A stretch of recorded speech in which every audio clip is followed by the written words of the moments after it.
It's not easy to say either. No, it is not. You're right. Fun week, great lounge today. Perfect way to kick off the weekend. Thank you to our friends at Bud Light. Easy to drink, easy to enjoy. We're back with you Monday at 9 a.m. Central Time. All the stuff dropping on our social media platforms throughout the weekend. Right there with Taylor Corn. Until next time, God bless you and God bless America. Make sure to start your day at nextroundlive.com. Get caught up on the latest podcasts and videos from the live daily show, plus specialty shows such as the Mystery Fifth Hour. You can also learn more about the whole staff at Double Down Media, find all of our social media feeds, see the latest videos from our YouTube channel and gaming channel, plus find other ways to consume the show like the Next Round mobile app, which you can download direct from the site via your iOS and Android device. Make nextroundlive.com your homepage and stay up to date with everything from us here at the Next Round.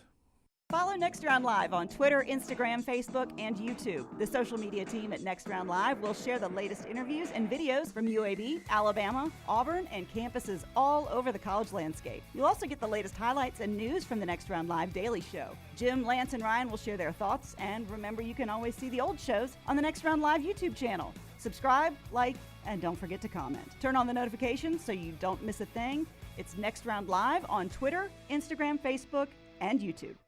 You've been wearing that thin, raggedy t-shirt for years now, and people cannot stop whispering and staring in your vicinity.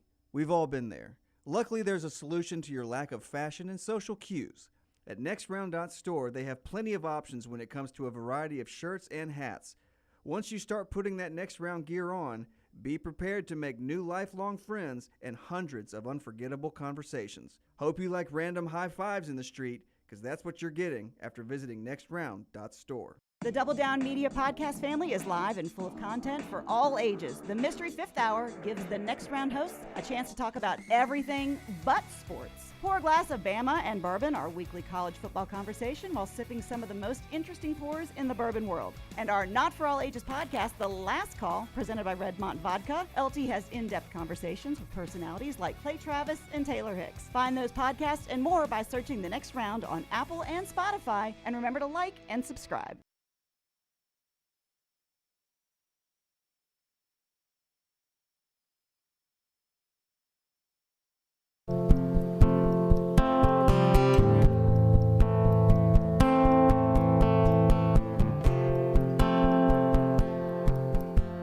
As the sun goes down, as the moon comes up, these heavy notions speak around. It makes me think long ago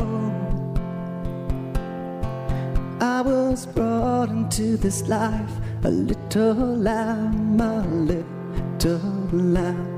courageous, stumbling. Fearless was my middle name, but somewhere there I lost my way. Everyone walks the same, expecting me to step the narrow path they've laid. They claim to walk unafraid. I'll be clumsy instead. Oh, my love me or leave me. I said keep it within the boundaries if you want to play. Said contradiction only makes it harder. How can I be what I want to be when all I want to do is strip away these steel constraints and crash this charade, travesty, masquerade. I don't need no persuasion. I'll trip, fall, pick myself up and walk unafraid. I'll be clumsy instead. Oh, my love me or leave me.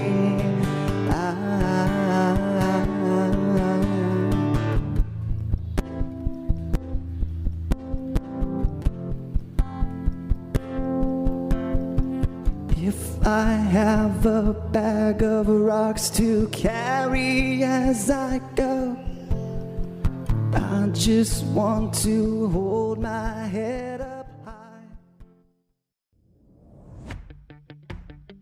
Jim Dunaway, Lance Taylor, Ryan Brown, and Rockstar.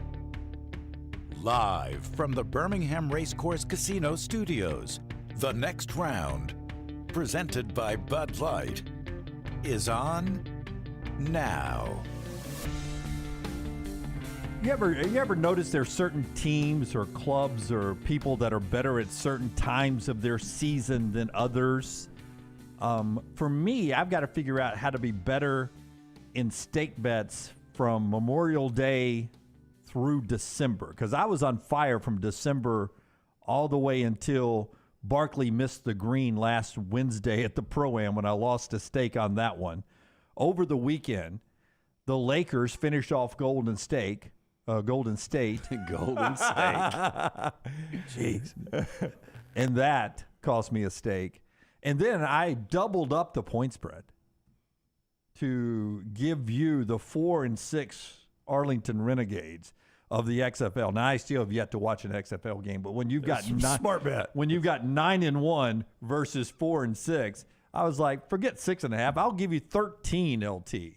Not only did DC not cover, Well, what would the Brown Bandit have said about this? they didn't win the game. You did not need them, Rockstar.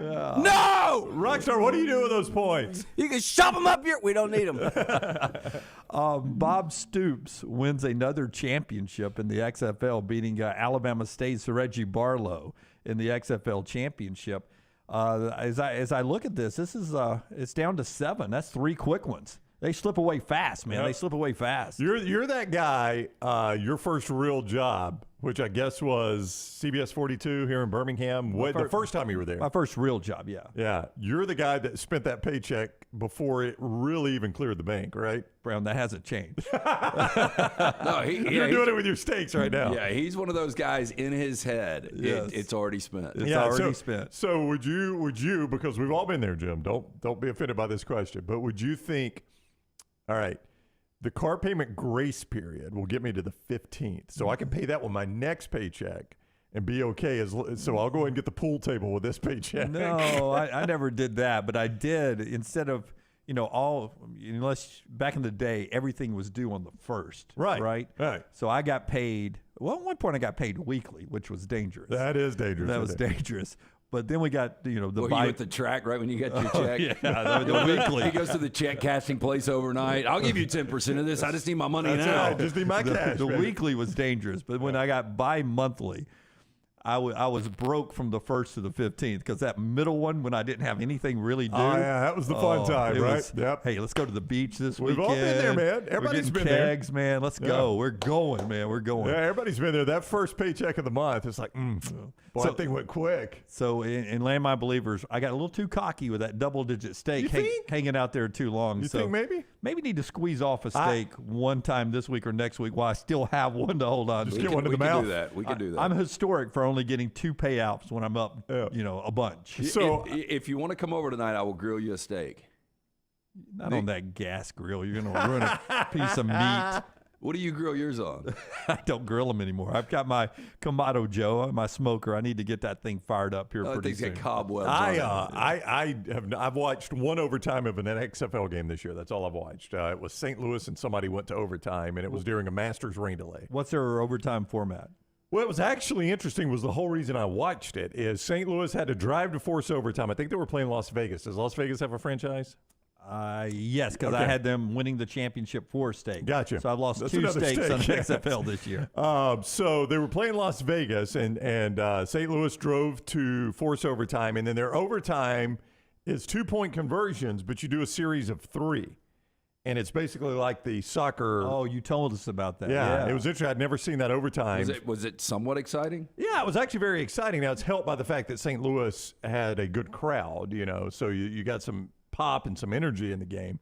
But if they implemented that into the college game, I mean, it feels hokey, but it doesn't feel any more hokey than. All right. Wait, switching sides, 2-point conversion Yeah, here, it doesn't, 2-point conversion it doesn't here. feel any more hokey than we're going to start you on the 25. We haven't done this all year long, but we're going to do it for overtime. We start you on the 25 and let you drive. And the first time, we're just going to kick an extra point. Right. The second time, we're going to make you go for 2. And if that doesn't solve anything, we're just going to start 2-point conversions. It's like college football has 4 different overtimes. Yeah. It's like they couldn't figure them out, so we're going to do them all. College football's overtime is like the people who play Monopoly really by the rules. Like, I mean, we have our own family rules for Monopoly. Right. Because nobody wants to read all the rules of Monopoly. We have adopted a little family rules of let's Monopoly. just get playing. Well, right? and I've seen Monopoly games take days, right? Yeah. That's I not the way we Monopoly play. in decades. I'm not a big fan of Monopoly. It can be a long game, there's no doubt. But you're right about that. And it seems like in college football, they had all these overtime proposals, and they're like, okay, we'll make everybody happy. We're going to institute a piece of everybody's proposal. We're going to do it 4 different ways during overtime. So the XFL was, my point was going to be, that's the only XFL I watched all year, was that overtime, because it was in a Masters rain delay. So I forgot they were even playing the championship game. But then I remembered they had that stake bet, and I can't tell you how hard I laughed when I looked. You know what? I totally forgot about it. Saw that the team had lost by double digits, then Dunaway doubled the line on. I didn't either until I saw Lunsford send it out. Oh, I missed. I missed that's that where I tweet. knew it. I was like, missed that okay, tweet. I missed it. But last night after I watched the session, I was like, I saw somebody say Bob Stoops wins another one, and I thought, oh crap, he's not coaching DC United.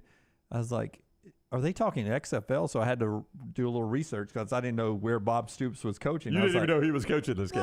No, I did not watch the XFL all year long. So Stoops went 23 years between championships, and if you would have told Oklahoma fans back then there will be another championship for Bob Stoops in 2023, they'd be like, "Damn, wow, we probably got a dynasty going." He put in a good shift. Our first Bud Light poll question: easy to drink, easy to enjoy. Taylor, send it out. Which was more surprising for Bob Stoops' championships? When his 2000 team, was it? That was his second team in Oklahoma, right? Yeah. 2000 Oklahoma beat Bobby Bowden, Florida State. What was that game? What was that score? 13-2, I think. 13-2. Florida State had a great offense, and Oklahoma had a crappy offense, but they still won the national championship. That one, or his 4-6 Arlington team winning an XFL championship. That's pretty two extremes. They were not. Neither one of those teams were supposed to win their championship. Is there a way you can find the 2000 national championship odds? Well, I can't because I got Gremlins back on my computer. Something happened this weekend. Is it Monday? Yeah.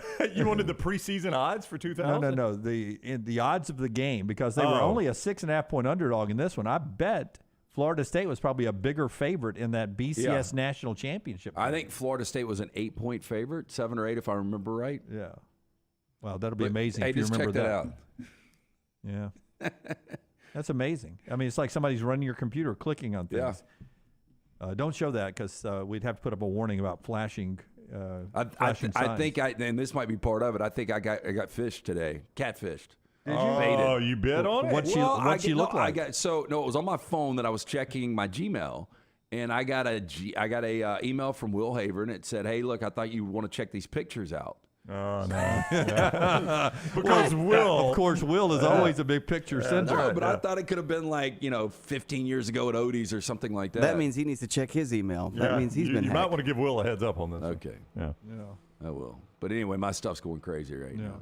Hey, I can't believe Bob Stoops. Charles is right. I remember going into that game. I did have a major bet on Florida State and the over in that game because it was extreme. Oh yeah, was it like 13-2? Yeah, I think that was the final. Yeah, like Florida State, one of the best offenses, and they scored 2. I still am baffled. Bob Stoops, when you look at him, he looks relatively young. I can't believe he's not coaching something major. If you're going to put your time and effort into this, why would you do it at that level? Well, I mean, remember what he did when Lincoln Riley left Oklahoma to go to he interim coached the game. Interim coached the bowl game and won it, didn't he? I would guess Bob Stoops is making $500,000 to $1 million coaching this team. Okay, but he could be making $10 million coaching whoever. Could be. Yeah. But he could also be recruiting his butt off. You know what Bob Stoops is probably doing tomorrow? Or maybe today. They played Saturday, right? I bet you Bob Stoops on a beach somewhere and doesn't think about football for another good 4 or 5 weeks. Okay, that's fine. But you know what? If Freddie Kitchens can get a head job in the NFL, Bob Stoops can probably get a head job in the NFL. If you love coaching, why not coach it at a higher level and make more money? I thought it was all about, I'm going to retire, I'm moving to the Gold Coast of Chicago, and I'm going to hang out with my wife. Yeah. NH and some numbers after him. It moved so quickly in the chat room. We appreciate it so much. They said Florida State was 11.5 in that game. Okay. I could believe it. I remember Oklahoma was a very, very much a surprise team. Bob Stoops was somewhat of an unknown as a head coach. They'd been 7-5 the year before, I think, and had just they'd lived on their defense. They'd lived on their defense that whole year. Crap, I'll pull that team up. I mean, and they kept going. That was the year Alabama was supposed to contend for the national championship. Right. Heupel was a Heisman finalist that year, though. So the year before, they scored way more points than I remember. Yeah. Who, Oklahoma? Yeah. I mean, they scored. I mean, I think Leach was the coordinator there. 55 against UTEP, 45 against Arkansas State, 42 against Rice, 34 against Kansas. They beat Texas in the Red River 63-14. 41 against Kansas State, 31 against number 1 Nebraska. Number 1 versus number 3, Nebraska, Oklahoma. In Norman, beat them 31-14. Those are the good old days. Back when they used to play each other. That was a great rivalry. Yeah, I do remember the offense being good. 56 against Baylor, 35 against number 23 A&M. They played a tough schedule, played a bunch of ranked teams. Well, this was the year that you had two the Heisman finalists going against each other because Chris Winkie was the guy that won the Heisman. Yeah. And then Heupel was the guy I think that was runner-up. Yeah, and then somehow, after all those points, the national championship game was 13-2. 13-2. I remember that being a terrible national championship. Now, I remember... I went car shopping. I remember this. I was looking for a new car, and the national championship game was so bad, I went car shopping. Now, I know it was a night game, but that's why I like to do my early car shopping. Pull up to the lot when nobody else is there, and you go look around at the window stickers. That's when Brown likes to do his car shopping. It's at night. Didn't Florida State play for 3 consecutive, though? Because it was against Tennessee, Virginia Tech, and Oklahoma? I think you're right, yeah. Yeah, I think you're right. But, you know, against Tennessee, they started that Marcus Outson guy. Remember, quarterback got hurt. I forgot who the QB1 was for Bobby Bowden. That was the first ever BCS national championship game, right? 98? Yeah, but that same game, Mark Richt had taken the Georgia job, had he not? And Randy Sanders had to call the game. Yep. One of those games through there was when Richt had taken the Georgia. It might have been this one. No, it was that one. Against Oklahoma. It was, yeah. Richt was the offensive coordinator, had taken the Georgia job, and Randy Sanders got bumped up to call plays. And Randy Sanders, I thought, was at Tennessee. And he took it because David Cutcliffe took the Ole Miss job, had to call the plays. Yeah, no, you're dead on, though, that the offensive coordinator at Florida State was Mark Richt. It was Mark Richt, and it was right before that game he did take the Georgia job. Yeah. But I thought Randy Sanders was the long-time assistant in Tennessee. And when Cutcliffe took the Ole Miss job, Randy Sanders had to call plays in the Tennessee. No, I think you're right. I think you're right. Yeah.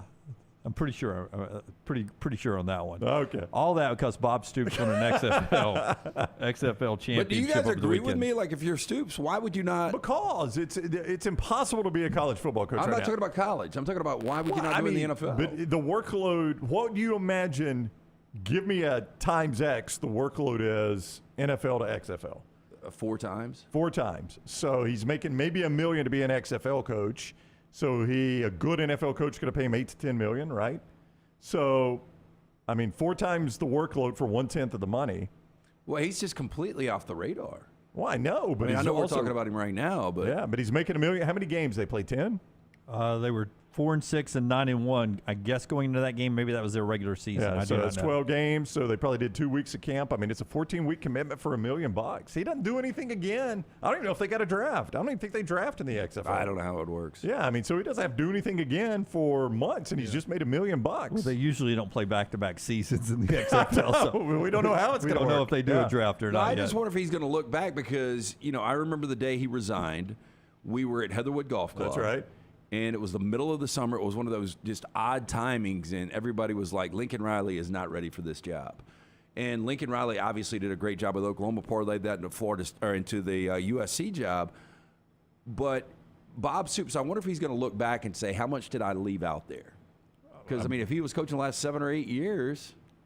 And playoff teams, and maybe with his defense, maybe a national championship game or a national championship along the way. Pritchelaw says the Stallions sucked on Saturday. Me and my boy went, and it was just an awful offense that day. They've been riddled by injuries as the Stallions try to get better. We'll do your best and worst of the weekend coming up in just a second. One more thought on Bob Stoops after Brownie gets us going with our friends at JohnstonRVCenter.com. Coming up on the JohnstonRVCenter.com hotline today, Roman Harper, new member of the Alabama Sports Hall of Fame. He'll be with us at 10 a.m. Central Time, so that starts hour 2. And Trey Wallace, who covers college football for Outkick, will be with us at 11 o'clock, kicking off hour number 3. Brownie, tell us about those fine folks at Johnston RV. Well, Jimmy D, they want you to get lost, man. Get lost in the great outdoors this summer with an RV, new or used, from Johnston RV Center. They have got travel trailers from as low as $179 a month. Fifth wheels from $439 a month. All of that with 10% down and approved credit. You can see Johnston RV Center for all the details. And obviously, Memorial Day is this month when we stop to honor those who paid the ultimate sacrifice for our country. They want to show how appreciative they are of the military at Johnston RV. So they've got a military discount for all active and retired military personnel. All active and retired military personnel there at Johnston RV Center. I-65 exit 304 in Coleman, 334 in Decatur. And always online, JohnstonRVCenter.com. Before we get into a little NBA, and we'll get to your best and worst, including big baseball for Auburn and Alabama, Auburn softball on the wrong end of the popularity contest with the selection committee, and a lot more in this first hour of the show before we talk to Harp coming up. But you mentioned Bob Stoops when he left Oklahoma. We were on the golf course together. When Steve Spurrier stepped down, when Urban Meyer stepped down at Florida, I was watching some bad kid movie at the rave near our house over here. Where were you? Some of the big moments that happened in sports. I remember when Kevin Durant went to the Golden State Warriors. When he left and went to Golden State, I was at the the Grand Hotel down at the Point by the pool. And, trying to have a vacation with Maggie and the kids, sipping on my frozen drink. And all of a sudden, I just pick up my phone and Kevin Durant has left to go to the Golden State Warriors. It's weird when you're in places like that and a major sports thing happens. No doubt. Like I remember, we've brought this up before, when Michael Jackson died, you and I were doing this is the glamorous days of local radio, doing a remote from a car, from a mechanic, like a tire place. Because there's a lot of tire changing going on. Rockstar, imagine that in the background when you say, I'm sure. We've just received word that the king of pop, Michael Jackson. It was hot that day. It was a Thursday afternoon. Yep. Me and Rocky and Ian Fitzsimmons were out at Cafe Lazio doing the patio party. Yeah. I mean, you're trying to eulogize Michael Jackson, the king of pop, into the background. Back her up. Clear on Bay 3. That's all you had for 4 hours. Betty Jean was my favorite song. We were taking calls like that. I was a big Betty Jean fan. Blah, blah, blah, blah, blah. Billie Jean. Betty Jean. He was played it up. I was being funny, the calls we were getting. Yes. Yeah. Speaking of Thriller, it's a thrilling tire change behind us. That's right. You get a $9.45 tire change right now. Oh, I do remember Will is right. We were in the press box at Jordan-Hare Stadium. I had stolen Lunsford's seat. And that's right. And the Tiger Woods story broke, and there were. Well, I thought he might have been dead. No. That was the rumor in the Jordan-Hare press box, because this is early Twitter. You'll have to remember. So a lot of the news is spreading via Twitter. Lunsford never heard that rumor because he's having to pack his stuff up and move out of the way. Different Iron Bowl, by the way. This is the 09 Iron Bowl, and the story had broken that day because I remember that being a Black Friday Iron Bowl. And the story had broken that day during the 09 Iron Bowl, and for a minute, there was a rumor going around the Jordan-Hare press box that CBS was reporting that Tiger Woods had died in the accident. I got a text. I remember I was on my couch at the first Club LT back in the day watching that, and CBS ran it on the ticker that Tiger Woods was at a local hospital. I forgot exactly how they framed it, but I got a text from your coworker, Alexa Jones. And she's like, I'm at Jordan-Hare right now. Is Tiger Woods dead? Yeah, that was the hot rumor. Everybody's like, I'm trying to confirm this. I don't know, but he could be dead. And for a minute, I thought Tiger Woods had died. And that was, you got to remember now, he was at the height of his career at that point. I mean, that was really the ascension. That was where it started to fall apart. But we didn't know it. We'd seen the best of Tiger at that point. If he had died that day, what would they put cause of death on the death certificate? Oh, that's a good question. To head. Yeah. No, blunt force trauma. But keep in mind now, the dead by OPP. Yeah, I mean, the she initial did whip his ass with a club. She did, yes. By OPP. She did. They walked all over my setup with a knife. That's fine. That's a good one, though. But keep in mind, though, I mean, at that point, Dunaway, you'd only heard it was a car accident. We didn't know the other that's part of right. the story. Yeah. I mean, you had only heard it was a car accident. And you were like, ooh, God, car accident. He could be dead. A lot of people talking about where they were in certain situations. Pritchett said that he was at a Birmingham Fire game when Duke beat UNLV back in the day. I was at I think it wasn't the Fire. I forgot what game I was at. It was the first one at Legion Field when Dale Earnhardt Sr. passed away. Because I remember leaving the parking lot and there was a guy hanging out the window. He was like, Earnhardt's dead. Earnhardt's dead. Just yelling it. Yelling at it, Yeah. Bishop? Shut your mouth. What a terrible way to Some fight. respect. Like he was like in shock and all Yeah. upset about it. I mean, I could tell he was an Earnhardt fan. Yeah, I was there in Daytona when that happened and was part of that news conference. What But to tell professional you- team was that, though? Maybe the Barracudas? No. I do think it was the Fire. I think that was the one that Jay played for, the XFL. What was that? Was Oh, that the that Fire? was the Thunderbolts. Thunderbolts. It was That's who it was. Thunderbolts, Yeah, it was yeah. Thunderbolts.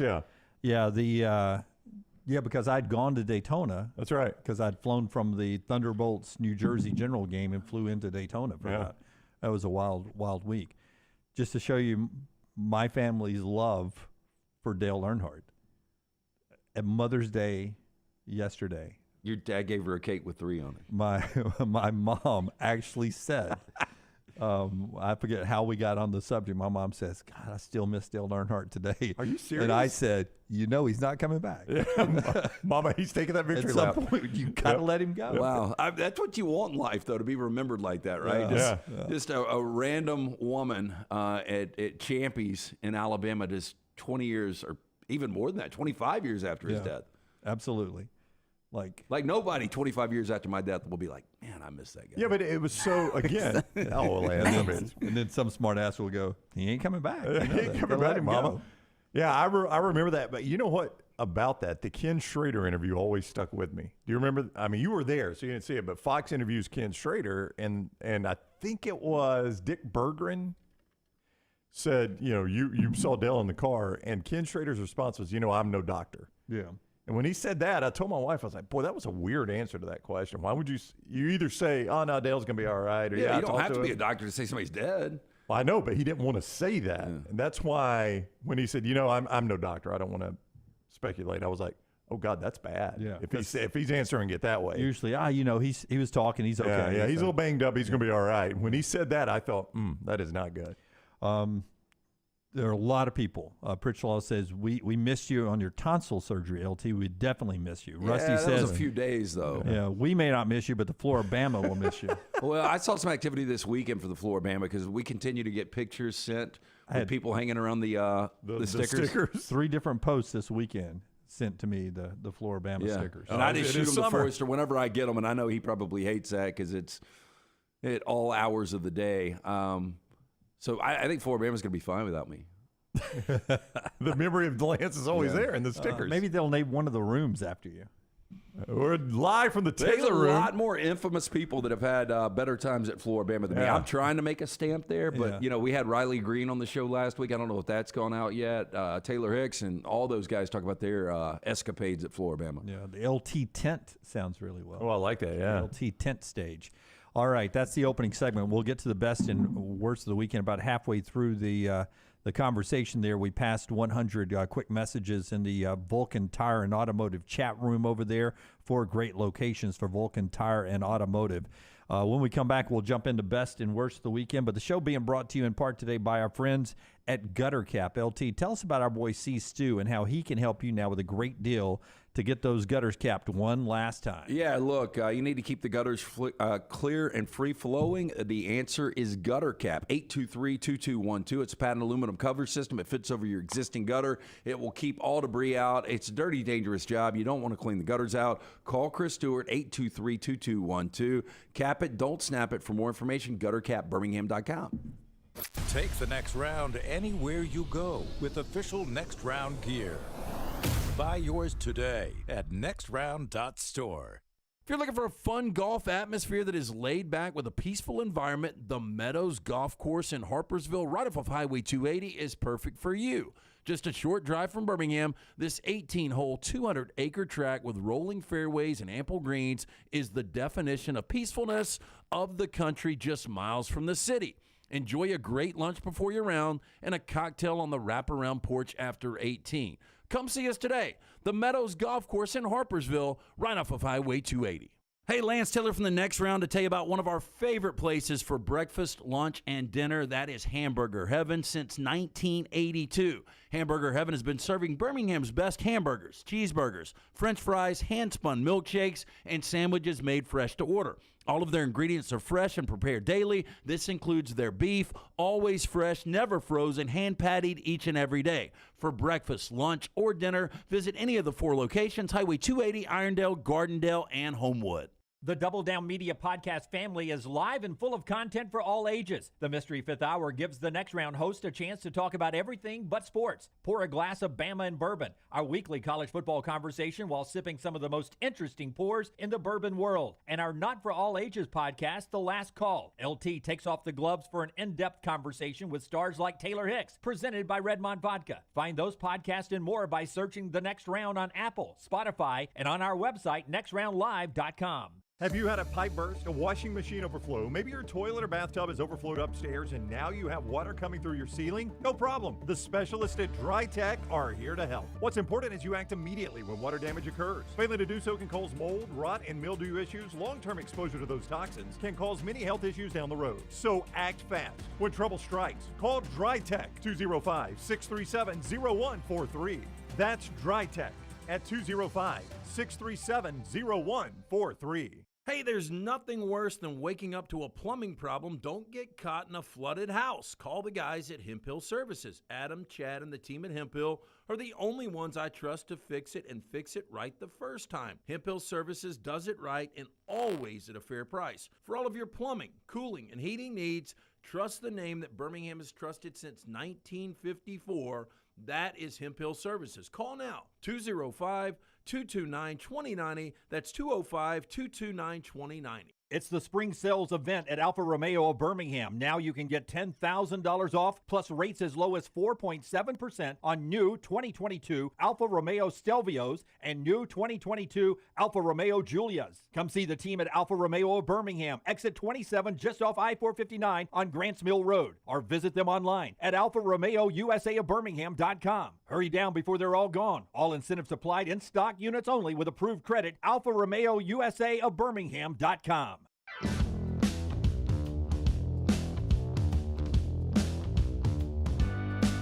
Best and worst of the weekend brought to you every day by our friends at Hemp Hill Services.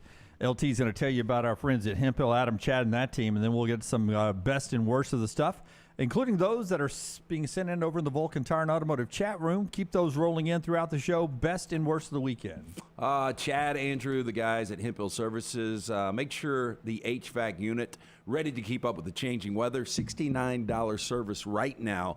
229-2090. That's 229-2090. It's hard to stop a train. Our friends at Hemp Hill Services. For more information, hemphillservices.com. Yeah, absolutely. If your plumbing, heating, and cooling, they do it all with our friends at Hemp Hill right there. That number again, 205-229-2090, or just remember the name Hemp Hill. Brownie, you start us off because you had a chance to hang out with our first guest coming up at the top of the hour, one of your best of the weekend. Yeah, it's one of my favorite events of the year. For 5-6 years now, I've been asked to be the master of ceremonies for the Alabama Sports Hall of Fame induction. It is a really big event. I don't know if you, Dunaway, I think you've been. I've never been. Yes. Yeah, black tie event, and the Alabama Sports Hall of Fame has some massive names in it. It's incredible the talent that the state of Alabama produces each year. So Scott Meyer's been kind enough to ask me to do that for the last 5 years, and Roman Harper was one of the inductees. And it's just a fun event. There's a photo of me and Harp after he got his medal there and his induction. Did you purchase a tux? I did not. They cover that for me. Okay. It's rental. Because we used to do that event at the club, and I went and purchased a tux because I figured we do it every year, and that was last year we did it. Yeah, I know. I always marveled at that. That it felt like a Dunaway purchase by you. Yeah. And I almost bought one that same year. Yeah, because Lance did. Because that's when I had two-job gym going. Dunaway money. The Dumb and Dumber tuxes? Yeah. No, I talked to my good friend J.L. Shea at Shea's, and he said, look, you're going to need a tuxedo more than you think you are. What a sales job I am, man. Hey, it was me. I mean, I think it was a different generation, different time when people wore tuxedos. More like I'm going to a wedding Saturday night. And, a nighttime Saturday wedding are pretty formal. So I can technically wear. You could. Yeah. That feels like you're going a bit over the top. I've seen people do it. I'm not going to do it. I'd rather wear a suit than a tux. But I thought I would wear a tuxedo more than I do, and I probably wear one every 3 years now. But a really good induction class. Roman Harper was there. Theo Ratliff. You guys remember Theo Ratliff from the NBA? Oh, yeah. Larry Keenan, whose career I didn't really follow. He's a Birmingham product, played at Memphis State, and a long time in the NBA. He had a good NBA career. Larry Keenan did. So he went in. Jackie Sherrill was there and had probably 5 tables of former players that came to honor him, including Mark May. Mark May played for him at Pitt. I'd not seen Mark May in forever. So he had some Pitt, some A&M, and some Mississippi State players. Yeah. So really, really good night. We had a fun time. How big are Theo Ratliff's hands? Theo Ratliff is a massive human being. I mean, he played center in the NBA. Yeah. He's not a 7-footer, but still, he's got the wingspan and massive hands. I mean, I have to literally look up at him. Roddy White, first UAB football player ever to go in the Alabama Sports Hall of Fame. Sherry with an eye says the ladies at Aliceville Prison going nuts over Brownie in a tux. Don't get used to it, ladies. Smub they'd tear that thing off of you, wouldn't they? Those little button things just flying everywhere. Smub 23 says finally their Photoshop is complete. Now they've got the brown and a black tie and nothing else. They can Photoshop the rest of the shirt, vest, and the jacket out. Chippendale. Yeah, you make it like Chippendales there. That's fantastic. Is that it? You got any other best and worst of the weekend? Obviously, everybody's mom was the best over the weekend, and wives. Yeah, and Mother's everything. Day was fantastic. No real worst for me, man. It was really, really good weekend. Yeah, I got a chance to, mom and dad live in Alabaster, but I don't spend as much time with them as I should. And I got a chance to take them to lunch yesterday. We went to Champy's, Sterling on the right there, not my dad. Mom and dad over there who were really pumped up to pose for a picture. You know what I love about your dad? Had to twist. Go ahead and say it. The Fu Manchu. Yeah. I love the Fu Manchu your dad wears. He goes deep on that, man. He does. I think he's stuck with that look for quite a while, hasn't he? Yep, he does. And Mom, happy Mother's Day. She brought up Earnhardt there, and she brought up me sitting in this chair again. You sure everything's okay with you sitting in that chair? I said, Mom, don't worry, man. Last guy that sat in that chair. Don't be a worrier, Mom. Yeah, it's coming for Jimmy.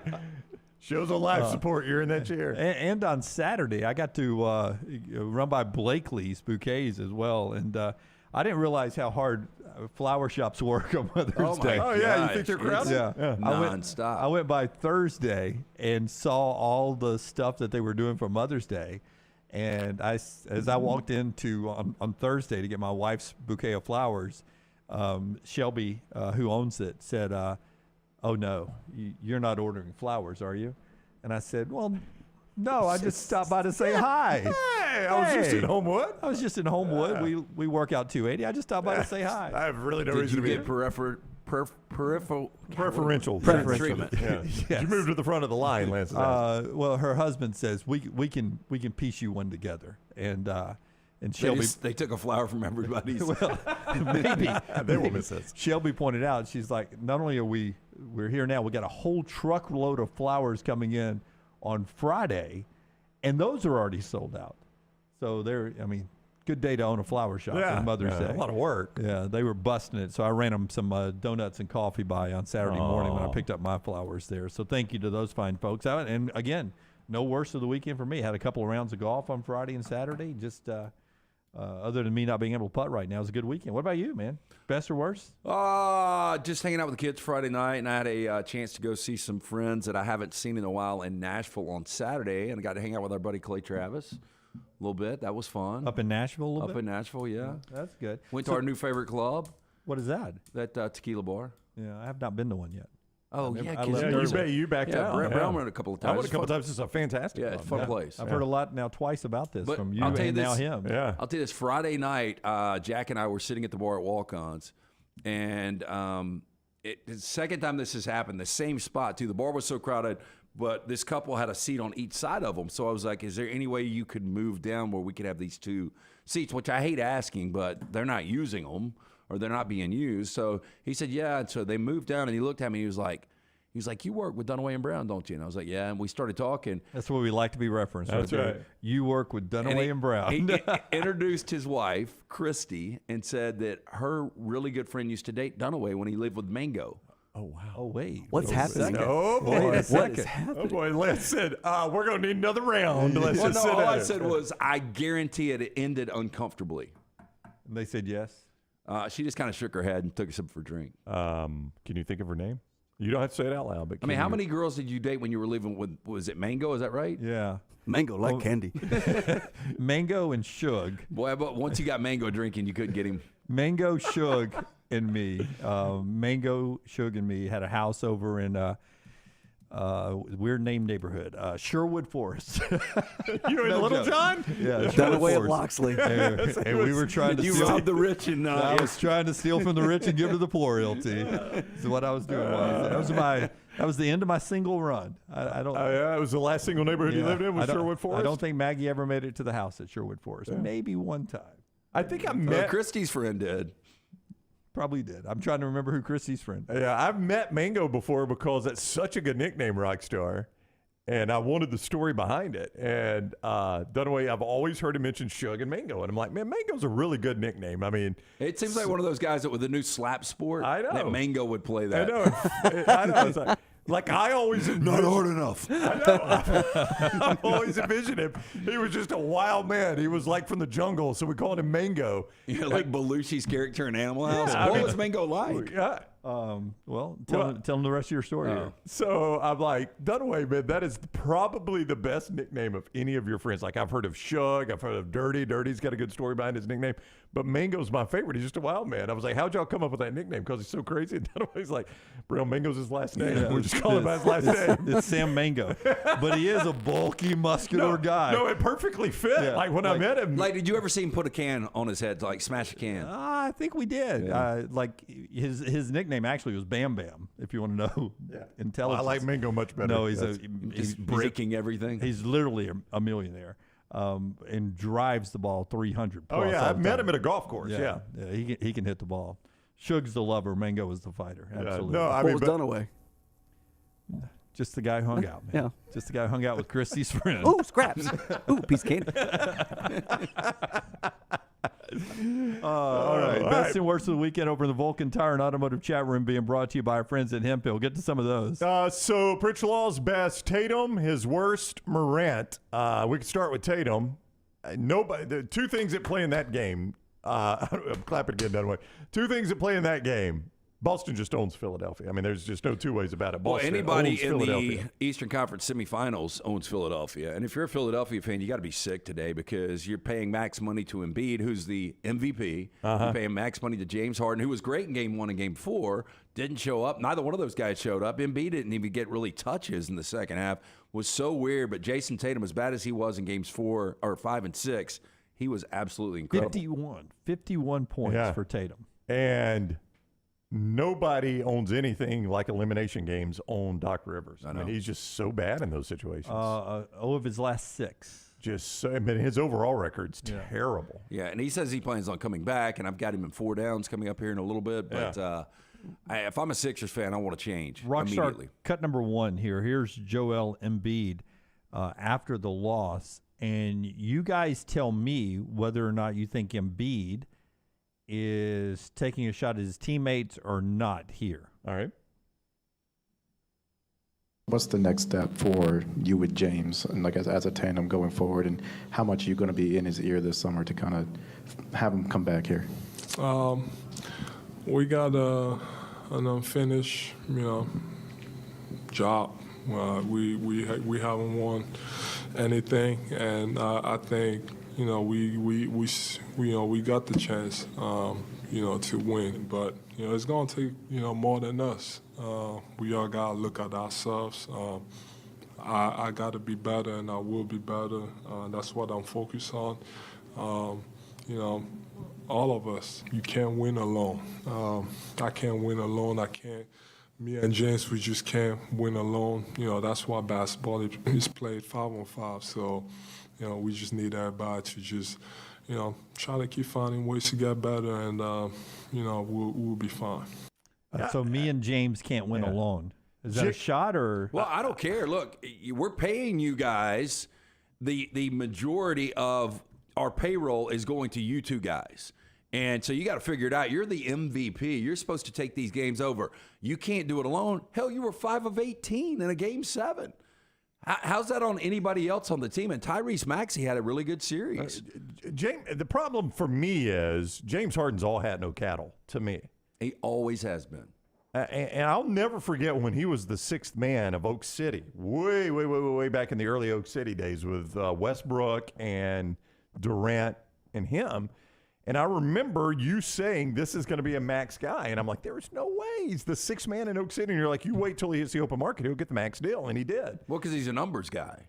But what have you ever gotten out of those max deals from James Harden? Nothing. What do you have to show for it? You came really close in Houston. Really close. And that's where he wants to go back. There's been a lot of open love for Houston, for James Harden to go back there. And we'll see if he ends up leaving in the offseason. The worst of the weekend from that one post was Ja Morant. Yep.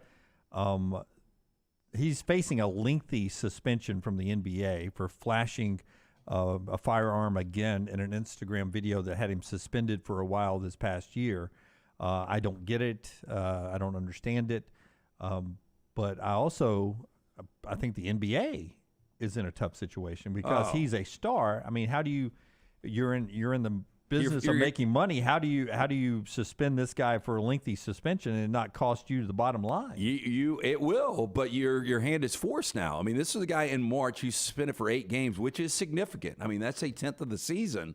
You're paying him on average almost $40 million a year. I did a video this morning, and I said, either you're dumb or you don't care. And some people are saying it's both. I just don't understand how you act remorseful when you sit down with Adam Silver and you're like, this is not going to happen again. And look, I know he's a kid. He's 23 years old. He's not even 23. He's 22. I think, well, maybe 23, be 24 in August. But you're getting paid a ton of money. And if you're going to alienate not only your sponsors, because he's got big deals right now. He's got one with Nike and he's got one with Powerade. Powerade pulled his commercials a couple of months ago. You're going to alienate a fan base because if I'm paying for season tickets and you're not going to be at a fourth of those games, because right now Adam Silver, it goes from 8 games to at least 20. He's going to miss a quarter of the season, in my opinion. You think they will suspend one of their stars for 20 games for only flashing a gun? Have you guys ever had the conversation with your kids, like who you associate yourself with is pretty much the behaviors and actions you're going to partake in? And this Devontae Pack kid he's hanging out with, I mean, he's got to be I don't want to call him a bad element, but I will. I'll go ahead and say that. I mean, this is a dude that got thrown out of the forum. He got banned from Grizzlies games this year, and the guy that he's been seen in with multiple videos now. Ja Morant, part of the best and worst of the weekend, brought to you by our friends at Hemp Hill. Keep those rolling in the Vulcan Tire and Automotive chat room, 4 locations there. We'll get to a lot of other stuff rolling along in the best and worst of the weekend. Then talk to Harp coming up at the top of the hour. Congratulations to Jason Day, who won the Byron Nelson, his first win in 5 years. It was 7 years ago when he was the #1 golfer in the world, but a bad back has sent his career going in the other direction, but he's playing really good right now. It'll be interesting to watch him this week at the PGA Championship, though I would imagine it's pretty hard to go from Byron Nelson, win that, and then win a major. It'll be tough, but he's back healthy, and when healthy, he was one of the best players in the world. And William Byron wins in NASCAR, and breaking news, Ross Chastain caused another wreck. Seems to be every weekend now. We'll get to all that throughout the show coming up. That's being brought to you by the great folks at Woodhouse Day Spa. Hopefully, you got by and got a Mother's Day gift from our friends at Woodhouse. If you did not, it is always there for our friends at Woodhouse Day Spa. They'll love it any time of year. Yeah, the gift of luxury from our friends at Woodhouse Day Spas. I know Reed actually called me on Saturday, said I'm heading up there. I'm going to see if Stuart and Casey are around. I've got to get Emily her Mother's Day present. A lot of people actually reached out to me about Woodhouse Day Spas. Over 70 different options. Way to out your brother that he waited until Saturday to give Emily a gift. It was there on Sunday. I mean, how many people picked up flowers on their way to church to give to mom? Yeah, my mom's not getting hers till today. Yeah. Woodhouse Spas, WoodhouseDaySpas.com. That's what you need to check out, or just stop by the Summit locations. And again, their services are incredible. Ask for Casey or Stuart and tell them the next round sent you. Call the next round now at 205-734-0923. It's the spring sales event at Alfa Romeo of Birmingham. Now you can get $10,000 off, plus rates as low as 4.7% on new 2022 Alfa Romeo Stelvios and new 2022 Alfa Romeo Giulias. Come see the team at Alfa Romeo of Birmingham, exit 27 just off I-459 on Grants Mill Road, or visit them online at alfaromeousaofbirmingham.com. Hurry down before they're all gone. All incentives applied in stock units only with approved credit. alfaromeousaofbirmingham.com. Hey, summer is here, and maybe you've been wanting to take that dream vacation. Our friends at Legacy Community Federal Credit Union can help you out. Right now with their lifestyle loans, this can be used for unexpected medical expenses. Maybe you're wanting to update that backyard or just wanting to take that dream vacation. How about this? No collateral required, affordable low rates. For more information, go to legacycreditunion.com. Our friends at Legacy, the official credit union of UAB, proud supporters of UAB and UAB athletics. Again, legacycreditunion.com.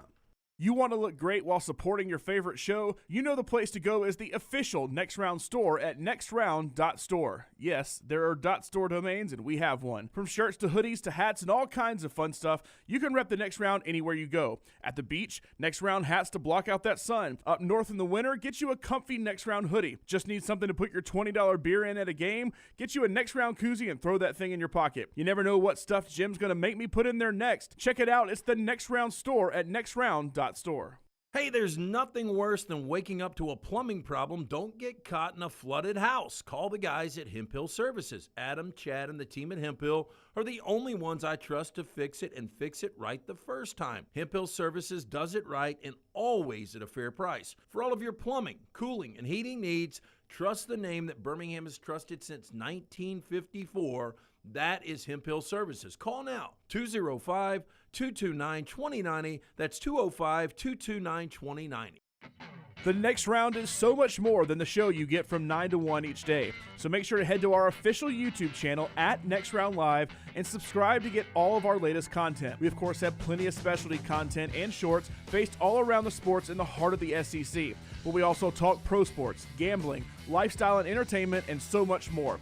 It's the Next Round YouTube channel where you never know what you're going to find next. Subscribe now to see the latest content and get notifications when we go live. That's at Next Round Live on YouTube. Stop by the New York Butcher Shop and pick up the finest in certified Angus prime beef steaks and burgers, premium pork chops, ribs, and all-natural chicken cut to order just for you. Their chef-prepared entrees and side dishes are the perfect dinner-to-go choice for your family and are ready to heat at home. With a great selection of fine wines and desserts, the New York Butcher Shop is your one-stop dinner shop. 2 locations to serve you, Cahaba Heights and on Highway 119 in Greystone. The New York Butcher Shop, rare quality, well-done service.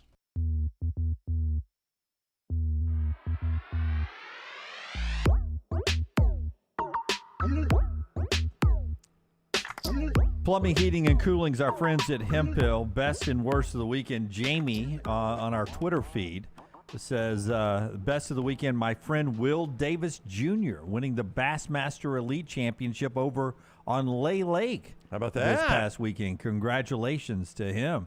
That's a big deal, getting that trophy from our friends at Bassmasters, which, God, where is their location? Oh, one floor, one elevator ride down, one floor down from us. Yeah, I've noticed they got a lot of vehicles. Have you guys ever seen inside the parking lot? They do. They have a few out in the parking lot. They do. A lot of Ram trucks out there as well. More best and worst of the weekend as we keep rolling along. Brown, who do you have over in the Vulcan Tire and Automotive chat room? I have got Bobby, who his best and worst of the weekend. His best, Auburn baseball assaulted, his word, Ole Miss in Oxford. Yeah, I got some numbers here, Brownie. Look at this. They're number 23 in the country, Auburn is. They've been hot. Remember, they won a series at number 2 South Carolina. Then they won a series at home against number 1 LSU. This weekend, they go on the road at Ole Miss, defending national champs. Now, not having the year, but Ole Miss is the defending national champs. They take baseball pretty serious there. Auburn scored 37 runs in the weekend, the most they've scored since some regional way back when. They sweep Ole Miss. It's their first road sweep in the SEC since they swept Alabama back in 2018. So you talk about getting hot at the right time. No doubt. Butch Thompson has that team hot at the right time. Yeah, no doubt. I mean, Ole Miss is not good, but it doesn't matter. This is the way Auburn has been playing for the last month or so. Yeah, I mean, they're an SEC team, so they're better than most. That's true, but they're a bad SEC team. Did Ole Miss bring in the A's rotation? Are they trying to move out of Oxford? His worst, the NCAA Tournament Selection Committee stealing a regional from Auburn, giving it to fifth-place Alabama. Okay, now that's an interesting scenario. Okay, you explain it to me. Okay, so Alabama, with their pedigree, and they've gone now to 19. They've hosted. This is the 19th straight year they've hosted a regional, and I think it's they've been to every NCAA tournament since 1999. So they're considered, very, in this point in history, a very elite softball program. But they were the 5 seed at the SEC tournament. The 5 seed at the SEC tournament. Yesterday on Selection Sunday, they get the 5 overall seed in the nation. Yeah, it didn't make a lot of sense to me. Which means they don't have to leave Tuscaloosa to make it out to Oklahoma City. If they win their regional, they get a super regional at home, and their path, wait for it, their path this weekend, this upcoming weekend, LIU, I don't even know what that is. That's Long Island, right? Is it? Long Island University? Yeah. Blackbirds?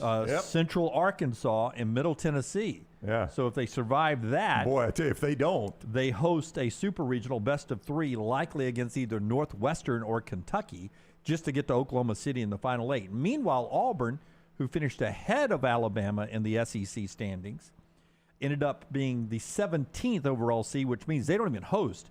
They have to go play the 16th seed on their field, Clemson.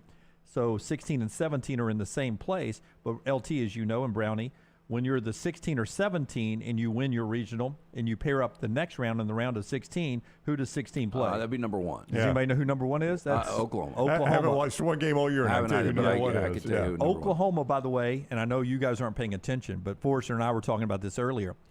They are on a 43-game win streak. They are 51-1 this year after winning back-to-back national championships. They're 51-1. So Auburn, to get to Oklahoma City, would have to beat Clemson, who's pretty good, but then would have to go beat basically the Roman army back in whatever year that was. They got to beat them twice. Yeah, on two their out field. of 3 on their field. Yeah, they've lost one game all year. You got to go beat them twice on their field. I mean, that's last year baseball, I had Tennessee against Field early on. I'll take Oklahoma against Field. Yeah, you lost that bet, by the way. I did. You did. Tennessee didn't even make Omaha. They did not make Omaha. LT, I mean, it seems insane. Forrester and I were talking about this. It just they're almost so good they're ruining the sport. Who was their only loss? Do you know? It was to Baylor. Forrester, I guess it was Oklahoma State because their rival is a top 5, top 6 team. But no, it was Baylor in some tournament, and they paid them back when they actually got into the conference play and swept them in games that were run ruled, not even close. So you wonder if in that game they pitched a freshman or something and lost. 51-1. I will not take that bet yet. Let me do a little research. What's the update on Montana Fouts? They don't know yet. Yeah, doctor this week, right? Yeah, doctor today. Hopefully some good news. I guess best case scenario, it's a sprain, right? And you end up doing a brace and a cortisone and try to pitch through it. Worst case scenario is torn ligaments and you're done. Awful. Your career's over with. Forrester's got something. What do you got for us? Oh, no, I was just waiting to see if he wanted me to chime in about Oklahoma. That's a machine over there. Yeah. Well, I mean, Forrester, he watches more softball than anybody because his kid plays. So if your daughter, who's only a sophomore, so there's still time. I don't think Oklahoma's calling. I'm just saying, though. I'm just saying, in a dream scenario, if she got offered from 2 places, Auburn or Oklahoma, would her love for Auburn override the dominant program in the country right now? Oh, I don't know that anybody's turning down Oklahoma. Oh, I don't know. Like if my daughter, you're a big Auburn fan, why would you not want to keep her local? No, I mean, like if I'm telling her where I want her to go, yeah, I'd love for her to go to Auburn. But Oklahoma softball is Oklahoma softball. Yeah, I mean, you're going to go there and probably that's the alpha dog, like the program. Yeah, he almost said like Alabama football was, but Scott could not bring himself to say that. I did not say that. Paul saying, explaining the committee's thinking, saying Bama cost Auburn a host is absurd, though. No, I would agree with that. Yeah, I wasn't saying that. No, I know Bobby said that, though. Oh, okay. Yeah. I mean, Because Bama was 5th and Auburn was basically 17th, right? So whoever is like 10 through 16 probably, you could have gone Auburn in front of them. Yeah, I mean, Auburn just didn't get enough respect in there. Yeah. In Alabama, I don't know how they do it. I assume there's RPIs and such like that. Yeah, but attendance has to play into this, right? They know that Alabama will sell this thing out. I think they led the country in attendance this year. I mean, I think that probably gets you to the answer pretty quick. I don't know what Auburn's attendance was like, but before we do more best and worst of the weekend, tell us about our friends at Bromberg's. A lot of Bromberg gift boxes opened yesterday for Mother's Day. Hey, and graduation day season is here. Bromberg's has gorgeous selection of Roberto coin jewelry for your graduate. You can choose from a trend link bracelets, necklaces from our designer gold collection, her fabulous 18-karat Love and Verona gold bangles to add to her bracelet stack. The expert team of sales associates at Bromberg's ready to help you choose the perfect graduation gift she will treasure forever. Visit Bromberg's in Mountain Brook in the Summit or online, brombergs.com. Bob asked, any Janky Sherrill bull castration jokes at the Sports Hall of Fame? So as the master of ceremonies, it's my job to keep the program moving. There are a lot of things I got to handle on the front end. And then on the back end, it's just basically me transitioning from inductee to inductee. And I try to inject humor in it just, to keep things light and moving and have something to say. I had a joke in the holster. And didn't use it? Did not use it. I chose a different joke that got mild laughter. I think the one I used would have gotten a lot more laughter. The one you didn't use would have gotten more. The one more. I didn't use. I'm sorry. Thank you. I just don't know how. Did you talk about castrating Jimbo? I did not. I don't know how Coach Sherrill feels about that whole rumor thing. And I hate to run jokes by people because then it feels like it loses a little bit of the punch. Is it a rumor, though? No. Well, yeah, no. Well, I don't know. Has it ever been? I think in the process of really castrating a bull, I think they confirmed it. In a normal place that they do in It was going to be done either way. Yeah. Right. It was happening either way. And the professionals did it. Right. He just had it the wasn't team. like Jackie Sherrill did it himself. Right. Or there were no professionals around. I mean, he's not a savage, right? I get the feeling that it's like, not exactly like for the bull's sake, but as far as the procedure, it's like cutting the umbilical cord. If a professional sets you up, you could do it. You can just, all you have to do is cut the old testes. Yeah, I mean, I got to imagine the bull has a reaction, but I'm certain you've probably just got him. You've got him. Damn, that was a sting. Yeah, I mean, I bet he Both knows. of them. Damn, dude. Yeah. Greedy. So do you have like a bucket that you catch them in, or they just hit the floor? Yeah, because it can't be small. Like I've seen them. I've seen them hanging on the back of a truck. Yeah. I mean, I see how big they are. Yeah. I assume that's to scale, right? The ones that you hang on the back of your truck as curve finders. Yeah. Oh, those are supposed to be bull tests? I mean, I've always assumed they were. I just assumed that was I don't think the the size of the guy drivers- driving the truck. I don't think they're the drivers, no. You got them in cast iron. RT, baby, just hold it for a few more seconds. RTD4, best getting to see my granddaughter in a dance recital, worse having to sit through a dance recital. That's a special kind of hell. I got to be honest with you. Yeah, my kids didn't play sports, so I spent a lot of show choir Saturdays. But they do serve drinks at those things, right? I don't know. I Maybe. think so. They I did think not my at buddy show Drew, choir. because it was like at the Alabama Theater. Don't they do them at different venues? Yeah, they do. But it's like your wife comes home from the run through and she's like, okay, tomorrow we've got Anna Cates in dance number 4 and dance number 103. And I'm like, okay. That's not just some random number. Yeah. There are literally 99 dances between the two, right? Yes. But same way with show choir. It's like, all right, your the first dance is at is 9:30. Then there's a different kind of dance at 1:45, and we find out who makes the finals at 6:30. That's right. Yeah. And then the finals go at 7:45. So that's why you've got to do this stuff downtown where you've got something else to do. And that's right? what Jennifer would say. She would know. She would know my reaction right away. It's like, hey, we're going to go eat in between. And I'm like, we're not going to go for long enough. I mean, that's 99 dances. I know how long that takes. I'm still going to get there about dance number 68 and have to wait. Top of the hour here, more best and worst throughout the show, but we'll flip it over to Roman Harper, his induction into the Alabama Sports Hall of Fame, and some memories coming up on the show that's being brought to you today, first by our great friends at Coke Zero, our friends Coca-Cola Zero, and all the great Coke products that are over brown shoulders throughout the day, and our friends at Bud Light, easy to drink, easy to enjoy. Harp on the other side on TNR. Everything Next Round is on demand now in the podcast section at nextroundlive.com. Hi, this is Wes McClooney, owner of the New Balance Birmingham store. Today I have some tips on how to stay healthy. Number 1, get some cardio. 2, get a proper fitting on your shoes to get the most out of that cardio. Our in-store fit specialist will match your feet with the perfect New Balance shoe so you get the perfect fit. Come see us at the New Balance Birmingham store, located on Highway 280 next to Chick-fil-A. Experience the difference a custom fit makes today at New Balance Birmingham. Did you tweak your shoulder putting up Christmas decorations? Injure your elbow shooting hoops in the backyard? Or hurt your knees getting up from the couch at halftime? Let 2023 be the year precision sports medicine and orthopedics gets your life back on track. Orthopedic care is better together. Find your provider today. Call 205-512-3885. That's 205-512-3885. Or visit precisionsportsortho.com/2023. Support the show and grab some great t-shirts and hoodies right now in the Next Round store.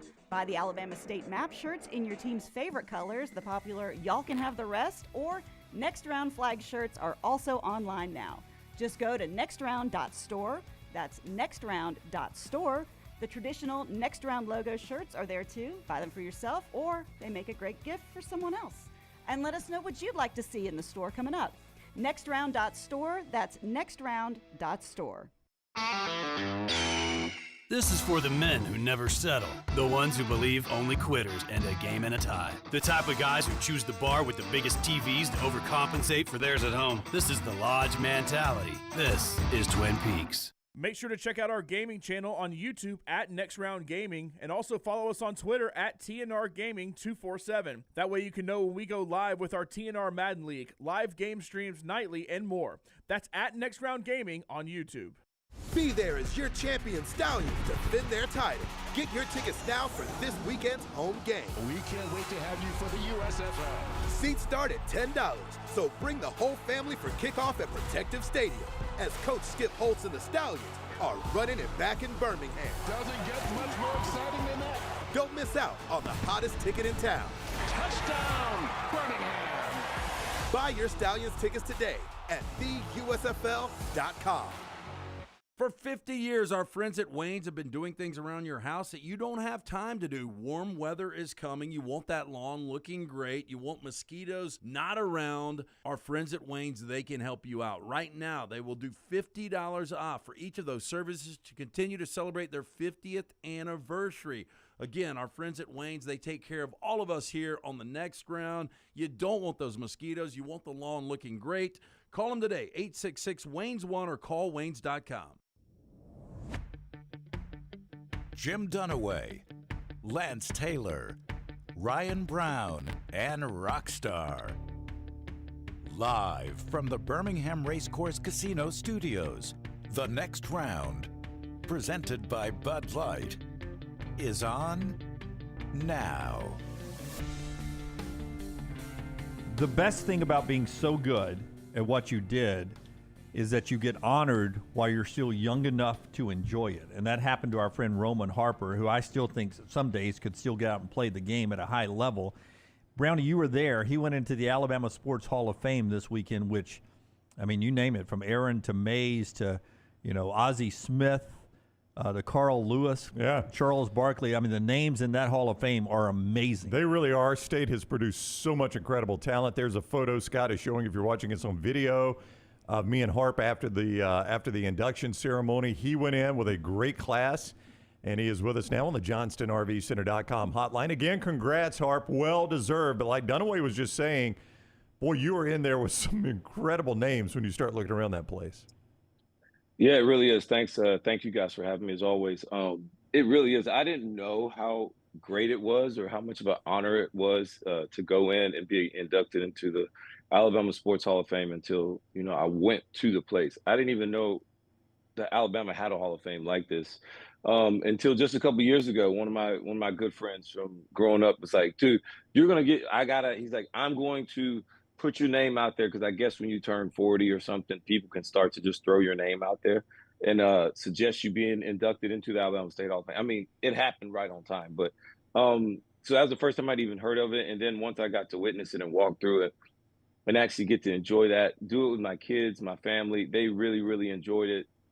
It was a great honor, and only thing I would say from the whole experience was that Ryan called me out about I was just wearing a normal black suit, which normally I guess is kind of boring for myself. I did try and dress it up as much as I could, but if I'd have known the rules, Ryan, just know I got more heat in the closet. Just know. I mean, Roddy White was in a green suit. You ain't be green. Exactly. 100%. Ask Roman. Yeah.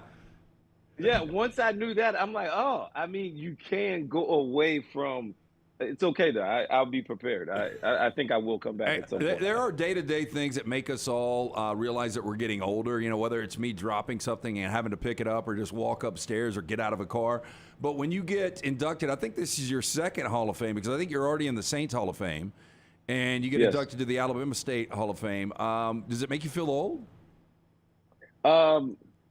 I don't think old is the word. I think it lets me know I'm definitely I had a full career, and because now I'm still working, I'm still trying to do other things, and so I still continue to stay busy. So I stay young mentally, and I still work out as much as I can. So physically, I'm still in decent shape. But at the end of the day, yes, Lance, I am getting older, bro, and it's what it is. I mean, the first time I ever met you, we were just joking. I was getting called Sergeant Spoon. So it's like, it's crazy where life takes you and the journeys. And for me, it's all about the people and the relationships I've been able to build throughout this journey, and just understanding that, man, football opened up so many doors and avenues for me in my life, and I tried to take advantage of as many as I could. I would imagine, having never gone into the Alabama Sports Hall of Fame, but I would imagine when you're getting ready to prepare your remarks, you start thinking about a person or 6 or 12 people, 15 people, how many people influenced you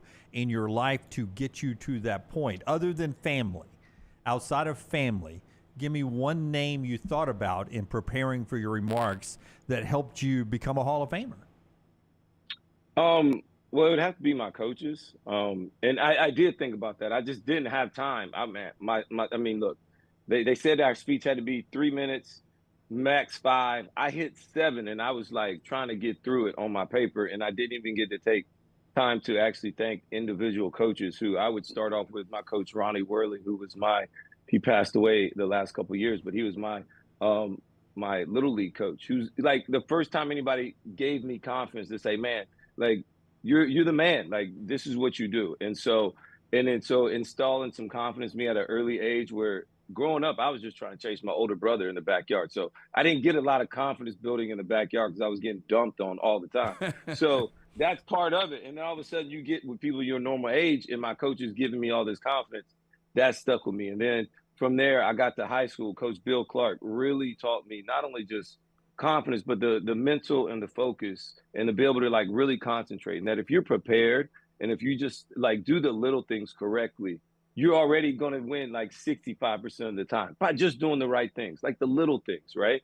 And so focusing on that, and all of a sudden now, and being able to get recruited, and him being another huge influence in my life, and talking with him, and then my college coaches, Chris Thurman, the guy that recruited me out of Alabama, he called me. He was just so happy because of the person I am, and like my family. Like, he was there every Wednesday in the recruiting process, because my mom used to throw down on Wednesday nights. It was like big dinner night. He showed up and got full for like a whole month every Wednesday.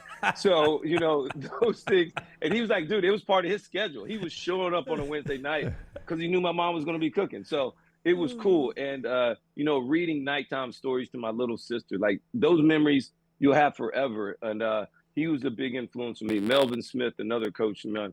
Chris Ball, who's now the head coach at University of Northern Arizona. So these guys teaching me these things early. Then, of course, all my NFL coaches, Tony Oden and DA, all these other guys that really, really influenced me, Steve Wilkes. And I'm just so appreciative of Sean Payton, Sean McDermott. I have so many great names and things that they all just kind of poured into me. And I understand that, because now I just use a lot of things that they taught me, just about being a man, being honest, being yourself, or, encouraging me to be myself.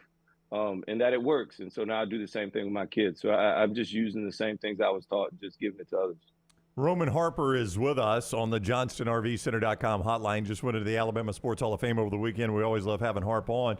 I would ask you, because we talked to you right before the draft. You told us your draft story. At what point in Alabama did you think that might carry over to the NFL? Was there a time at Alabama where you're like, I think I can play in the NFL? Oh, yeah. So it did happen. I mean, I didn't know if I'd be good, but I knew I was going to go to the NFL. Like, that was my mindset. And that was going into my senior year. I got selected to the Play Ball American team.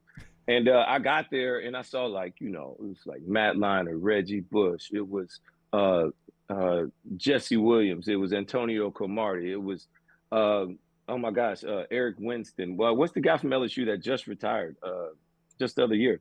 Andrew Whitworth. It was like all these big time guys.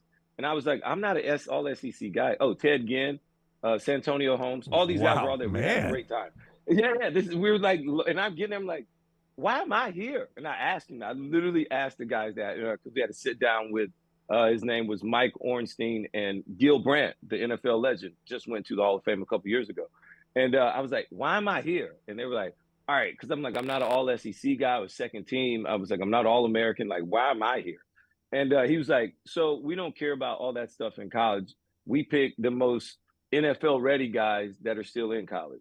So we project. And so last year, 22 out of the 25 selections got drafted in the first 3 rounds. And I was like, so you think I'm going to go to the league? They were like, oh, yeah, for sure. You'll go. You can play 10 years if you keep your mind right. And so that was my goal. It was like, I just got to get to the NFL, play 10 years. Like, and so from that day on, going into my senior year, that's all I was focused on. Wow, the positive. So Coach Ball. The positive influence of Playboy, man. Yeah, Playboy, yes. I literally bought a subscription that day. Actually, I bought a subscription that day. And so I actually got the magazine I was in, too. So that was the real reason. But, I mean, that's what I tell my mom at least. That was how it all started. And then I never forget, because, like, I would tell Coach Ball anytime NFL scouts were over there, I'm like, hey, man, throw the ball far. So I'm going to go pick. I got to show my range, So it totally switched my mindset. So you brought up the first time we met, and I think this was either the first or second time, but you were with Charlie Pep, and you guys showed up in his old grape. What was the thing called? It was a Kia Sportage, the grape. It was, I mean, it leaked the whole time in the passenger seat, bro. I'm like, dude, I'm riding with you, just getting wet over here. But you guys showed up, and remember what you showed up for. We were at the Oak Hill Bar and Grill downtown Homewood, and there was a centerfold from Playboy signing issues. Yes. Yeah. And they waited in line, and he was like, yeah, will you sign it, Sergeant Spoon? So good. So, look, it's all full circle, man. It's all Playboy, right? It's all Playboy all the time, man. I called myself a Playboy at that time. So, yes, it's so funny how that did. I think that was my book that I brought with me. So it was. I don't think. She knew you were a true fan. I was. I got the subscription after being selected to the team, dude. I was all in. I told you. I was an investor at that point. At that point, you should have said, hey, congratulations on getting in. I was in 2 months ago. I'm already in the magazine. So if there had been NIL in your days, do you think you and Pep would have had better cars than the Kia Grape? So, I mean, Pep probably for sure would have. I mean, my car was pretty decent. I can't lie. I had a Tahoe with some 312s in the back, leather. I was good. So I was fine. Yeah, having to recruit hard for those big school, high school kids back in the day. I saw before you came on, I saw you had gear in your hand. Did you get some stuff shipped to you? What's up? Yeah, that's just the NFL players, legends, and all that other stuff they send. Every now and then I get some different mail, and look, man, I'm fortunate and blessed. I still get a shipment every year from the Carolina Panthers. And their whole Legends community, the Saints send me stuff. So I'm kind of locked in with 2 different organizations. And then doing a podcast with Peanut Tillman through the NFL, they allow us to continue to do more and be around the game. So it's been really cool. As I continue to expand, this media thing has really changed my life as well. Because you guys know me. I just talk like I'm just whoever. I'm just the same all the time. But now being in front of the TV, I'm like way more recognizable than I ever was as a NFL safety for a small market team or for an Alabama team that wasn't dominating the SEC like they do today. Yeah, and that's where I was going to go next. Are you still having fun with that? It sounds like you are, and is that something you see yourself doing for the foreseeable future? You want to stick with this broadcasting thing because we all agree you're so good at it and probably should continue to grow to bigger and better things. Yeah, and that. So when you say bigger and better things, like that's. I hated when I said that. I hated when I said that. Yeah. Well, no, it's true though, Jim. And so, that's who I am as a person. I'm naturally a goal-oriented person. And so, like I mentioned to you, all right, this is when I said I found out I was going to go to high school. I was going to go from high school to college. Boom, that's the goal. All right, when I said all of a sudden I was in college, I was just having fun. Then I went to this Playboy thing. They said I'm going to go to the NFL. Okay, boom, that's the goal. And when you get to the NFL, you get there like, all right, what am I going to be? All of a sudden, I got a coach that comes back. Tony Oden was like, man, Roman, I just coached the Pro Bowl. You want to know the difference between you and Sean Taylor? I was like, yeah, besides 6'4", 220, and like me being like 6 foot 200. Like, besides that, what? And he was like, look, the way he practices, the way he puts in, he's like, you could be a Pro Bowl player. And then next you know, boom, I go. Because for the first time somebody says I can achieve this or I have the ability to be able to do these things. And he kind of puts this goal out there in front of me, and you go out there and do those things. And so for me, it's going to be, what is that next step? I would like to maybe start calling games. I see the game from a different perspective as others, doing that type part of it. And am I going to be just the in-studio guy? Am I going to try and move up to another show? I love the SEC. Like, I love the people I work with. And so that's another part of it is, you get to move up. Maybe you make more money, but I mean, are you miserable? Do you like going into work? Does it feel like work? Where I do now doesn't always feel like work. I got a really good gig. I enjoy the people. Would I like to make more money? Sure, why not? I mean, who's going to turn that down, especially with me with 4 kids? So it's just part of it, and I can always slow down my burn rate a little bit. That doesn't, the financial people enjoy those terms too. Yeah, your youngest son, it was hilarious. We saw him in the reception room before, was wearing a full actual man tie. How old is he, Harp? He's like 3 or 4, right? He's 2. He'll be 3 in June. Soul brother. He's really his own. He's an independent contractor. I tell people that all the time. I call him a pack baby because he's raised by the pack. Like, me and Heather don't have time to raise this kid. Like, bro, you just got to keep up. We got a lot of things going on. You can't be. So he just picks up on everything. He's raised by the pack, and he's an independent contractor. He's always doing his own thing, and he's kind of always beating to his own drum. But yes, he did have a full blown man tie. I'm like, Heather, this is not a kid tie.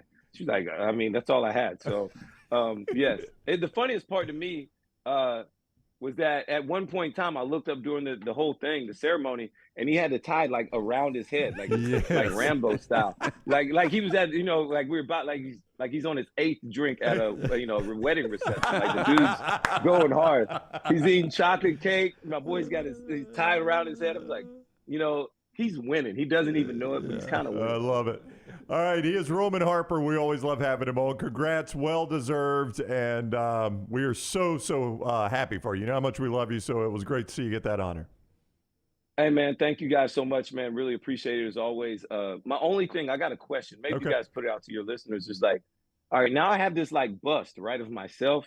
Like, what do you do with that? Like, where do you put that at in your house? Like, I don't have an office. So on top of the mailbox. Just think about it. That starts at the top of the mailbox. I don't really know. Just want to let you guys know okay, that. So as we kind of round around, we'll figure out where it is. Okay, right? We can throw that out on Twitter. We'll get Lil T to throw that out. Yeah. If you have a bust of throw yourself, that out there. Where's an appropriate place to put it? Yeah. Hey, do you have a pool? Do you have a pool?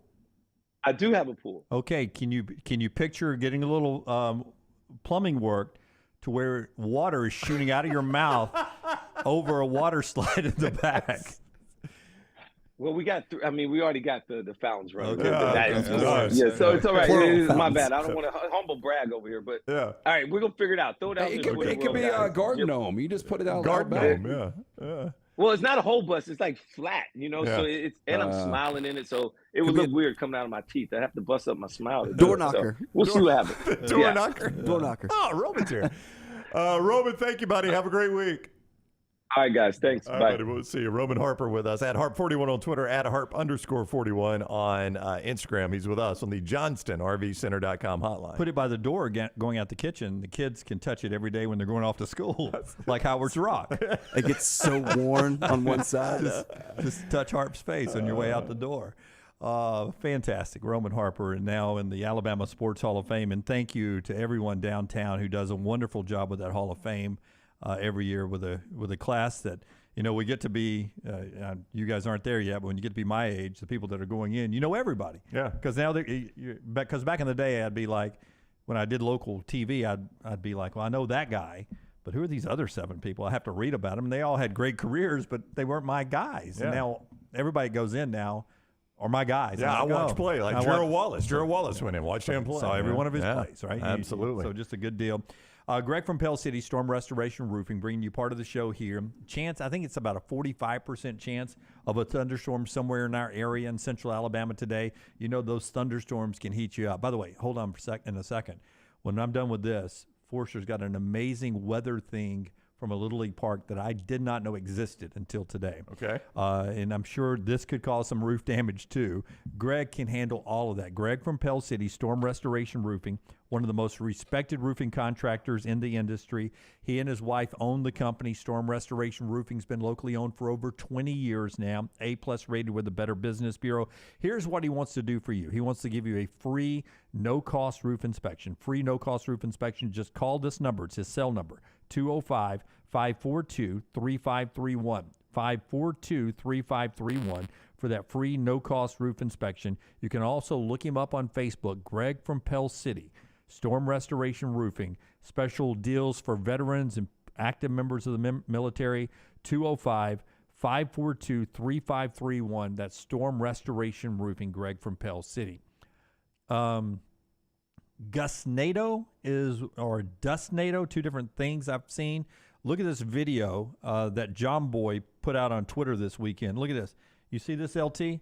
It's just a dust whirlwind on a baseball field, and it's a gust of wind that starts spiraling like a tornado. And hats off to the umpire. Yeah, that's a great job by him. Who's probably making $30 a game, jumps in there and scoops the kid out of the middle of it. Yeah, my advice for the kid would be back up. Well, the kid looks lost. I mean, the poor kid's just spinning around like you can imagine the dust going up his nose and his eyes all of a sudden.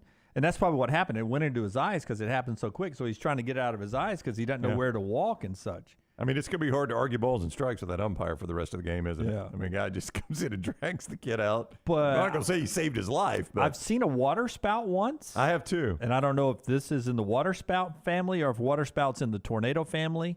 But this, obviously not a tornado, and it only happens briefly. But it's like, I guess by the name of it, a gustnado, that it's a gust of wind that basically starts spinning like a tornado. Have you ever seen that? No, and especially on home plate. Yeah, I think it's more of a Midwestern thing. But I've seen the water spout like down at the beach, and that's just a tornado on water, right? Yeah. Yeah. I mean, that's what I guess. I don't know. I mean, I guess if you're out there, it does just as much damage. When I was out in the Midwest in Kansas, they had those, but I never personally saw one. Didn't they call them dust devils out there, Lance? Yeah, and then it wasn't a tornado; it was a cyclone. Yeah. What's the difference there? Just where you are? I really don't know because all these span-like questions you're giving us, Brad. Well, no, I don't really hear it called a cyclone anymore. I think everybody's just transitioned to tornado. Yeah. Well, we've had a mild tornado season this year. Thank God. Oof. Glad Dunaway didn't say that. I was about to say, I can't believe anybody just said that. But I thought that I saw that video on Twitter this weekend. I thought that was absolutely amazing. Evan's laughing at $30 a game. I mean, what do y'all think a Little League umpire gets? I think Jack Brayfield, if he's watching, he and I used to do games together. I think we got 25 a game back in the day. Yeah, I only got 30 to call a game back in the day. Yeah. But it would be like 25, and you probably got to hit the concession stand between games, right? They'd go and give you a hot dog and a Coke. Maybe. Now, and I may be misremembering. Maybe it wasn't 25, but I felt like we got a 50 spot for 2 games on a weeknight. Yeah, because I can remember being a kid at Saks Youth Activities. The hot dog was $1, and the little wax Coca-Cola cup. You remember what I'm talking about? Yeah. The wax Coca-Cola cup that was probably maybe 8 ounces of drink was 50 cents. And so $1.50. I mean, I'm sure. Great ice, though. Oh, it was. It was good ice. And I loved actually church league softball better because you got 20 a game, 10 from each team. That's right. And you had 4 games a night because those games are really quick. And that was easy. So an $80 night? You didn't call anything unless it was Salura Baptist versus First Baptist of Alabaster. And so was that all cash, though? They would just give you 10, each team gave you $10 cash? Always cash. And between Rue Burrows and Louie and Hoppers, you probably spent it all 80, right? Oh, that cash never saw a bank. Did you never ever saw a savings You were account. buying like pink panty pull-downs for all the Did you ever the bar rats running around? Yeah. Did you ever worry though that cash just came straight out of the offering plate? Like they had a Monday night game and Sunday somebody's like, "Hey, y'all pull 10 off the top of that. We got to pay the umpire." Well, the way we did it with the gym socks, it was everybody kicked in $1 for the umpires. Right, yeah. Because you had 10 in the batting order, everybody kicked in $1. So.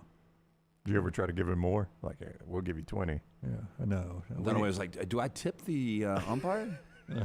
I'm going to tip in advance.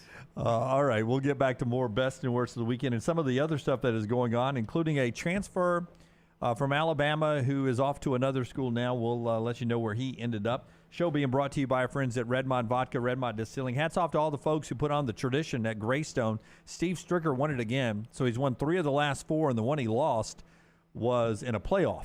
So Steve Stricker has figured out how to play Greystone. Yeah, he's probably like a lifetime in this event. I'm just going to guess maybe 100 under. I haven't looked, but I would say it's pretty close to 100 under in his life. But I think that paycheck is $200K to win that one. I thought it was more than that. I thought it was 325, but I could be wrong. 325, but it's a major.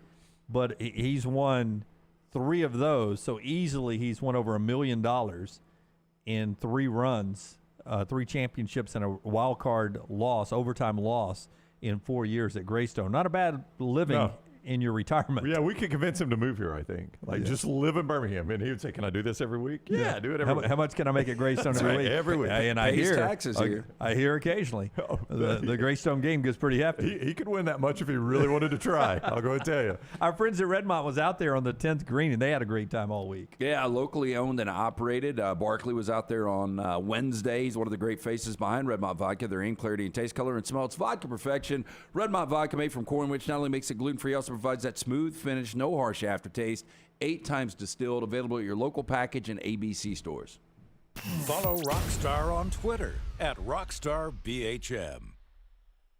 There are so many things I love about walk-ons. Authentic, mouth-watering Louisiana cuisine, prepared fresh, daily from scratch. A great beer selection and TVs everywhere to watch the big game every day of the week. And, of course, they've got 2 great locations on Highway 280 and 119 and at Hoover near the Hoover Met. Walk-ons is also a great place for happy hour, 2 to 6 Monday through Friday with $5 moonshine swirls, $5 house pours, and half-price appetizers. And it's an easy take-home experience for the family as well. Highway 280 and Hoover with walk-ons. Follow Next Round Live on Twitter, Instagram, Facebook, and YouTube. The social media team at Next Round Live will share the latest interviews and videos from UAB, Alabama, Auburn, and campuses all over the college landscape. You'll also get the latest highlights and news from the Next Round Live Daily Show. Jim, Lance, and Ryan will share their thoughts, and remember, you can always see the old shows on the Next Round Live YouTube channel. Subscribe, like, and don't forget to comment. Turn on the notifications so you don't miss a thing. It's Next Round Live on Twitter, Instagram, Facebook, and YouTube. Holly Mack Wilson is the realtor you should use to help buy or sell a home. Why? For one, she is a professional with certifications in negotiations and buying and selling real estate. She also sells 70 homes every year. Think about that for a minute. 70 homes is the equivalent of almost 6 homes per month. That's more than 1 per week. That's crazy. It's because of her attention to detail, her marketing knowledge, and her professionalism. She helps you get the most out of the house you are selling and helps you get into the home of your dreams at the best possible price. Holly Mack Wilson is also someone you can trust, which is crucial when making the biggest purchase of your life. What's even more important, she cares and wants to help. If you're buying or selling a home, she can help. Call Holly Mack Wilson today, 205-901-9446, or check her out online at hollymackhomes.com. Holly Mack Wilson, a trusted, professional, and experienced Keller Williams agent. Hey, Lance Taylor from the Next Round to tell you about my friends at Michelson Laser Vision, located conveniently UAB Highlands. Almost 20 years ago, I went in for the procedure. Only took 12 minutes for both eyes. When I went in, I had 20/200 vision. I was legally blind. Now I have 20/15 vision, still 19 years later. Make the call today. Schedule a hassle-free consultation. 969-8100. Dr. Mark Michelson, Dr. Jen Michelson, Michelson Laser Vision. Make sure you tell them the Next Round sent you. 969-8100 or MichelsonLaserVision.com. Have you had a pipe burst, a washing machine overflow? Maybe your toilet or bathtub is overflowed upstairs and now you have water coming through your ceiling? No problem. The specialists at Dry Tech are here to help. What's important is you act immediately when water damage occurs. Failing to do so can cause mold, rot, and mildew issues. Long-term exposure to those toxins can cause many health issues down the road. So act fast. When trouble strikes, call Dry Tech, 205-637-0143. That's DryTech at 205-637-0143.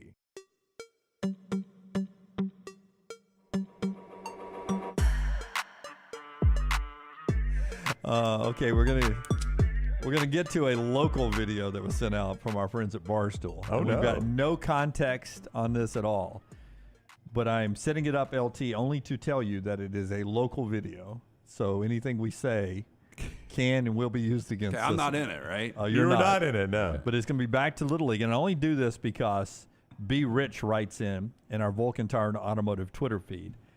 I ump at a local park, $35 a game for coach pitch, $45 a game for kid pitch.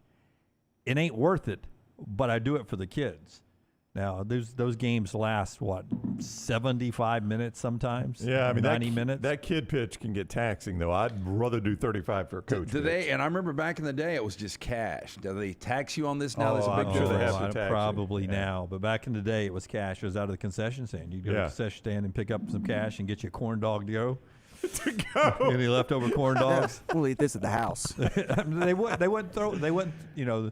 Well, the end of the night. Yeah, end of the night. So I'd grab those corn dogs. And I will tell you, that's one food that I'm not going to say I should eat more of, but I would enjoy eating more of. I never see the corn dog. I know it was just a box of those frozen patties, but the ball-filled hamburger was fantastic as a kid. It was. They throw those frozen patties on the grill, them up, and it was just ketchup, mustard, and cheese. But they would wrap it in that foil. Fresh cut onion, though. Fresh cut. If you wanted it, yeah. I don't remember any onion. Oh, we have fresh cut onion down. Now, would you rather go with that cheeseburger or a corn dog? I'd go with that cheeseburger. Okay, the ballpark cheeseburger was fantastic. I was about to say I will order off of Amazon one of the true bags of frozen ballpark corn dogs, and we'll let our friends Sterling down at Champy's throw it in his deep fryer one day, and cook them up for us if we want to have a corn dog day up here. Oh, I'm all about a corn dog day. I'd love to have a corn dog. Yeah, corn dog day would be fantastic. Yeah, because I mean you can't get the microwavable ones. No, because they I'm get like too you. soft. Yeah, you like them crisp, don't you? I like them crisp. I do too. I like the bottom right by the stem, right by the you want the it stick. scorched. I want it black. Yeah. I want them on the crunchy side. That's my last bite. And then you squirt in ketchup, squirt in mustard, and then mix it with the up. corn dog. Yep. Yes. Yep, that's the way to roll. Yes. I'm all in. I'll throw some mayonnaise on the corn dog. Right. I'm not a big mayonnaise guy. Tell us, if you will, about our friends at Precision Sports. We'll get you back into the game if you've got an injury or anything, and then we'll get to that video that I have pre-warned us about. It's local, and we've got zero details about this, but Barstool sent it out, and it gets to B. Rich saying no matter what they pay youth umpires, it ain't worth enough. It. Ain't enough. Hey, new ways to contact your favorite precision sports medicine and orthopedic provider. Remember the number 205-512-3885. The website, precisionsportsortho.com/2023. Maybe you hurt that shoulder putting something in the attic. You hurt the knee getting up from the couch at halftime. Let this be the year. Precision Sports Medicine and Orthopedics. Get your life back on track. Orthopedic care better together. Find your provider today. Again, call 205-512-3885 or visit precisionsportsortho.com/2023. Krusty says mustard only on a corn dog. I don't hate it. Oftentimes I do mustard only on a hot dog when I'm at the ballpark. Did it Saturday. Yeah, just mustard? Mustard and kraut on a hot dog. I used to be a bigger mustard fan than really anything. Like, I used to take bologna sandwiges to school. It was so gross. God, I but love it was those. just basically, I would take 2 bologna sandwiches with just mustard on Yellow mustard, nothing meat, gross and at all bread. about that. Yeah. And then a bag of the hot chips from Golden Flake. And then I would take 2 Reese's Cups. I'd eat that right now, Lance. There's nothing wrong with that. Every day. But Can't I'm just hide saying money, now, man. No, You can't hide money. That's a great lunch. now I would go with, bologna. Boy, you can't, can you? 2 of them, though, LT. I would go with cheese and mayonnaise, and I would leave the mustard off. Yeah. You got to go the bologna that my dad would slice it at 12 o'clock, 6 o'clock, put the piece of cheese on it, throw it in the microwave, and melt that cheese on there, and then it would curl up like a bowl. You'd put the mustard in the bowl, and then put the bread on and go. I don't hate that either. Oh, it's I phenomenal. like it when it's crispy on the edges. Yeah, you kidding me? Do you ever do a hot dog? Talking about, we were so loaded. I ate hot dog sandwiches as a kid. So it was Couldn't afford the bun? white bread. You cut the hot dog up in it, and so like the ketchup would immediately come through. So that thing was like falling apart. Yeah. No, it was good. Why don't you just buy buns? Hot dog buns. But sometimes the buns run out, Brown. Well, you can double up. The bread. Sandwich is good for the bread's good for the sandwich and the hot dog. Yeah. I'll tell you again. I appreciate it. So mom Y'all and dad probably did- had 2 kinds of cheese at your house, didn't you, Brown? I want Gruyere. Gruyere, whatever. Again, mom and dad are probably watching right now. It was fun seeing them yesterday. Sometimes around, we were out of buns. We would have to take one slice of bread, and I would fold it up pocket size and then hold it like that to where it would simulate a bun. No, it's a redneck taco is what that is.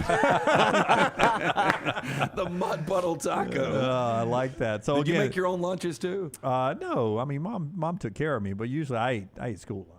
Usually I never got to take my own lunch. We talked about that the other day. I never took a lunchbox to school once in my life, I don't think. Wow. I never ate lunch. I think Randy and Vicky Brown were like, that school lunch is $1.25. You're going to pay $1.25 and eat what they got. I'll tell you, I tried taking my lunch somewhere along the way, but I had the Scooby-Doo lunchbox, and I dropped that thermos one time, and then it's like broken or something. Yeah. Back in the old days, we didn't have the thermoses dialed in. No, it had the little latch inside the lunchbox, though, right? Because I had the Dukes of Hazzard one, and you would put it in, it would latch over it. So it wouldn't roll around. I had Knight Rider. Yeah, Dukes of Hazzard. It was the little, like a metal.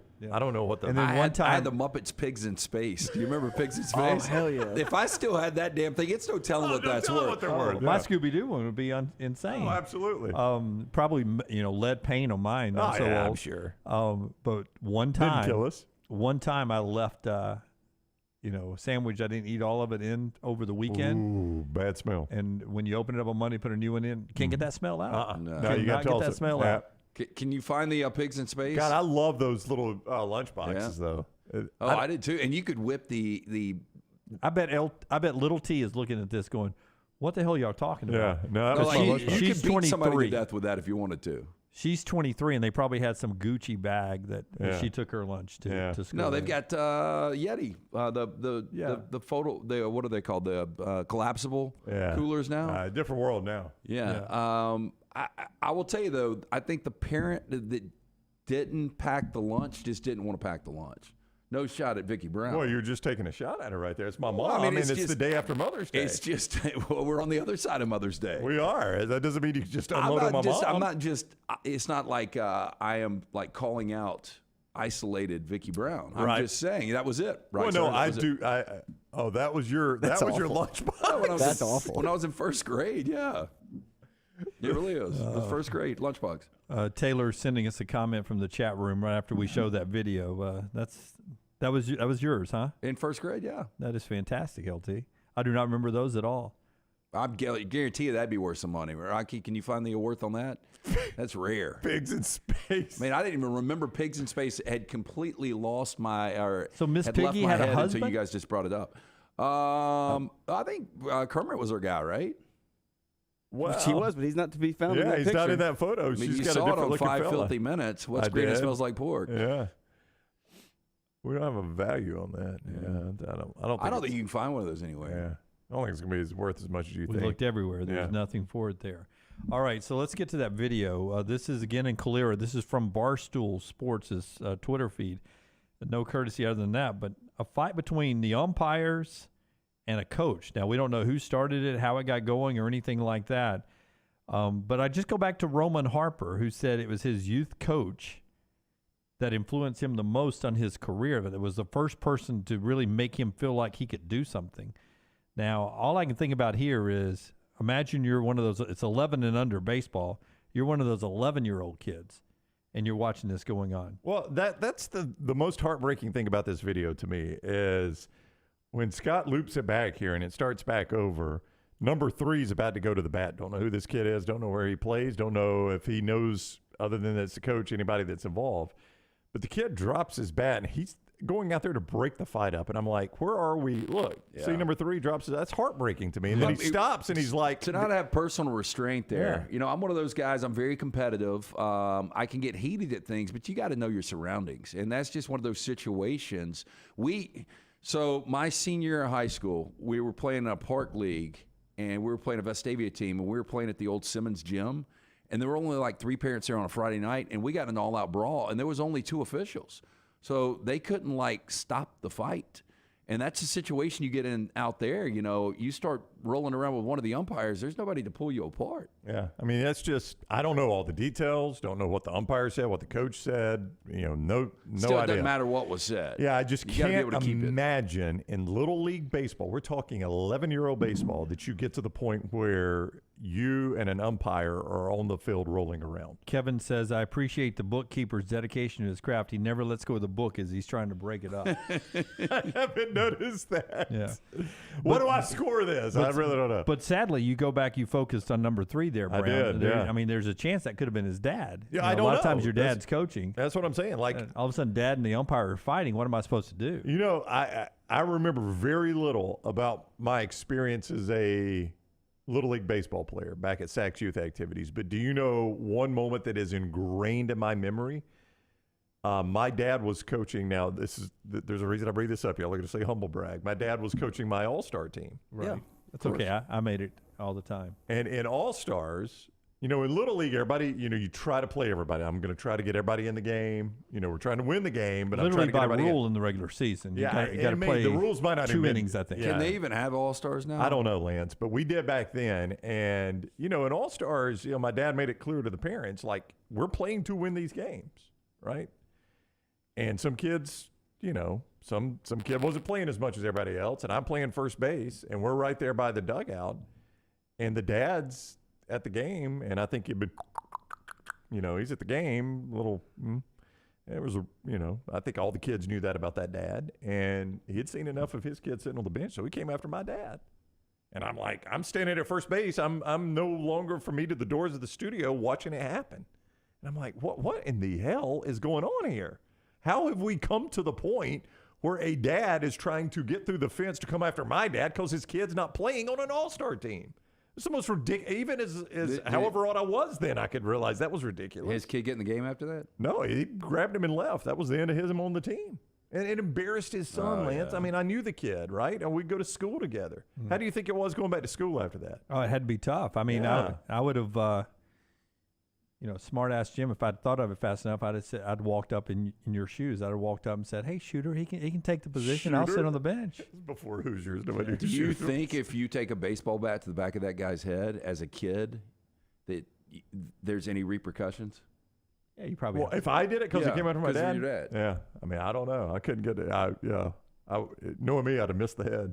I'd probably hit my dad by accident. Which is why you shouldn't have been at first That's right. base. That's why the dad was so pissed. Coach's kid was playing Why? first. Coach's kid makes an all-star team. Yeah, I see what you guys are saying. Some of you in the chat room, the Vulcan Tire and Automotive chat room, that giving the umps hard time is part of the fun of sports.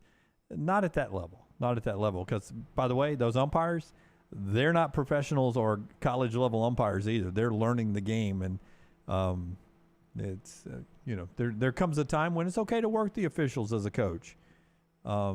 Takes a little bit though, and that comes from a guy who, when I coached, I was horrible at it, and I'm embarrassed of the way I used to act when I was coaching, because I would try to coach like we were in, the big leagues as well. I was trying to work the officials, and I look back now and I was a freaking stupid idiot.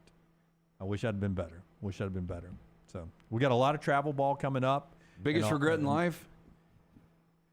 It's not my biggest regret in life, but I do wish I had acted differently when I was younger on the sporting fields, as a coach and as a player. Yeah, I mean, I can't disagree. If I see a major league manager lose it on a major league umpire, I mean, that umpire is at the highest level of his craft, and he's getting paid good money to be out there. Right. And that is part of that game. That's part of that game. Or Doc Rivers lose it on an NBA official. I mean, that guy's at the highest level of his craft. Even Nick Saban chewing an SEC official. I mean, or an NFL, Bill Belichick get on an NFL official. But, I mean, when it's Little League, you're getting what you're paying for. You're paying $35 a game. You're probably going to get a guy that just put in a shift at the pipe shop and busted his butt over there to put on the blue and gray and call the game. Hey, and by the way, a lot of your youth umpires now not as experienced or as good as Jack Brakefield and I used to be, because they don't want to do it. Of those kind of actions. Exactly. Well, right? we had that story in Trash on the Table a couple of weeks ago where if you get thrown out, they make you umpire 3 games before you can come back in. Because it's becoming a problem with nobody wants to do it. Yeah. Anyway, we got a long summer ahead. You guys be better on the youth athletic fields, not just baseball, soccer, all the stuff, lacrosse, other sports that I'm losing mind. Oh, softball. By the way, congratulations to Forrester's daughter's team. Rallied and made the state tournament. So Forrester will be out Wednesday and Thursday. There they are, the Moody team. I assume that's your best of the weekend for us, right? Because in your first day off, they lost the first game and had to win 4 straight to get out. Yep, that'd definitely be my best. Man. And down 7-0 in one of those elimination games. Too. Oh gosh, Wow. season Down was done. 7-0 in an elimination game. Who was coaching the other team? Doc Rivers.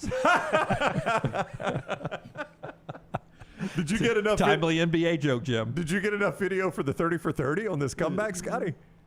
Yeah, I've got the whole game. Well, look at it. What did it start off? What if I told you we were down 7-0? That's right. In an elimination. What if I told you 7-0 You've got was the not a big enough third lead? baseman, Katie. She was like, all I could think about was what we were going to have for dinner that night. I thought the game was over. I was ready to go to the beach. 30A. We had to. All right. When we come back, we will jump into the other headlines going on and then talk to college football with Trey Wallace at the top. Slice, a great place for you to slide in, have a little lunch today, any day this week. How about a slice and a salad? 2 slices in the salad. They have some specials there throughout the week. Slice pizza. Yeah, our late great friend Jeff Pajaya created this incredible concept. His brothers keep it going, both Chris and Jason. 4 locations now. The original in Lakeview, one in Vestavia right down the road from us. There is one in Montevallo and now Crestline Park. It's local pizza, local ingredients. And remember, $75 takeout, 7 nights a week. You get 12 wings, 2 specialty pizzas, half pound of salad. It's only $75. For more information, slicebirmingham.com. Scott Forrester on Twitter @ScottForresterTV. Spring is finally here. Now's the time to hit those trails and sidewalks you've been missing in a fresh pair of perfectly fit New Balance running or walking shoes from the New Balance Birmingham store. Our trained fit specialists get as much information as possible before matching you with the perfect pair of New Balance shoes. We've also got all the apparel and other gear you need for spring, too. There's no better time to get outside than right now. So come over to the New Balance Birmingham store and get your custom-fit New Balance footwear and spring apparel today. Make sure to start your day at nextroundlive.com. Get caught up on the latest podcasts and videos from the live daily show, plus specialty shows such as the Mystery 5th Hour. You can also learn more about the whole staff at Double Down Media, find all of our social media feeds, see the latest videos from our YouTube channel and gaming channel, plus find other ways to consume the show like the Next Round mobile app, which you can download direct from the site via your iOS and Android device. Make nextroundlive.com your homepage and stay up to date with everything from us here at the Next Round. Stop by the New York Butcher Shop and pick up the finest in certified Angus prime beef steaks and burgers, premium pork chops, ribs, and all-natural chicken cut to order just for you. Their chef-prepared entrees and side dishes are the perfect dinner-to-go choice for your family and are ready to heat at home. With a great selection of fine wines and desserts, the New York Butcher Shop is your one-stop dinner shop. 2 locations to serve you, Cahaba Heights and on Highway 119 in Greystone. The New York Butcher Shop, rare quality, well-done service. Be there as your champion Stallions defend their title. Get your tickets now for this weekend's home game. We can't wait to have you for the USFL. Seats start at $10, so bring the whole family for kickoff at Protective Stadium as Coach Skip Holtz and the Stallions are running it back in Birmingham. Doesn't get much more exciting than that. Don't miss out on the hottest ticket in town. Touchdown, Birmingham. Buy your Stallions tickets today at theusfl.com. Do you have unexpected medical expenses? You want to update the backyard, or you just want to take that vacation of your dreams? Legacy Community Federal Credit Union offers lifestyle loans that can make all those things happen. The great news is no collateral is required, and they have affordable low rates. See more about Legacy Community Federal Credit Union's lifestyle loans at legacycreditunion.com or stop by any of the greater Birmingham area branches. Legacy Community Federal Credit Union, proud supporter of UAB and UAB athletics, federally insured by the NCUA. Hey, Ryan Brown here from The Next Round. Do you want to help pay for my kids' college and look great while you're doing it? You need to go to The Next Round store. Everything from hats to short sleeve and long sleeve t-shirts, sweatshirts, hoodies, zip-up hoodies, and much more. And we're adding new things all the time. Why would you not want to see my kids get a great college education and look great out in the public while you're doing it? Get the gear we wear all the time on the show, and there's only one place to get it. nextround.store. That's nextround.store.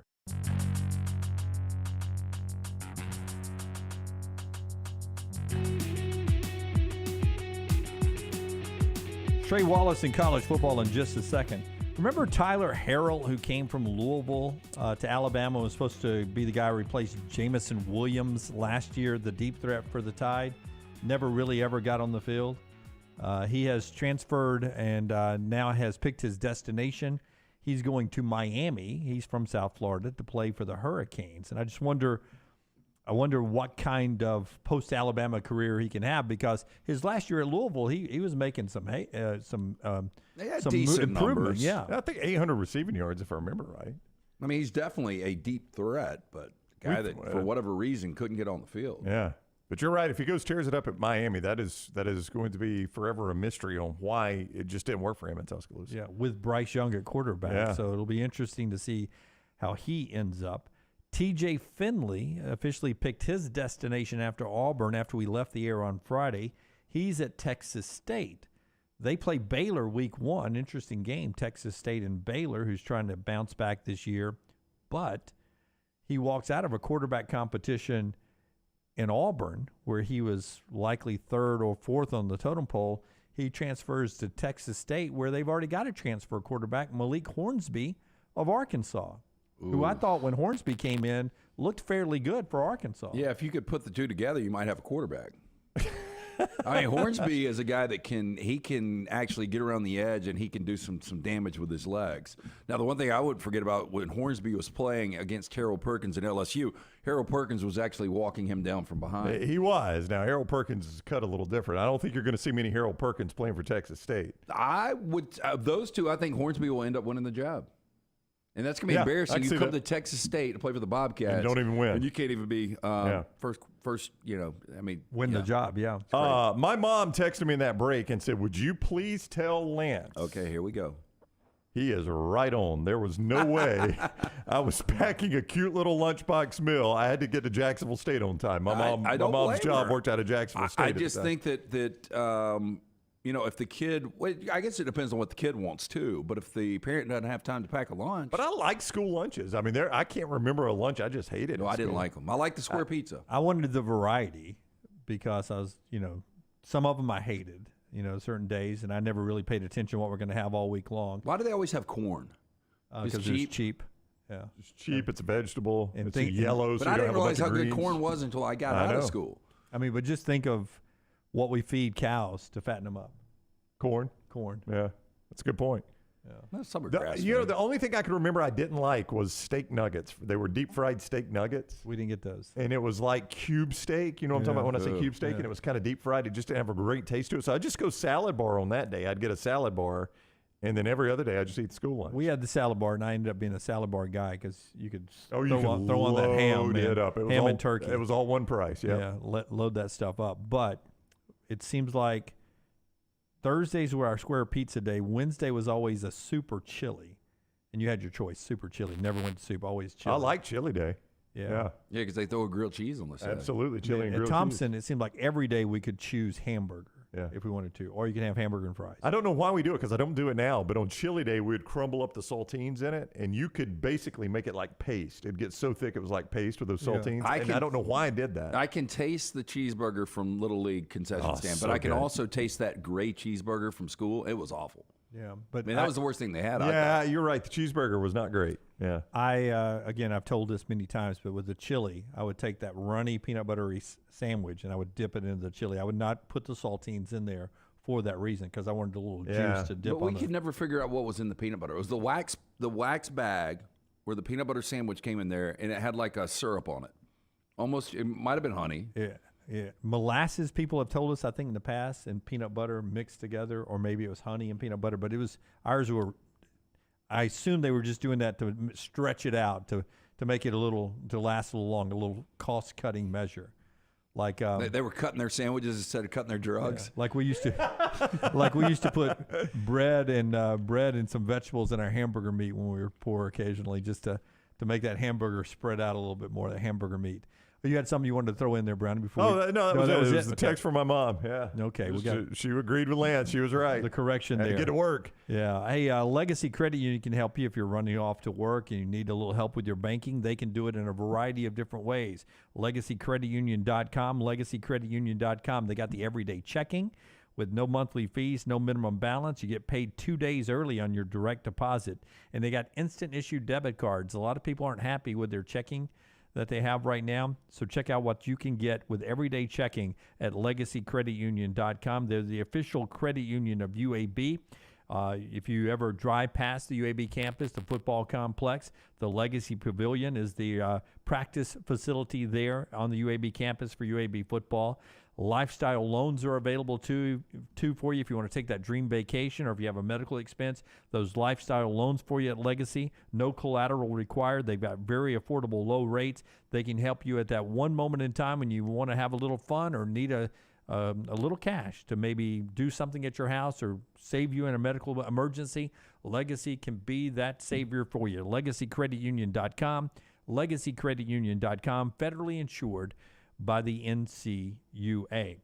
One other note, and this was sort of before we talk more football with Trey Wallace.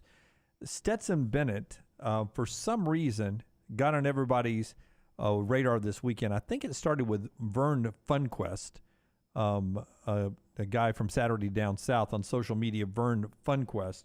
But then it got all the way to Cardell Jones. That's a good parody account name, by the way, Vern Funquest. And it got all the way to Cardell Jones, who did a drive-by on Stetson Bennett here saying, Cardell Jones, Buddy definitely wasn't playing school when he was in college. Stetson Bennett from Playmaker U, Stetson Bennett, despite being in college since 2017, has not graduated yet from Georgia. You should not throw rocks in a glass house. I could be wrong.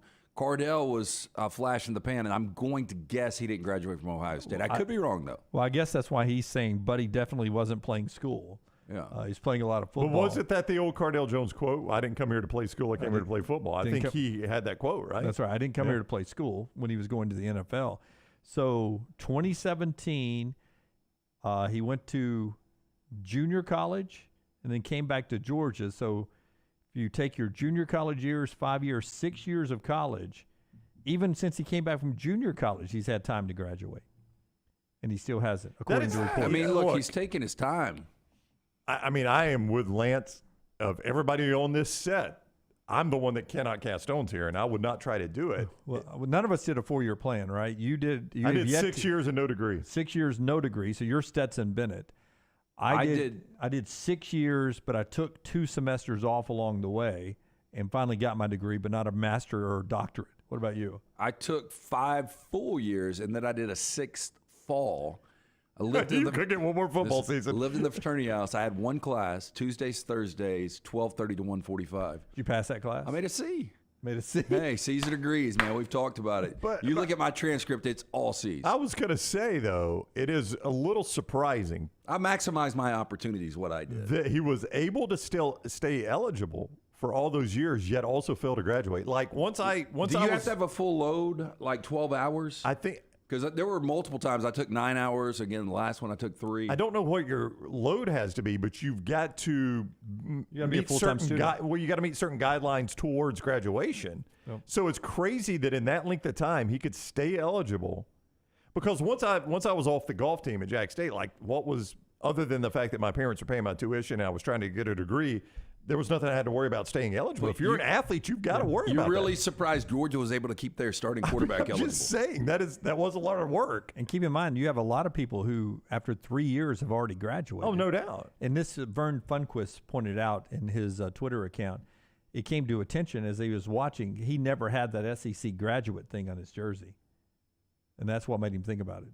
That's crazy. That he never, because the SEC puts those graduate degrees on there. I But mean, a lot of players get those after three school years. Unlike Brown, he will get a honorary degree. Oh, no. Stetson Bennett will one day be a Georgia grad, whether you're actually does the classes or he does the honorary degree. Bobby in the Vulcan Tired Automotive chat room, first of all, patting Cardell on the back with a self-deprecation on he's not playing school, his old quote, but he does point out that Cardell went back to school and did get his degree from the Ohio State University. All right, we'll talk more on the field football with Trey Wallace coming up on the other side, as the show is being brought to you today by our friends at Odie's.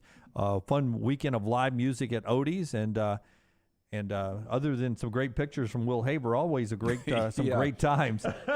at Odie's. Yeah, live music Friday and Saturday nights. Weather is fantastic. You can sit out on that patio, enjoy ice-cold beer buckets full of Bud Light. It's a Birmingham institution. It's in Crestline Village. Incredible food from Rodney Davis.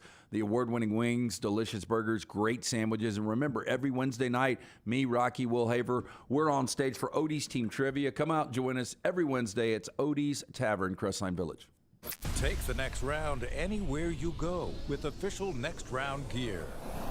Buy yours today at nextround.store. Don't miss your chance to win at Birmingham Racecourse Casino. Open 24/7, so come on in for non-stop gaming action. You'll find the latest, hottest, most exciting games around. And you'll love the fun bonuses and big jackpots. Plus, you can watch and wager on horse and greyhound races from all over the world. Your best bet for big wins is just minutes away at Birmingham Racecourse Casino, where you can be a winner too. Birmingham Racecourse Casino off I-459, exit 31 Derby Parkway. Must be 21 or older. Hey, Lance Taylor from the Next Round. You've heard me for years talk about our friends at Bromberg's Jewelers, and we welcome you to stop by and see that great customer service at the Mountain Brook and Summit locations. But we'd also love for you to check out their new online shop. They've got plenty to choose from. Great gifts, big and small. Available online, they've got David Yurman, Tudor watches, select diamond and gemstone jewelry, William Henry, seasonal and favorite giftware items, and baby gifts as well. They've even got an online sale section. For more information, Brombergs.com. It's the spring sales event at Alfa Romeo of Birmingham. Now you can get $10,000 off plus rates as low as 4.7% on new 2022 Alfa Romeo Stelvios and new 2022 Alfa Romeo Giulias. Come see the team at Alfa Romeo of Birmingham, exit 27 just off I-459 on Grants Mill Road, or visit them online at alfaromeousa.birmingham.com. Hurry down before they're all gone. All incentives applied, in stock units only with approved credit. Alfa Romeo USA of Birmingham.com. Stop by the New York Butcher Shop and pick up the finest in certified Angus prime beef steaks and burgers, premium pork chops, ribs, and all-natural chicken cut to order just for you. Their chef-prepared entrees and side dishes are the perfect dinner-to-go choice for your family and are ready to heat at home. With a great selection of fine wines and desserts, the New York Butcher Shop is your one-stop dinner shop. 2 locations to serve you, Cahaba Heights and on Highway 119 in Greystone. The New York Butcher Shop, rare quality, well-done service. Storm season is here. Make sure you have a plan of action in place right now. Greg from Pell City and Storm Restoration Roofing should be your first call when storms hit. Insurance companies love working with Storm Restoration Roofing because of Greg Nelson's name and reputation in the industry. When storms hit, call Greg Nelson. He's local, 205-542-3531. He's the home of the free no-cost roof inspection. Greg from Pell City on Facebook, 205-542-3531. It's Storm Restoration Roofing. Follow Next Round Live on Twitter, Instagram, Facebook, and YouTube. The social media team at Next Round Live is dedicated to giving you daily news conferences and practice video from UAB, Alabama, Auburn, and around college football. Follow and compare to the sites you used to visit. You'll also get the latest highlights and news from the Next Round Daily Show. Turn on the notifications so you don't miss a thing. Next Round Live on Twitter, Instagram, Facebook, and YouTube. See more at nextroundlive.com. Jim Dunaway, Lance Taylor, Ryan Brown, and Rockstar.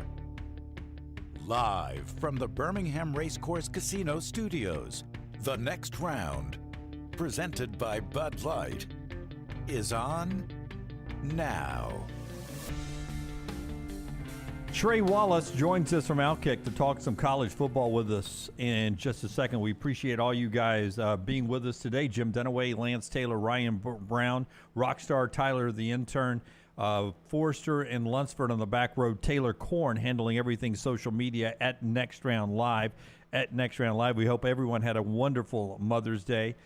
Some of your headlines out there include Auburn baseball staying red hot, number 23 in the country, and they sweep defending national champs Ole Miss this weekend. They scored 37 runs. It's their first road sweep in the SEC since they did it to Alabama in 2018. By the way, Alabama baseball wins 11-0 yesterday on the road at Texas A&M. They win the series at Texas A&M, so they have not lost a series in the SEC since getting rid of their coach, Jacob McNary, with 9 strikeouts. In that one. Ole Miss this weekend for Alabama to wrap up the regular season before they head down to the Hoover Met for the SEC tournament. Alabama softball is the number 5 overall seed in the country, and they get LIU when they start the NCAA tournament. Central Arkansas and Middle Tennessee part of that regional. If Alabama advances, they would host likely Northwestern or Kentucky in the super regionals to go to Oklahoma City. Auburn did not get a chance to host the regional. They have to go and play 16th seeded Clemson. And if Auburn survives that regional, their super regional would be against monster Oklahoma, who's trying for a three-peat. Oklahoma's 51-1 right now under Patty Gasso there. I mentioned that Tyler Harrell is off to Miami. TJ Finley's at Texas State. And there was a passing. Lunsford's not back there, but in the World Series of Poker world, Doyle Brunson, who was 89, he sort of is the cowboy hat wearing old guy that you've seen in poker for years and years and years. He passes away at 89. He had 10 World Series of Poker bracelets. That's what they get for a championship and a lot of cash. He sort of was the GOAT, the first real champion of World Series of Poker. He passed away. Yeah, I mean, guy, old school Vegas. I think he won the World Series of Poker in 77, 78, was at the final table 3 more times, but absolute legend. Yeah, so he is a stud, and he passes away. Those are your headlines this hour, brought to you by our friends at Champy's. Champy's world-famous fried chicken, Highway 119 in Alabaster.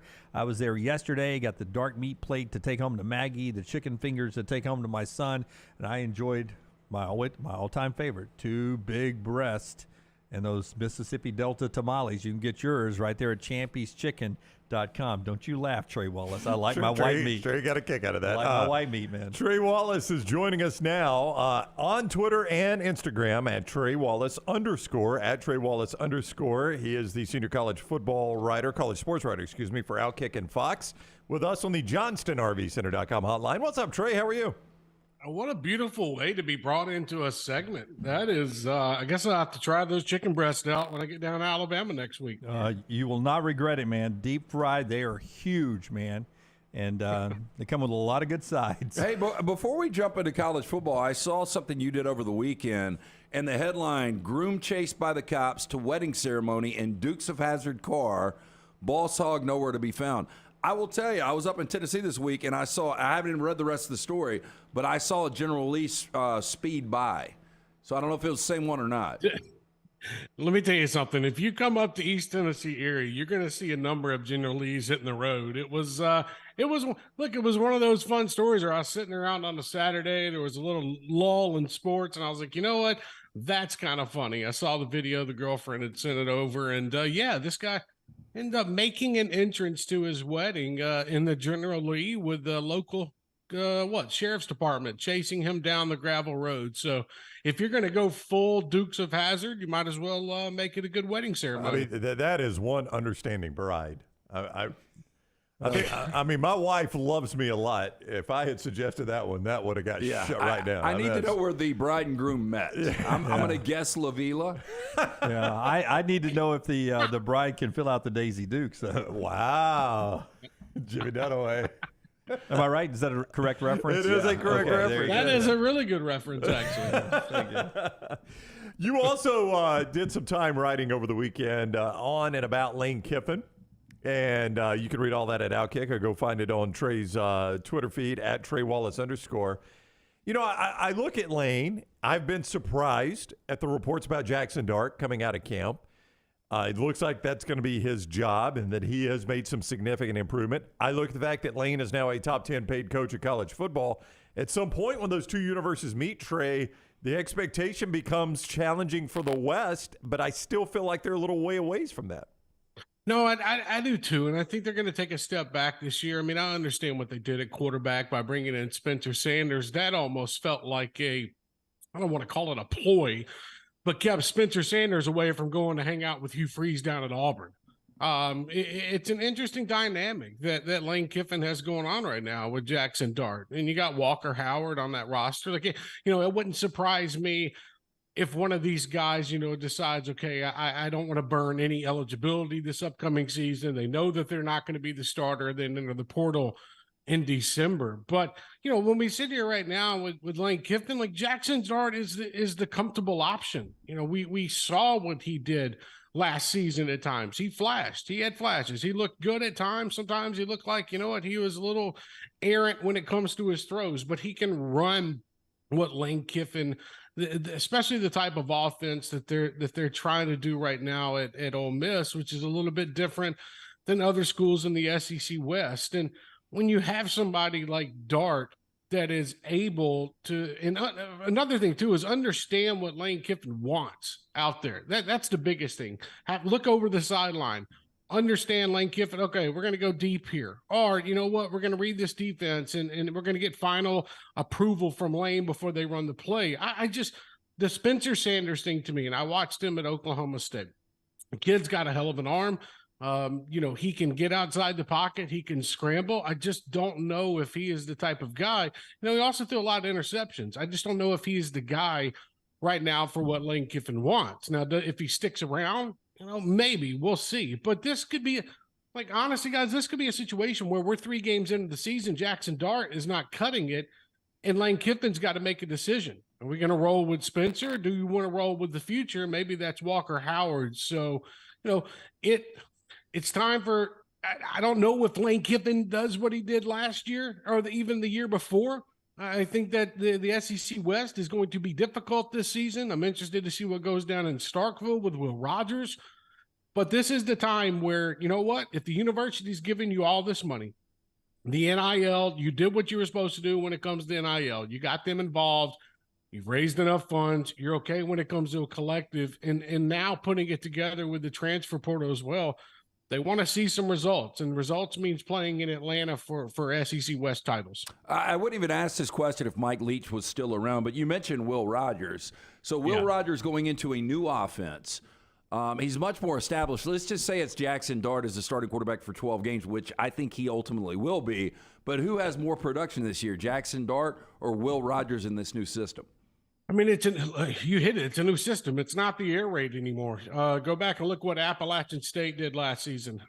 That's the type of offense that you're going to see out of Mississippi State this year. Kind of a run and gun type deal. They're not going to send 3 deep all the time. It's not going to have 3 verticals. I think that's the biggest thing when it comes to the air raid offense, being able to open it up in the back end of the defense. So it's going to be different. Will Rogers can be that quarterback as well. That's the thing too. The system that he ran under Mike Leach, it fit what he was doing. But I think this one right here, where you can do a little bit of RPO if you need to. You can, you're going 10, 15 yards out compared to going 30, 35 yards out on a post down the middle. I just feel like right now we saw what Will Rogers can do under Mike Leach in that offense.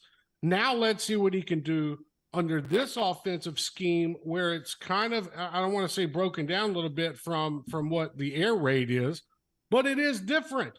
And, Zach Arnett is going to have his flavor when it comes to how he wants to run his program. It's a new thing. And I feel like Will Rogers is that type of quarterback. Go back and look at his numbers last year.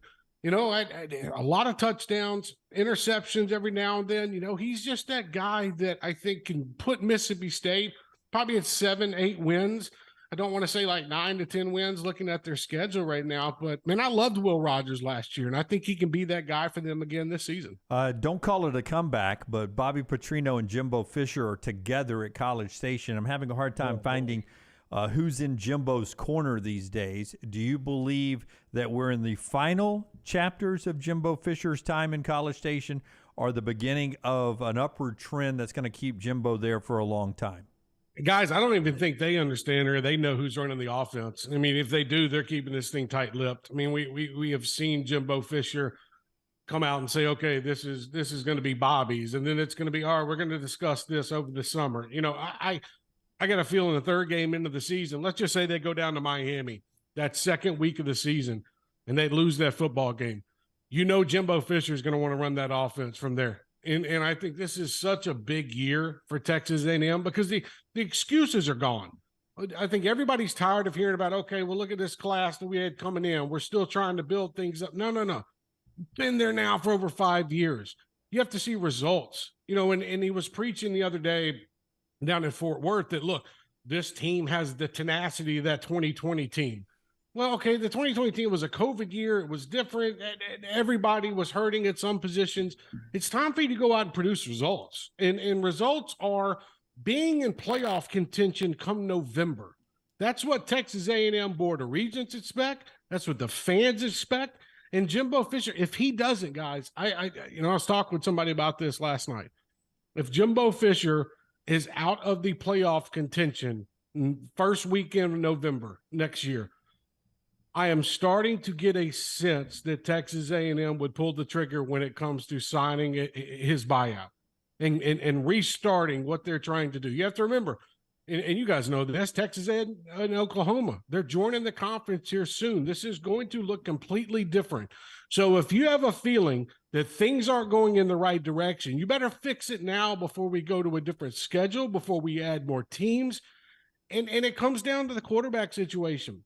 They have got to decide and figure out how this thing is going to roll at that spot. And if Bobby Petrino can call plays, we all know that. He is an offensive genius, in my opinion.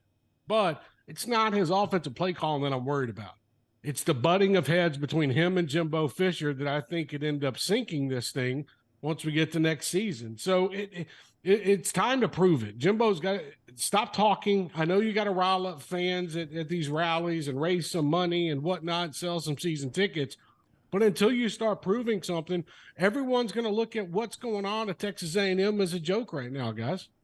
All right, Trey, so you're coming to town for the SEC baseball tournament. You kind of dropped that in earlier, so you'll be in Hoover for that. Should be a fun tournament. So yeah, I know you're excited.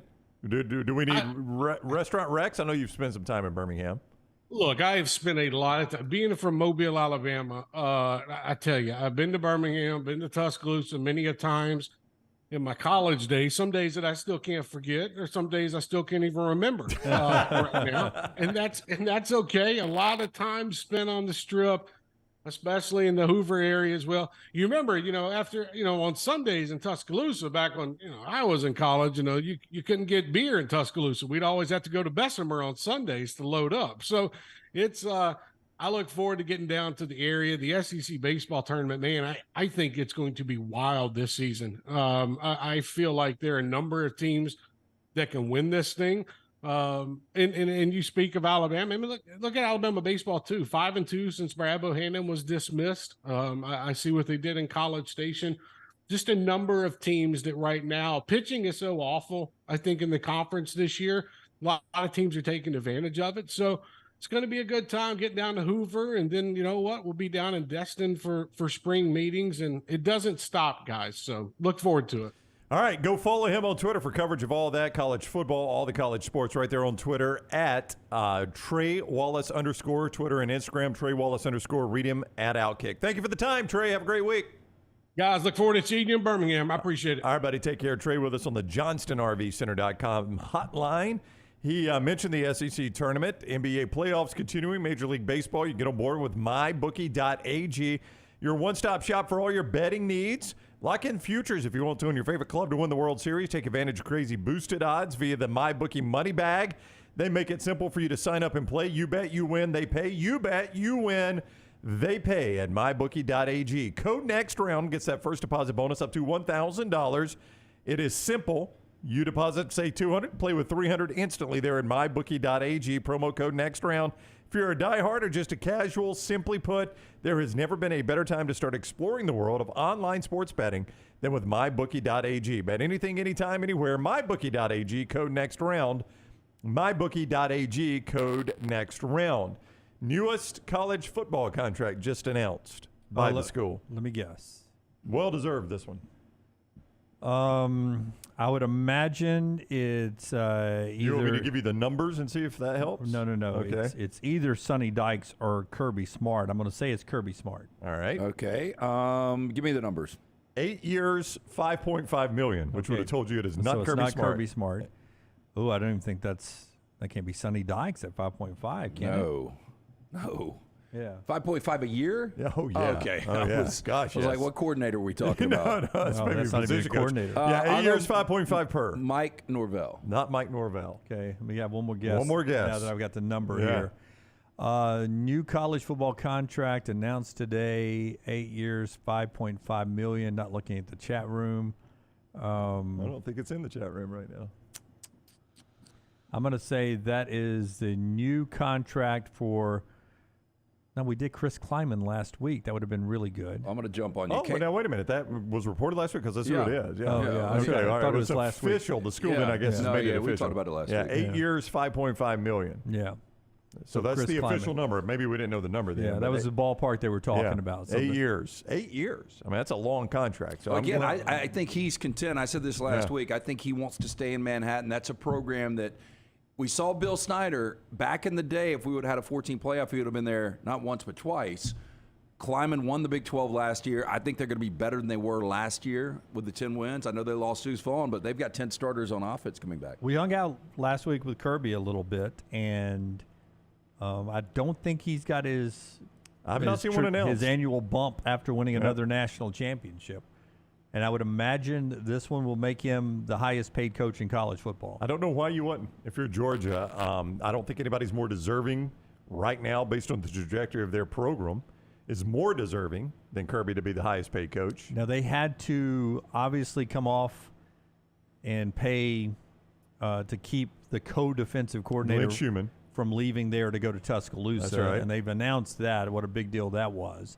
And you got to think that Muschamp's making basically what he's making because they're co-defensive coordinators. You think Bobo's making what Monken was? You might have got him at a deal. You may have got him at a deal. I think he had him a deal. Yeah, but I bet he's over. I bet he's 1.2. Oh yeah, I mean anymore that's a deal. Yeah, that's where it's the money. Yeah, but I think Kirby obviously has become Nick Saban. I mean, he can ask for what he wants, and they're going to spend what they need to spend on assistants. I mean, they've got to. They've got to. So I'm waiting on that one. Yeah, that's going to be the market reset right there is Kirby. That's where Nick Saban and only a handful that could do it. I mean, I was about to say Ryan Day. I don't know Ryan Day's in any position. Probably there with back-to-back college. But Ryan football Day's playoffs. in no position to go beat on somebody's door and ask for more money right now. Harbaugh took a pay cut. Yeah. And I think he's got it all back now. Yeah. I tell you what we need from a little team maybe is a graphic that shows where you can find some of our stuff from last week at the Regions, like our Coca-Cola stage interview with Kirby Smart. Like, where is that? Is it on YouTube? Is it on when Instagram it comes Reels? Out, yeah, when it comes out, you can do that. If it's not out yet, whenever we send that out, let people know where it is, because I want to go back and look at that one, and I have not seen it yet. So when that comes out, I want to go back and see what Kirby was saying, because I remember him talking a little bit about the future there in Athens, Georgia. All right. B. Rich writes in off of Forrester's Moody softball picture. He says best of the weekend for him was this group of girls, the Huntsville softball team, who picked up their ticket to go to the state. He had no worst of the weekend.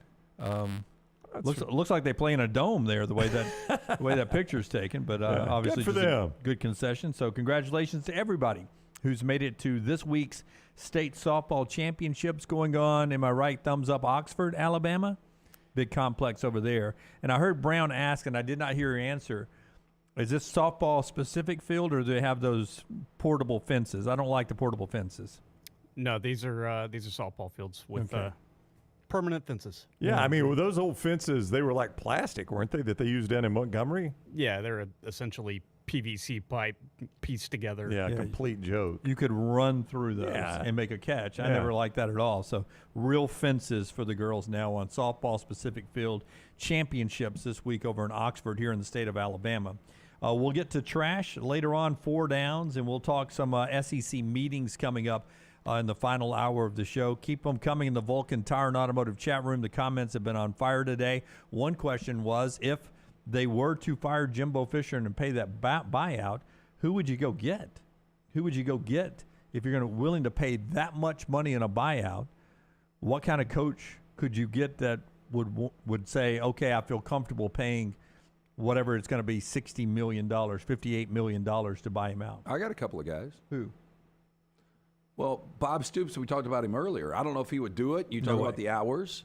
I would fear that he's lost his desire to do that. That'd be my fear. That's what Sacamano says. Why isn't someone throwing money at Bob Stoops?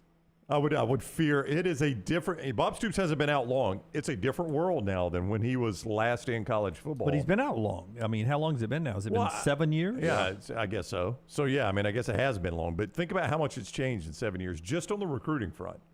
I mean But you know what he was able to do at Oklahoma. Yeah, you could say, hey, look, he only won one national championship. He played for 3 though. They won the Big 12 basically every year he was there, except 2005 and 2009. It seemed like. And Urban Meyer, that was the other name I was going to say. Pritchlaw just threw it up.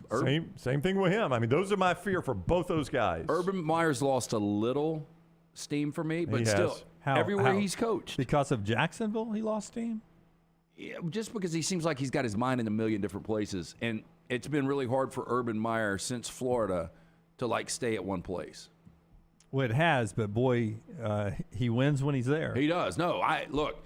If I'm an A&M fan and you could get Stoops or Urban Meyer, I don't care what the ages are. I would go Urban Meyer in a heartbeat. I don't trust Stoops to be able to do it. If the buyout to get him is not crazy on this new deal, would you look at Chris Kleiman? I mean, I would, but again, Chris Kleiman, who I think is a really good coach, and obviously with North Dakota State won a bunch of championships. But the other guys we're talking about are established at this level. Oh, they are. And Urban Meyer is the guy that I would probably rather have. Yeah. All right. Just interesting from over in the Vulcan Tire and Automotive chat room. By the way, Craig points out that Vestavia's baseball is on their way to the state championship series. I was playing at our friends at Ballantrae on Friday, and some of the people that set up your bags and clean them afterwards were Thompson people, and they were talking about how good their baseball team was. And I was like, I heard that. We were up 1-0 on Vestavia, one more win, and we go off to the state championship. 2 games later, Thompson's not in the state championship. Vestavia comes back and beats them. Well, I was talking to my buddy Henry Walburn, and his kid is going to be playing at Jacksonville State. Oh, good choice. Hudson. He just became Vestavia's all-time hit leader, and I'm like, whoa, that's pretty impressive. I knew Hudson was good. I didn't realize he was this good. But when I was talking to Henry, he's like, we're playing Thompson. He's like, they've got 7 new starters, and he's like, this team is really good. So it didn't seem like they were going to be able to advance. Yep. So they come back and win 2. All right. And so Vestavia, and I think it's Central Phoenix City, they're off to play, who's apparently pretty good. 7 new starters. So they've been working the transfer portal at Thompson. I think Thompson is that what works the transfer portal in every sport, don't they? I mean, I can't attest to every sport. No, they do. Well, they've done it before, Jim. We are back in a moment here on TNR. We'll get to trash coming up on the other side. This is the next round. Follow the next round on Twitter, Instagram, and Facebook at Next Round Live. Man, I love a good meal. I'm Jim Dunaway. A good meal is what you get with my friend Sterling at Champy's Chicken on Highway 119 in Alabaster. We're talking great southern fried chicken, wonderful sides, hand-cut chicken fingers, po' boys, and those Mississippi Delta recipe tamales. You got a perfect menu for everybody. Champy's Chicken is perfect for watching the big game, or taking a meal to the lake house, down to the coast, or stay in the restaurant and dine in a great atmosphere. It's all made fresh to order right there on 119 in Alabaster, Champy's Chicken. Hey, Lance Taylor from the next round to tell you about my friends at Michelson Laser Vision, located conveniently UAB Highlands. Almost 20 years ago, I went in for the procedure. Only took 12 minutes for both eyes. When I went in, I had 20/200 vision. I was legally blind. Now I have 20/15 vision, still 19 years later. Make the call today. Schedule a hassle-free consultation. 969-8100. Dr. Mark Michelson, Dr. Jen Michelson, Michelson Laser Vision. Make sure you tell them the next round sent you. 969-8100 or MichelSonLaserVision.com. Holly Mack Wilson is the realtor you should use to help buy or sell a home. Why? For one, she is a professional with certifications in negotiations and buying and selling real estate. She also sells 70 homes every year.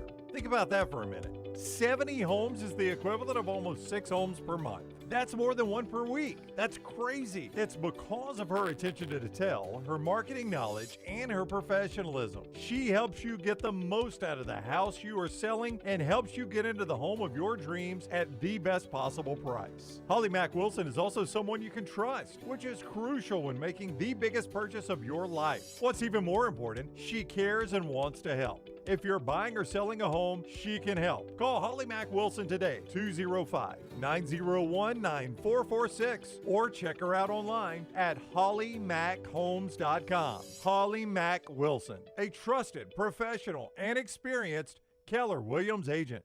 If renting is putting a dent in your bank account, here's your sign from the universe that it's time to buy a new home. And who better to help you through the ins and outs of home buying than our friends at Mortgage Right. With Mortgage Right, you don't have to worry about becoming a short notice mortgage expert because they do all the heavy lifting for you. They're trusted mortgage professionals, and they'll help you choose the right mortgage option and stand by your side every step of the way. Visit mortgageright.com/TNR to buy before renting runs you dry. That's mortgageright.com/TNR. NMLS 2239, Equal Housing Lender. For 50 years, our friends at Wayne's have been doing things around your house that you don't have time to do. Warm weather is coming. You want that lawn looking great. You want mosquitoes not around. Our friends at Wayne's, they can help you out. Right now, they will do $50 off for each of those services to continue to celebrate their 50th anniversary. Again, our friends at Wayne's, they take care of all of us here on the next round. You don't want those mosquitoes. You want the lawn looking great. Call them today, 866-WAYNES1, or call waynes.com.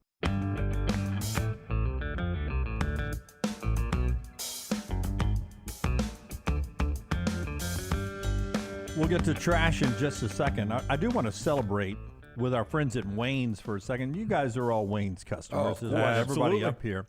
And I guess I was first introduced to Wayne's, growing up, for the best in pest control, those yellow trucks rolling around my neighborhood. And then it was pest and termite. When I became a homeowner, I wanted to make sure that I had the best termite protection. I think it was called a termite bond. And I did that with my friends at Wayne's. And now, they've gone into not only the pest and the termite, but also lawn care services and the mosquito protection. I mean, we were so old school in Alabaster back in the day before you had the high-end mosquito protection from Wayne's. The truck from the city would run by with some big sprayer out of the back, 2 or 3 times a spring and summer. Think those chemicals were good for you? And just smell. I mean, it smelled to high heaven. Y'all rode your bike behind it, didn't you? Yeah. They're trying to wipe out the mud puddle. But, Population control. Go to the mud puddles. So we controlled the mosquitoes that way back in the day, but you don't have to put up with those smells or anything like that. You control it with our friends at Wayne's right now. Mosquito protection and the wonderful, wonderful lawn care service to go with the pests and the termite that founded the company 50 years ago, celebrating 50 years with our friends at Wayne's.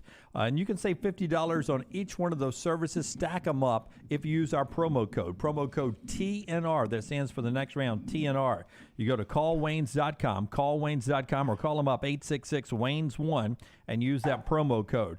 That includes the lawn care service, the mosquito protection, the pest control, and the termite protection as well. It's all right there. Promo code TNR when you go to callwaynes.com or 866-WAYNES1. Before we get to trash, one other note, and this is why I hate the ESPN win projection or playoff predictor and all that. The FPI? Is that what you're talking about, or just their playoff predictor? You know how during the course of a game now you have 8% chance probability of winning? win. What? Probability No. You're talking about or win probability. Win probability or making the playoff. Yeah, making the playoff is the one, because it's hard to put stats on it. People literally just pick the team. No, but the end game I've seen 99.9%. Yeah, I never trust 10 those. times over the last 5 years blown. Yeah, Well, I think this is worse.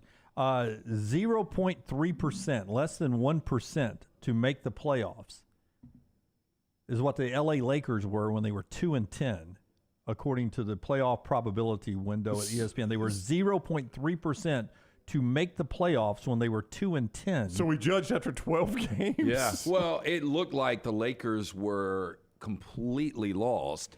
And it looked like a situation where, at one point Anthony Davis and maybe even LeBron would get shut down. They were 250-1 at that point.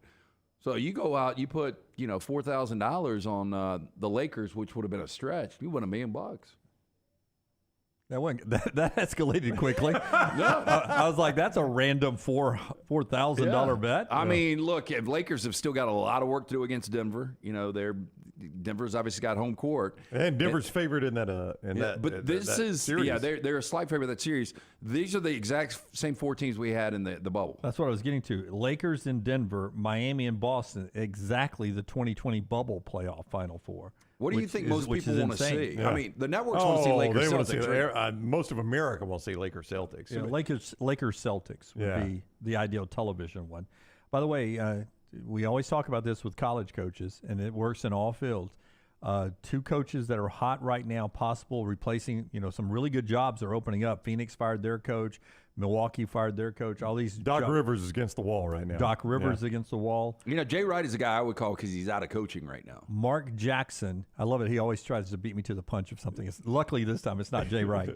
As I'm setting things We're just up, having a conversation. Mark Jackson is one who's an analyst on the TNT broadcast. Yeah, we've seen him before. Not a fan of Mark Jackson. I can tell. There goes that man. Secretly, he tries to take credit for the Golden State Warriors. Well, he was the coach of Golden State before Steve Kerr. Steve Kerr left what? He was a broadcaster to take over Golden State, won championships. Hot name who's starting to bubble up in these conversations, J.J. Redick. Really? Because he's on ESPN? Dark horse guy to keep an eye on getting an NBA You job. never look, how many times have I ever said it? That's why I'm bringing it up. You never look smarter than when you're an ESPN analyst. They set you up to look smart, and all these people watch it like, what's J.J. Redick? Well, why is he wasting his time on ESPN? Let's let him coach our team. I mean, Steve Nash was a disaster. He was. J.J. Redick's got, which most of these guys have got great basketball IQs. I mean, if he's all in, and he can also bring a little play for Coach K. I mean, I got a little Coach K. But, I mean, like our buddy Johnny Cogden from ABC 3340, we're out at the regions, ready to fire the Celtics coach. That Joe Mazzulla. Joe Mazzulla was a second row coach. Used to hand the whiteboard. Across the bench. Yeah. Now they're the betting favorite to win the championship. They're the betting favorites to win the championship. Doc Rivers. Doc Rivers is out coaching him. Yeah, I love Johnny. All right, let's get to trash. Rockstar, hit the big button, man. That didn't upset me. But the bitch-ass hoe that told me to calm down, what I'd like you to do is apologize instead of being a bitch. You're calling me sorry, but you're calling me a bitch. So set an example. I'm sorry. My kids can't hear me calling you a bitch. Your window's open. They can't hear me because they're listening to Kids Bop. LT's Trash is presented by Mortgage Right. Mortgages done the right way. Was that a new back room? Yeah, that was in the back room. Was that legitimate though? That was a girl sticking her head in the car. I don't know what I guess it was an Uber driver. And he kept saying, it's my fault. And so she's like, you keep telling me to calm down, you bitch ass hoe. She's like, your kids are hearing you. They can't hear me because the window's up. And listen to Kids Bop. So it's on you. Kids Bop. Did they ever clap at each other? You need to shut up. She keep doing. You keep saying to calm down, whatever that means. I'll tell you, some of that Kids Bop, I mean, obviously talented kids that are re-singing these top 40s, but it's creepy when you really listen to it. Well, I like it when they do one of those songs that's got like deep meaning. It's just a They bunch do of 9 Inch Nails Closer. Yeah, kids singing about like broken relationships. I'm like, Well, it's they're 9. The Shawn Mendes kid was like, 16 years old, and he'd been through every relationship in the book. I'm like, who's writing these lyrics? They changed some of the lyrics for the Kids Bop. They take sometimes, yeah, over the radio song and change it a little bit. What was it? That terrible Applebee's song, and then it was on Kids Bop, and instead of Natty Light, I can't Fancy remember. Like. Wasn't Yeah, it Fancy Like, but there's a Natty and a Styrofoam. I can't remember what they changed it to, but that was the lyric they had to change. Like Natty and a Styrofoam. Oh, God, I hated that. Milk. Yeah, it was something like that. It was so cheesy. Water and a styrofoam. Nestle Quick. Buying a home, major milestone in life, getting it right comes down to the right advice at the right time. That's why we're proud to partner with our friends at Mortgage Right, who do mortgages the right way. Housing market has its ups and downs. That perfect home you've had your eye on may be harder to come by, but with Mortgage Right's Lock and Shop program, you can lock in your interest rate before you start shopping for a home.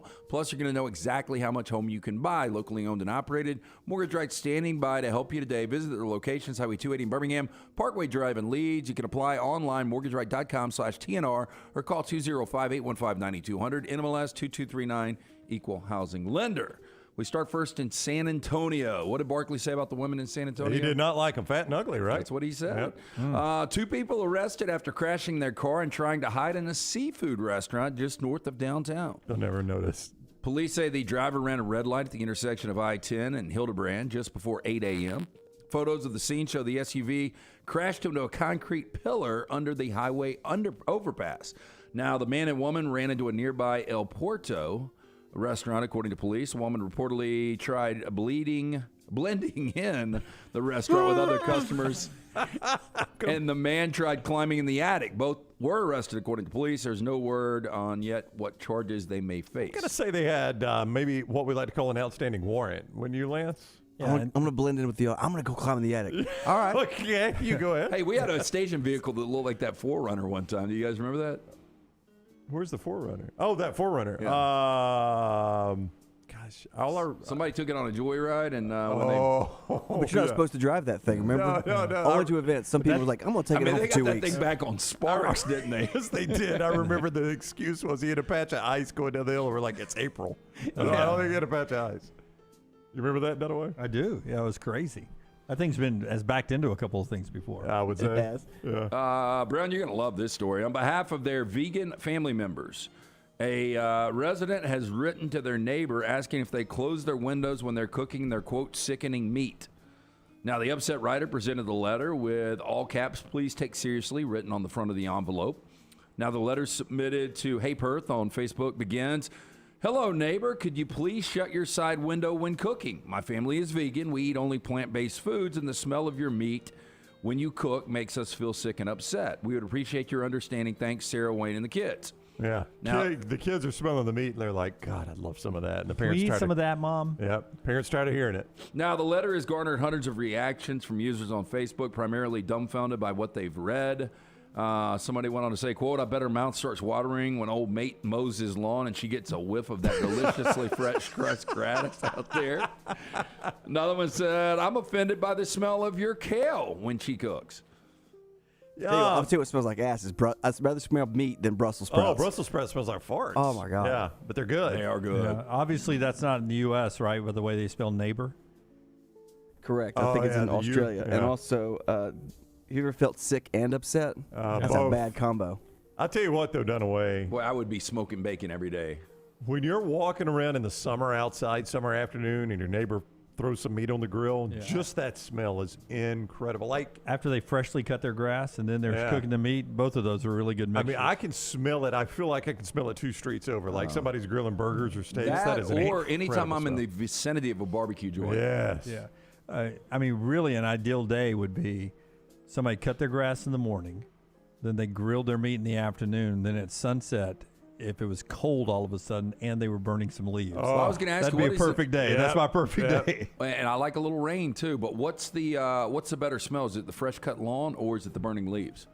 I lean burning leaves. I like burning leaves. Well, of all the one we've discussed, meat on grill is number one, right? Sure. Yeah. Well, I tell you what, an underrated smell. I think I've got this saved for a gasoline mystery 5th hour.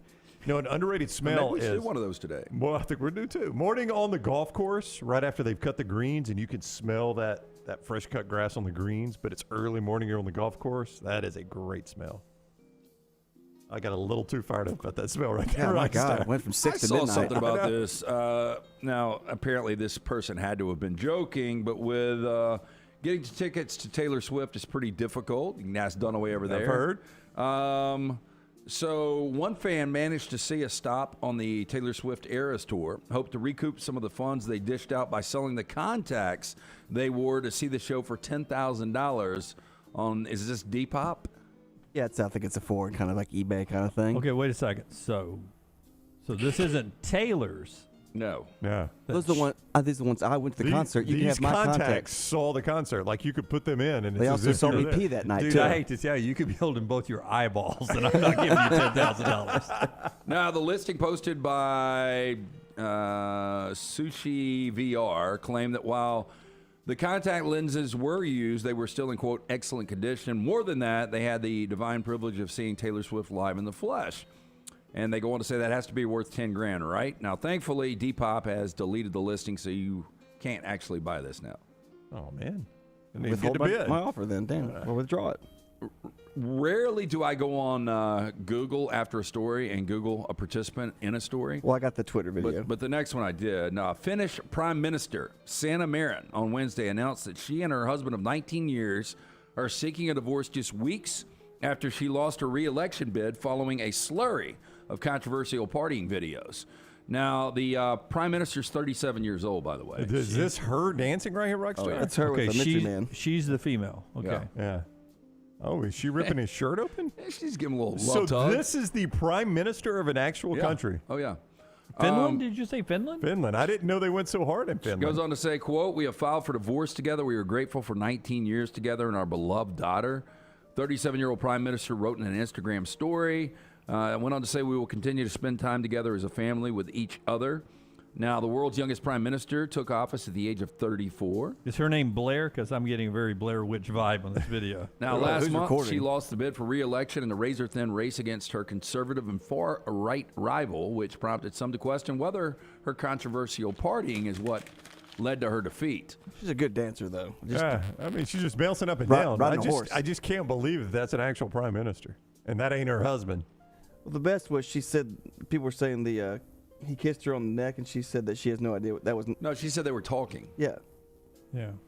That's him talking to her. Why is he talking in her neck? He's got to get that DJ's loud. And then she ripped his shirt open, it looks like. Give the guy a break. He's just trying to make Finland great again.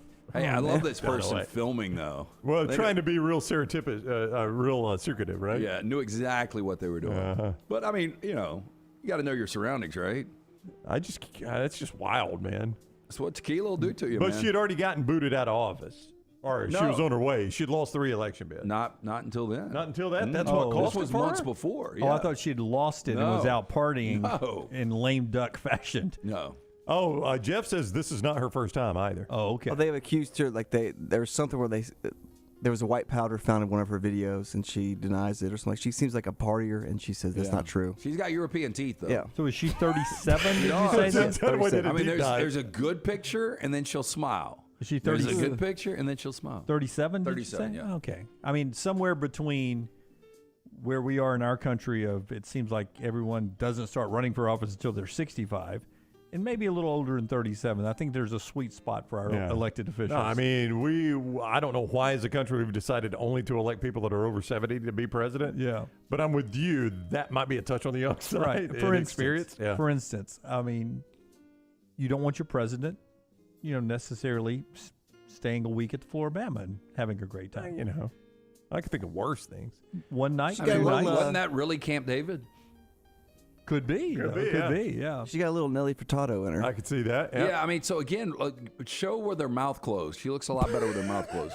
I hate to say that, but not the first time he said that about a woman. Then I don't have to hear her talk. Am I right?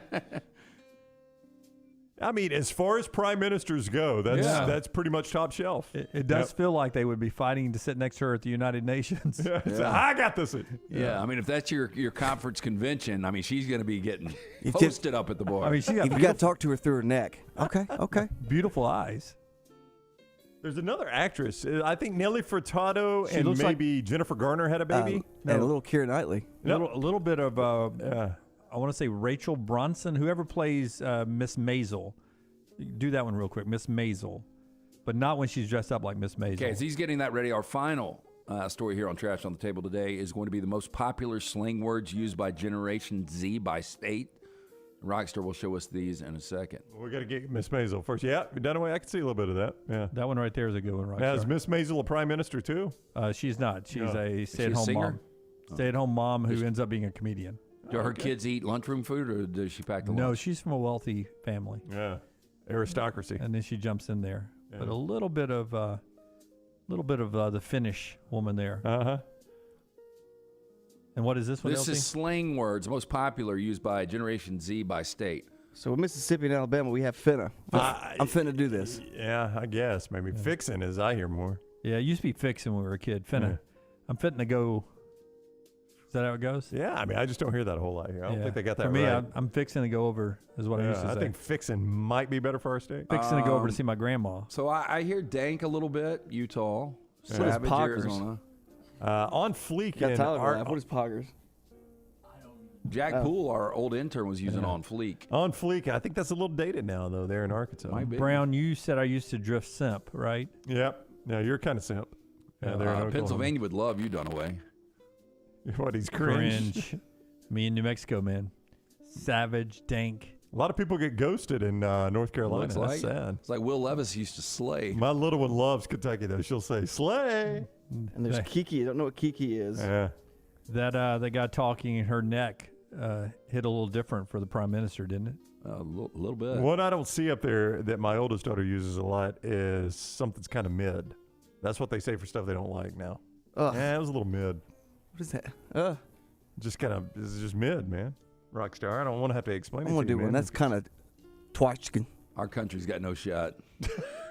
Oh, we had this is old man. We had sayings like that back when we were a kid too, man. They just didn't do a map. Go out and yell at clouds, Lance. They just didn't do a map back in the day. That is Trash, brought to you by our friends at Mortgage Right. Yeah, again, let the experts at Mortgage Right help you get your financial house in order. Their team of experts can make sure you're prepared for anything this year may bring, including freeing up cash for the things you need to get done. Take control today. Visit Mortgage Right at their location, Highway 280 in Birmingham, Parkway Drive in Leeds. You can apply at mortgageright.com/TNR. Call 205-815-9200. NMLS 2239, Equal Housing Lender. And always by our friends at Champy's World Famous Fried Chicken, champyschicken.com, down there yesterday to see Sterling and his wonderful crew. And it was just a wonderful meal. I always encourage you to check out champyschicken.com for that Alabaster location on Highway 119. That's Sterling to the right. 10 years he's been open there at that Alabaster location, a decade there. He spent the last couple with us here at the next round. Love him. He's ready to fire up the grill again to if we ever want to do the hot ones again. He says he could create the sauces himself and make it hot for us. Oh, I'm in. He could do 10 sauces for us. You can get those Mississippi Delta recipe tamales and so much more with our friends at Champy's, champyschicken.com. Follow LT on Twitter at @TheLanceTaylor. Storm season is here. Make sure you have a plan of action in place right now. Greg from Pell City and Storm Restoration Roofing should be your first call when storms hit. Insurance companies love working with Storm Restoration Roofing because of Greg Nelson's name and reputation in the industry. When storms hit, call Greg Nelson. He's local, 205-542-3531. He's the home of the free no-cost roof inspection. Greg from Pell City on Facebook, 205-542-3531. It's Storm Restoration Roofing. This is for the men who never settle, the ones who miss the fairway all day and still pull out the big stick, the type of guys who will always prefer to be behind the grill than in front of the camera, and the men who never let their friends forget about a high school nickname. This is the Lodge mentality. This is Twin Peaks. Who wants to settle for a single TV? With more TVs, bigger screens, plus our fabulous scenic views, there's more to watch at Twin Peaks. The month of March means many of you start your outdoor season in the Deep South. That means you're outside grilling, playing in the yard, and having a great time with your family. If you want that yard to look good and not be swatting mosquitoes the entire time you are in it, you need my friends at Wayne's. Ryan Brown here for the next round. Wayne's is celebrating their 50th anniversary, and that means you get $50 off each of your new services at Wayne's. The lawn care, the termite control, and the mosquito treatments, all $50 off. Call 866-WAYNES1 or visit callwaynes.com. Follow Next Round Live on Twitter, Instagram, Facebook, and YouTube. The social media team at Next Round Live is dedicated to giving you daily news conferences and practice video from UAB, Alabama, Auburn, and around college football. Follow and compare to the sites you used to visit. You'll also get the latest highlights and news from the Next Round Daily Show. Turn on the notifications so you don't miss a thing. Follow Next Round Live on Twitter, Instagram, Facebook, and YouTube. See more at nextroundlive.com. Hey, for all of your IT and printing needs, reach out to our friends at Xerox Business Solutions. Look, I'm still one of those old school guys. I print my notes every single day for the show. If you watch the show here on the Next Round, you see all the notes in front of me. From day one, Xerox Business Solutions, they've been with us here at the Next Round. Local for over 45 years. For all of your IT and printing needs, visit XeroxBusinessSolutions.com or call 205-969-3000. That's 205-969-3000. You want to look great while supporting your favorite show? You know the place to go is the official Next Round store at nextround.store. Yes, there are .store domains, and we have one. From shirts to hoodies to hats and all kinds of fun stuff, you can rep the Next Round anywhere you go. At the beach, Next Round hats to block out that sun. Up north in the winter, get you a comfy Next Round hoodie. Just need something to put your $20 beer in at a game? Get you a Next Round koozie and throw that thing in your pocket. You never know what stuff Jim's going to make me put in there next. Check it out. It's the Next Round store at nextround.store.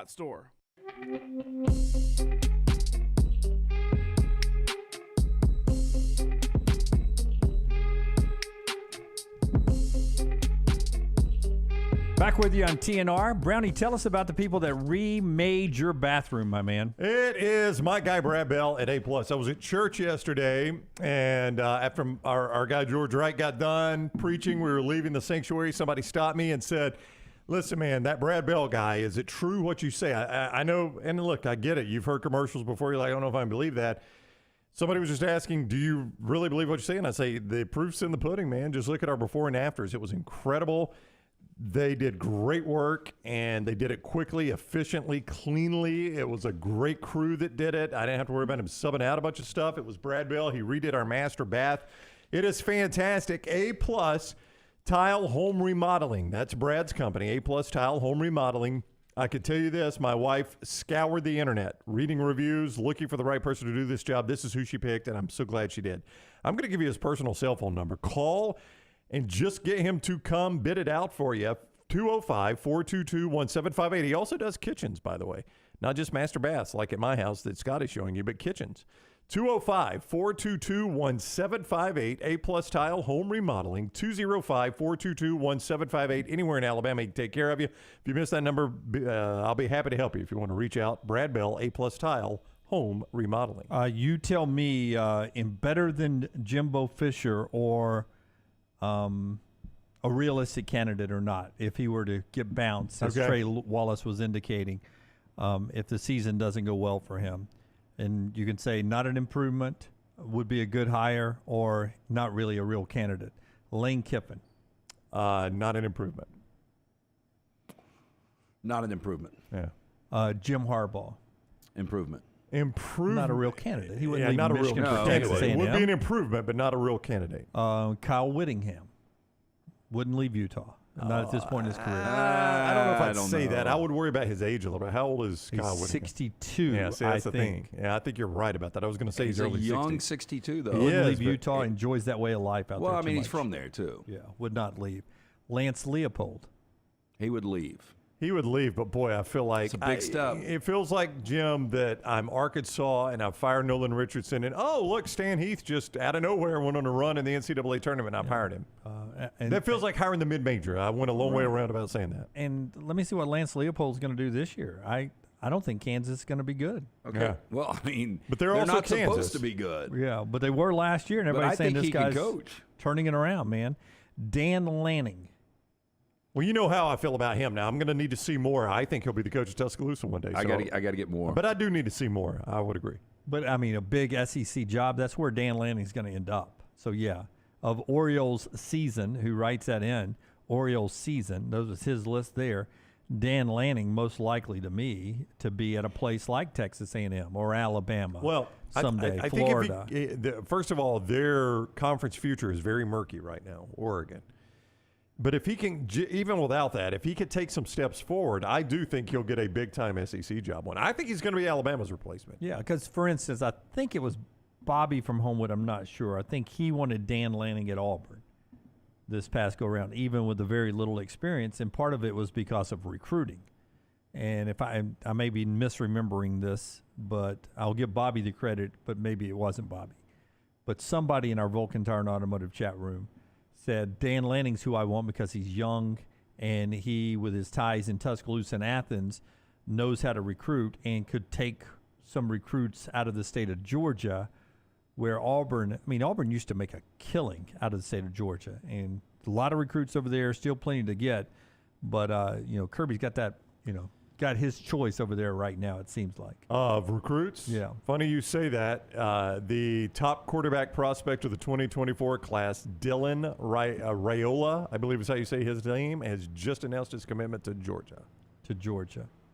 As we talk. The nation's #1 quarterback, now a Georgia Bulldog.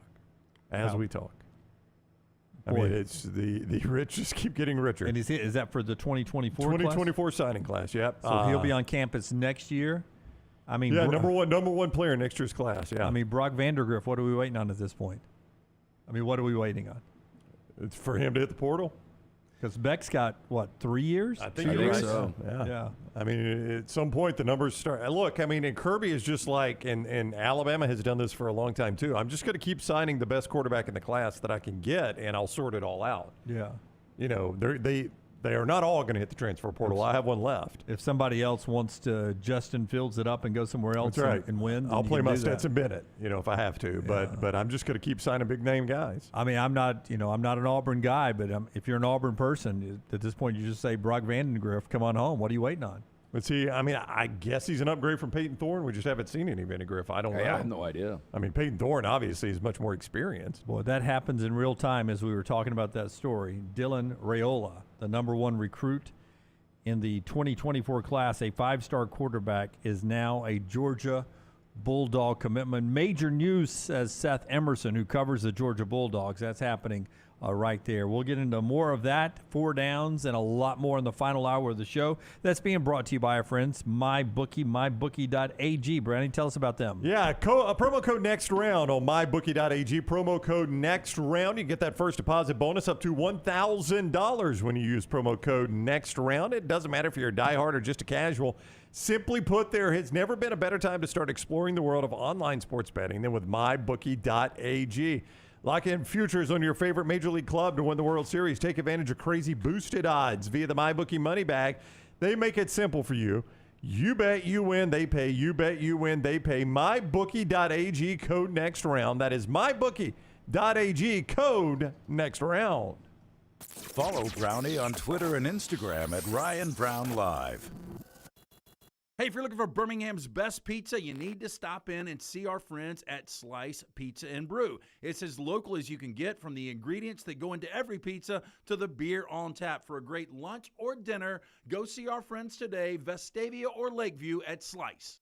Be there as your champion Stallions defend their title. Get your tickets now for this weekend's home game. We can't wait to have you for the USFL. Seats start at $10, so bring the whole family for kickoff at Protective Stadium as Coach Skip Holtz and the Stallions are running it back in Birmingham. Doesn't get much more exciting than that. Don't miss out on the hottest ticket in town. Touchdown, Birmingham. Buy your Stallions tickets today at theusfl.com.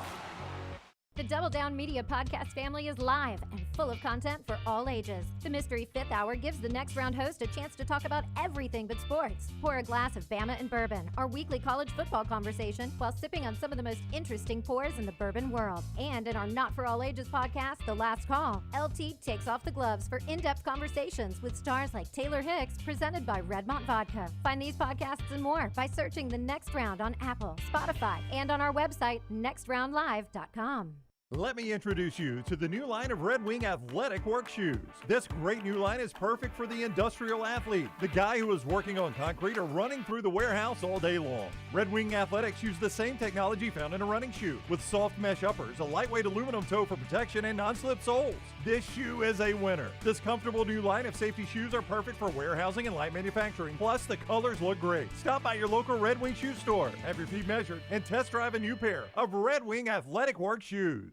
Hey, Lance Taylor from The Next Round. You've heard me for years talk about our friends at Bromberg's Jewelers, and we welcome you to stop by and see that great customer service at the Mountain Brook and Summit locations. But we'd also love for you to check out their new online shop. They've got plenty to choose from. Great gifts, big and small. Available online, they've got David Yurman, Tudor watches, select diamond and gemstone jewelry, William Henry, seasonal and favorite giftware items, and baby gifts as well. They've even got an online sale section. For more information, Brombergs.com.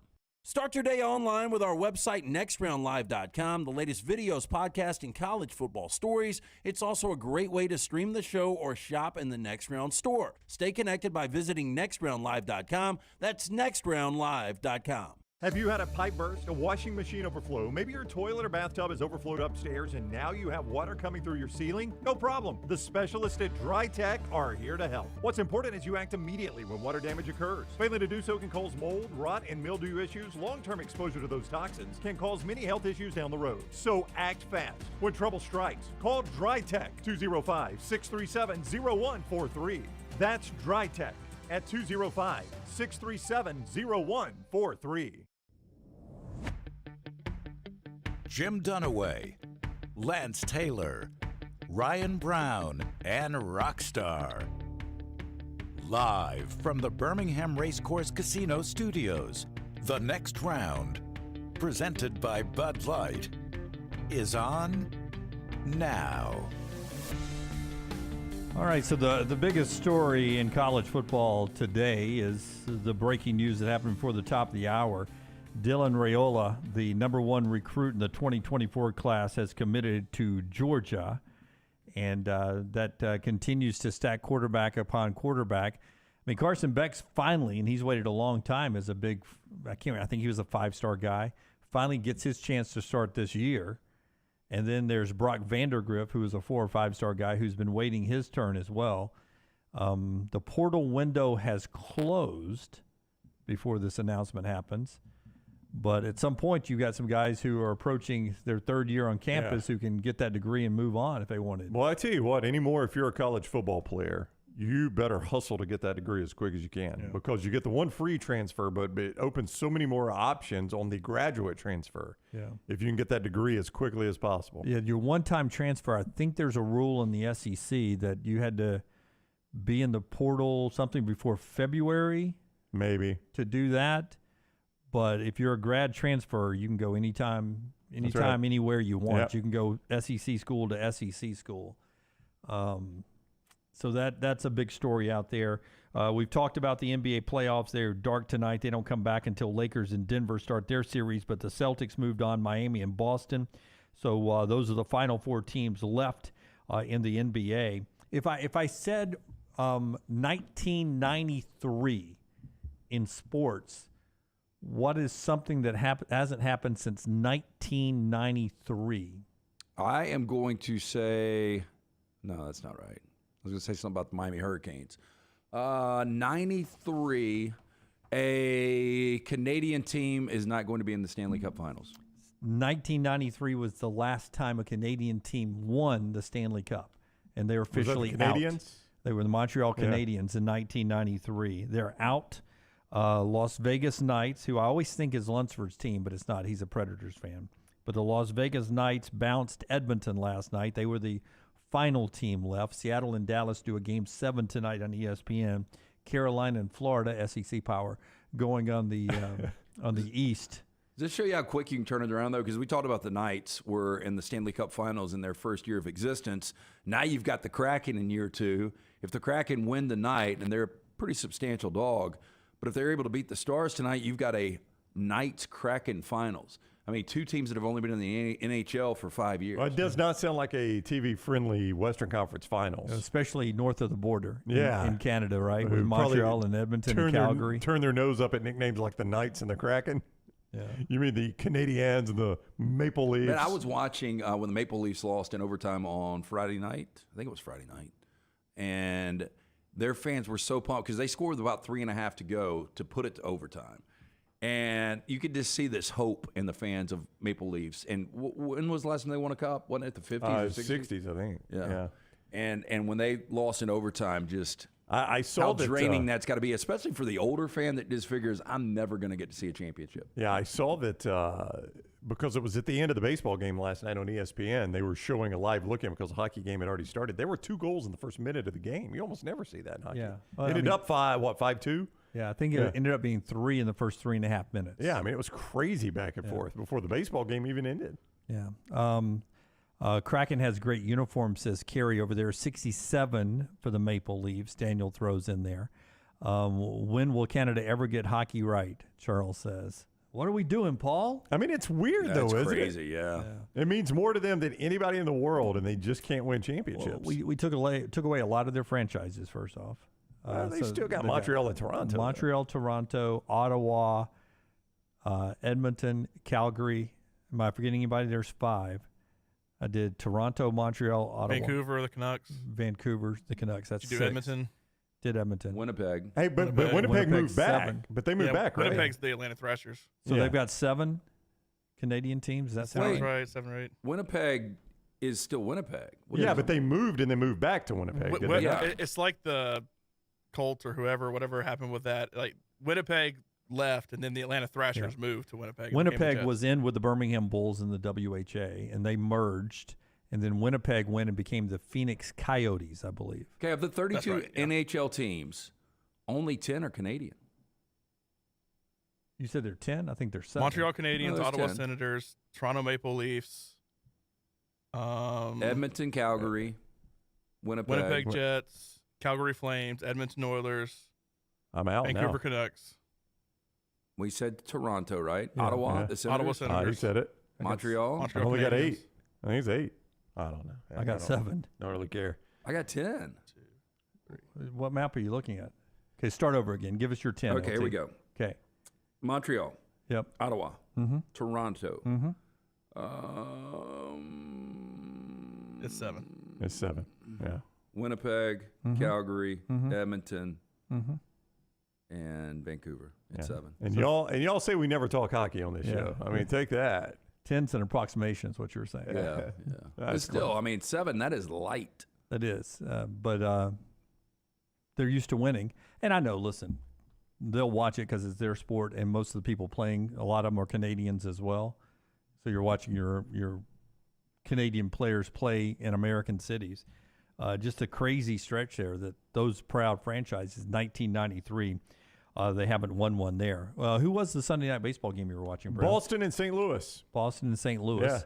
The Dodgers swept the Padres 4-0 this weekend, which just goes to show you can't buy championships because remember the Padres spent so much money in the offseason trying to pass who?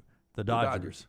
And right now the Dodgers still a leg up. Well, and with the sweep, they're 7 games up. And I asked Buster when he was on with us last Thursday, the Padres were sitting at 19-19 at that point. And I said, are they going to be able to turn this thing around? And he's like, I still think they will. Yeah, we'll see if they're able to get it right with the wild cards. There's still a lot of baseball left to play. But Ryan Feltner of the Rockies caught a line drive Saturday night back, fractured his skull. It looked awful. Still in the hospital, but apparently will not need surgery, which is great news. But that is so scary. Well, you just wonder, mentally what it's going to do for him when he takes the hill again. Because, it's got to be different. Just every time the batter swings, you're going to think it's coming right back at you. The mentality is, instead of, placement of the ball, you're releasing thinking this thing could come back up the box and hit me in the skull again. I mean, that's just got to be a tough thing to get over. And Bud Black, manager, said, look, we were so fortunate that, this thing could have been a lot worse. I'm surprised, I really am, that somebody in the history of Major League Baseball has not died from a line drive to the head. Yeah. Do we know that to be true? I'm pretty sure. I think the heart's been stopped on a pitch that's hit somebody, like in the chest, but I don't think anybody from a line drive up the middle. Braves got swept by Toronto, so that was a bad weekend for Atlanta, but they're still in first place. So there you go. That's your run around the headlines. It is time now for our 4 Downs today, brought to you by our friends at Slice Pizza, bringing you 4 Downs. 4 Downs, 4 locations of Slice. Make sure you get in, go see the Bajaya Brothers. It's local pizza, local ingredients, fantastic stuff. The original in Lakeview, one in Vestavia, one in Crestline Park, and one in Montevallo. SliceBirmingham.com for more information. First down. Oh, you guys got to bear with me. I'm trying to find where I did this. Oh, here we go. Jimmy Butler or Jason Tatum? Who would you take in the second round or in the conference finals?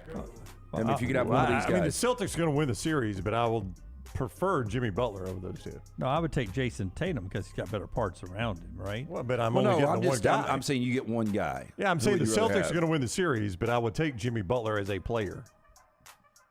Like if I got one guy, like are we keeping up with who scores the most points or something like that? Or Just a bigger impact guy. Who is it going to be, Jimmy Butler or Jason Tatum? Say, I agree with Brown. I would go Jimmy Butler. I like Jason Tatum a lot, and you saw, a Game 7 record, 51 points yesterday, but he also disappeared in Games 5 and 6. Yeah. Or just really almost shot him out of games. Well, I'll go Jimmy Butler then. They're an 8 seed. That's what Miami is. They're an 8 seed, and they're still alive playing Boston. Yeah, so I'll go Jimmy Butler. And Jimmy Butler is a guy that in the regular season averaged a little over 22, but averaged 31 so far in this postseason. The better player right now in their career is Tatum. But just in these playoffs, I mean, Butler's just been that good. Second down. More overrated, Doc Rivers or Jimbo Fisher? We've talked about both today. Doc Rivers has won a championship, hasn't he? Yeah, so was Jimbo. Yeah. Did he win 2 in Boston? No, I one. think he just won that one. One in Boston. Yeah, but I mean, anybody could have won that championship. Oh yeah. Did he win one for San Antonio? No, but he had Kevin Garnett, Ray Allen, and Paul Pierce. I mean, when they put those three together, it was kind of like the Heat. Do you ever give Phil Jackson any credit for being a coach? I mean, he had freaking Michael Jordan and Scottie Pippen and Shaq and Kobe. I said this about Phil coach, Jackson right? when he was a Bulls coach before he was ever the Lakers coach. He's getting it done with talent. The credit I will give Phil Jackson, he was able to a degree to keep those personalities coexisting, which is really difficult when you've got that many alphas and that much greatness on a team. Doc Rivers won championships as a player too, right? No, I don't think. I think he did. Played for the Hawks? I don't think Doc He Rivers didn't ask because he was the Hawks. I thought he did with the Spurs, but he did not. And then Doc the Rivers didn't. Knicks. Did you not get one back door like with the I don't think so. Celtics? Nope. Don't think so. I'm still going to go Doc over Jimbo. Is that rumor true about Jimmy Butler and Michael Jordan? The ages wouldn't work, would they? No. I could see it. I mean, Michael's how old? Michael's 60. And Jimmy Butler's how old? 30. Yeah, I mean, parts were working at that point. Yeah, I mean, math would definitely work. Yeah. I've never heard that. I Have you guys haven't heard either, that? no. Nope. Third down. Okay, better chance of getting another major in their career, Dustin Johnson or Jason Day?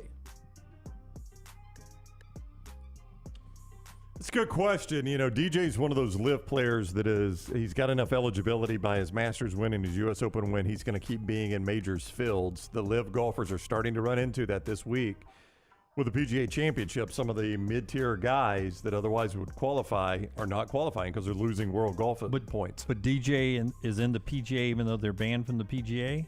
They're banned from the PGA Tour. This is run by the PGA of America. Okay. So I know it's very confusing, but it's two different organizations. So Dustin will be there this week. He'll be there this week, yeah. Yeah, he's at the PGA. And this isn't fair, but it just seems like Jason Day likes golf better than Dustin Johnson. I don't know if that is unfair.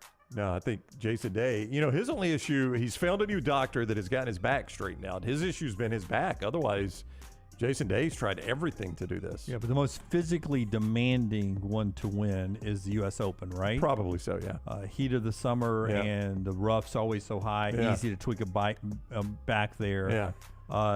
Does the Masters does Augusta set up for Jason Day's game? Oh, yeah. He's got one of those games that could win anywhere. I'm going to go Dustin Johnson. I think I'll go Jason Day, actually. I think I'm going to go Day, too. Yep. Fourth down. Couple of birthdays. Ray Lewis, 48. Emmett Smith, 54. Better career, Ray Lewis or Emmett Smith? Well, first off, you want to go back to a steak? I'll take Dustin. You take Jason Day for a steak? Yeah. Okay, so I got DJ and you got Jason Day for a steak. Can I take Oklahoma and you take the field? No. In softball? Yeah. No. Ray Lewis or Emmett Smith? I'm gonna say Ray Lewis. I mean, arguably one of the best linebackers of all time. Emmett Smith, I know, does the yardage, but I think there's a handful of running backs I would take ahead of Emmett Smith, and I think there are fewer NFL players ahead of Ray Lewis before I would take Ray Lewis on my team. I think Ray Lewis is widely regarded as the best inside linebacker of all time. I don't know who else is in that discussion that you would put in front of him. Well, I mean, old school, you'd go Dick Butkus. I don't know how he translates later on. There's Derek Brooks. There's a lot of Hall of Famers at that position. Yeah, but they weren't Ray Lewis. But Ray Lewis is unbelievable. Emmett Smith. Even in that generation, people thought Barry Sanders was the better of the two running backs. Walter Payton, Barry Sanders. I can start naming a couple of guys I would take ahead of him. And Sanders and Payton played behind, sketchy to average offensive lines. And Emmett Smith had one of the greatest offensive lines of all time. Moose Johnston better running in front of him. player was Ray Lewis, but when we talk about career, every time I think about Ray Lewis, I just think that murder. It just doesn't go away, and how. I assume when you ask me these questions, you're talking about the football player, not the person. I'm talking about the career. I mean, part of his career, was enduring that.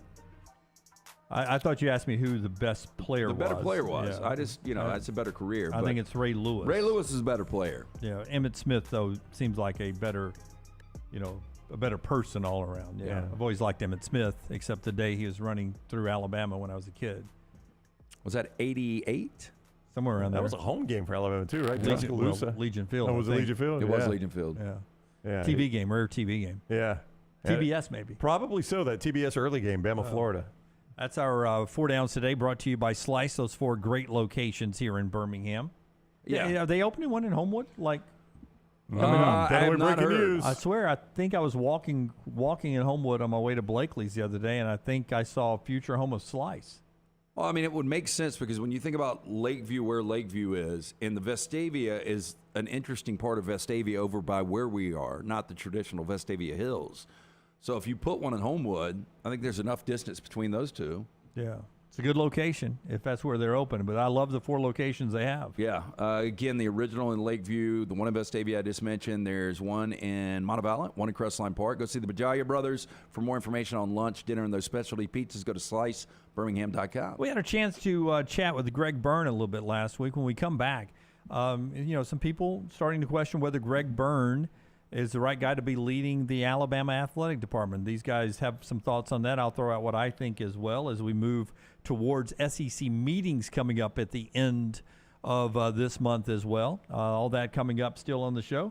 That's being brought to you today in part by our friend MyBookie, mybookie.ag, Brownie. Sorry. Dr. Bookie. Yeah, the old Dr. Bookie, mybookie.ag. Mybookie.ag, code next round with mybookie.ag to get that sign-up bonus up to $1,000 when you use code next round there when you sign up to mybookie.ag for the first time. They sure make it simple for you, too. You sign up, you play, you bet, you win, they pay. You bet, you win, they pay. Major League Baseball, NBA, the Eastern and Western Conference Finals, and the NBA Finals coming up. We got college football and NFL futures up there. You can find all of that at mybookie.ag. Whether you're a diehard or just a casual, simply put, there has never been a better time to start exploring the world of online sports betting than with mybookie.ag. Don't forget code next round to get that sign-on bonus at mybookie.ag. Bet anything, anytime, anywhere. mybookie.ag, code next round. Follow Dunaway on Twitter and Instagram at Jim Dunaway. The month of March means many of you start your outdoor season in the Deep South. That means you're outside grilling, playing in the yard, and having a great time with your family. If you want that yard to look good and not be swatting mosquitoes the entire time you are in it, you need my friends at Wayne's. Ryan Brown here for the next round. Wayne's is celebrating their 50th anniversary, and that means you get $50 off each of your new services at Wayne's. The lawn care, the termite control, and the mosquito treatments, all $50 off. Call 866-WAYNES1 or visit callwaynes.com. Hey, Lance Taylor from the next round. You've heard me for years talk about our friends at Bromberg's Jewelers, and we welcome you to stop by and see that great customer service at the Mountain Brook and Summit locations. But we'd also love for you to check out their new online shop. They've got plenty to choose from. Great gifts, big and small. Available online, they've got David Yurman, Tudor watches, select diamond and gemstone jewelry, William Henry, seasonal and favorite giftware items and baby gifts as well. They've even got an online sale section. For more information, brombergs.com. Hey, Lance Taylor from the next round to tell you about my friends at Michelson Laser Vision, located conveniently UAB Highlands. Almost 20 years ago, I went in for the procedure. Only took 12 minutes for both eyes. When I went in, I had 2200 vision. I was legally blind. Now I have 20/15 vision, still 19 years later. Make the call today. Schedule a hassle-free consultation. 969-8100. Dr. Mark Michelson, Dr. Jen Michelson, Michelson Laser Vision. Make sure you tell them the next round sent you. 969-8100 or MichelsonLaserVision.com. If you're looking for a fun golf atmosphere that is laid back with a peaceful environment, the Meadows Golf Course in Harpersville, right off of Highway 280, is perfect for you. Just a short drive from Birmingham, this 18-hole, 200-acre track with rolling fairways and ample greens is the definition of peacefulness of the country just miles from the city. Enjoy a great lunch before your round and a cocktail on the wraparound porch after 18. Come see us today. The Meadows Golf Course in Harpersville, right off of Highway 280. Stop by the New York Butcher Shop and pick up the finest in certified Angus prime beef steaks and burgers, premium pork chops, ribs, and all-natural chicken cut to order just for you. Their chef-prepared entrees and side dishes are the perfect dinner-to-go choice for your family and are ready to heat at home. With a great selection of fine wines and desserts, the New York Butcher Shop is your one-stop dinner shop. 2 locations to serve you, Cahaba Heights and on Highway 119 in Greystone. The New York Butcher Shop, rare quality, well-done service. It's the spring sales event at Alfa Romeo of Birmingham. Now you can get $10,000 off plus rates as low as 4.7% on new 2022 Alfa Romeo Stelvios and new 2022 Alfa Romeo Giulias. Come see the team at Alfa Romeo of Birmingham, exit 27 just off I-459 on Grants Mill Road, or visit them online at alfaromeousa of Hurry down before they're all gone. All incentives applied, in stock units only with approved credit. Alfa Romeo USA of Birmingham.com.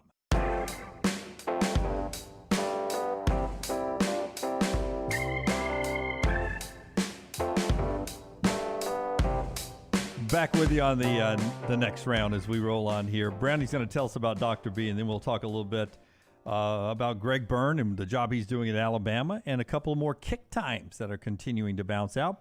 Tell us about Dr. B, Ben. Dr. B, I went in for my second hair analysis, 109%, or 116, 119%. It was 114, I think. No, it was something like that. Anyway, more than double since the last time I saw Dr. B. And I went to see our buddy Roni to get my hair cut on Saturday, and he's like, you broke my buzzer. He said, I can definitely tell there's a more of a thickness to it. T3hair.net. For more than 20 years, women and men have turned to Dr. Beckenstein for a range of cosmetic and reconstructive procedures. He will use that experience, his advanced training and genetic testing to help his patients fully understand the procedures they are considering. Make the phone call that I made to Dr. B when I started to thin out, 205-319-0316. He will come up with a plan. It will be perfect for wherever you are right now in hair loss. Forrester, do we have the picture from, here we go, watch this. This is from Saturday. Here we go. Look who that is. That's Dr. B in our next round T-shirt. Yeah, next to Jim from the York Butcher Shop. In our next round T-shirt. Worlds colliding. Yep. Dr. B sent that to me on Saturday. That's pretty cool, isn't it? Love it. That is a good-looking pair of T-shirts and guys there. We appreciate them so much. So Dr. B was by there getting a... He was getting probably some hand-cut steaks from our buddy Jim, and they took a quick picture there. Yeah, really awesome. That's a great-looking picture there. On our former employer's airwaves, WJOX, Feinbaum said last Monday, Paul Feinbaum, overall, there just seems to be a lot of questions when it comes to Alabama athletics. I know some of it sounds extreme because this is someone, by all accounts, who has done a very good job and is very popular in talking about Greg Byrne, the AD. But these things change quickly, and all I'm saying is I think we need to hear from Greg Byrne. We need a full accounting from him at some point, not specifically about the Bohannon situation, the fired baseball coach, because that is clearly something that is in another venue. But Alabama fans, I think people around this program want to feel good about their program, and right now they don't. If I asked you state of the Alabama fan base right now, do you feel like they are a beaten down lot, as that sounds, or no? Well, I think there are some people that are probably embarrassed, but I think they're staggered right now. And when you look at Alabama, they've got a diehard basketball fan base. And I think they're still shell-shocked from that loss to San Diego State. I think most people thought at least they're going to get to their first ever Final Four. But as far as the embarrassment outside of the stuff, I mean, it's been a bad run. It's worse than I can remember. The thing about baseball, though, is the Bohannon story went away far quicker than the story that involved basketball, and it's understandable why. I'm just saying, like... Well, because Alabama was really good at basketball, and Brandon Miller continued to play. That's right, Bohannon's Bohannon's gone, and really, I mean, outside... I mean, I guess if Alabama had made a deep run, it might get brought back up, but if you're the athletic director, okay, you're in on the choice to play Brandon Miller. You as a group. Oh, had to go across his desk. Yeah, y'all make that choice as a group. Whoever makes that decision, you're in on that one, and you're going to take the repercussions that come with that. Whether you believe he should have been playing or not playing, you knew you were going to take a hit on that. Baseball coach allegedly gambling on games. As soon as that comes to light, you fire him. One of your staff gets arrested. I mean, what can you do about that except you discipline him as you would in any business. The football team, not winning a championship, that's an on-the-field thing with the greatest coach of all time. That's not an AD thing. The only thing to me that Greg Byrne had a choice on making was he was in on the decision to play Brandon Miller. All the other stuff have been horrible headlines. But as an athletic director, or a boss of a company, there's only so many things you can do about all those other things. There are, but in any situation, whether it's a head coach that has stuff happen under him or an athletic director, if enough things pile up, ultimately you're the head of the department. And Greg understands that. His dad was an athletics director, and Greg has been, so he knows that. And at some point, if you're the head of the athletic department, and it's even if it's things out of your control, but things just keep happening, at some point they've got to say, okay, is there a culture issue here? Are the right things being preached or taught? Or is there a healthy dose of fear about, doing something stupid that could cost you your job or your place on the team? Typically, ADs are fired for a couple of things: hiring a bad basketball or a bad football coach. Correct. Rarely is it from embarrassing situations inside of the program. And I know Georgia's AD got fired years ago for having the panties in his lap. When That he got is right. Yeah. So those are rare occurrences too. But this is like we'll call it the imperfect storm for Alabama. I mean, all of this stuff piling up. Now, it'll go away quickly once football season gets here, as long as the offseason's quiet. Yeah. So we had a chance, and you can see our interview, and Greg tells a wonderful story about Nick Saban and him basically having a whole department-wide meeting, and how upfront Nick Saban was wanting to speak to the entire athletic department. And then I asked Greg Byrne this question from our Coca-Cola Zero set out there at the Regions Tradition this past week. I always live my life this way, that you're in a situation for a reason, and I feel like you're the AD at Alabama right now for a reason. You seem like the kind of guy that Alabama needs right now to get through this moment in time. I feel like you're here for a reason. Well, I appreciate you. I think the good Lord doesn't give us anything more than we can handle, right? And we all are going to have stress and challenges in our life, whether it's ourselves, our family, and honestly, I loved Mal. Mal Moore treated me so well when I was 36 years old in the AD at Mississippi State. And I had, even though I didn't go to Alabama, as long as I can remember, the admiration I had for this university was off the charts. And I really drive in the morning saying, man, who did I fool? The fact that I get to come and be in Mal's building and work with these incredible coaches and kids at the highest level. And you feel a sense of responsibility. And so I do, I wouldn't be good at what y'all do, right? I feel like I'm wired for this. And I'm also feel like when challenge comes along, the good Lord's not going to give you more than you can handle. Now, it's been a lot, not interested in handling a lot more right now. But at the same time, too, I still completely believe in who we are, what we're about. And we've got great fans that love this university, and we want to do everything we can to support them.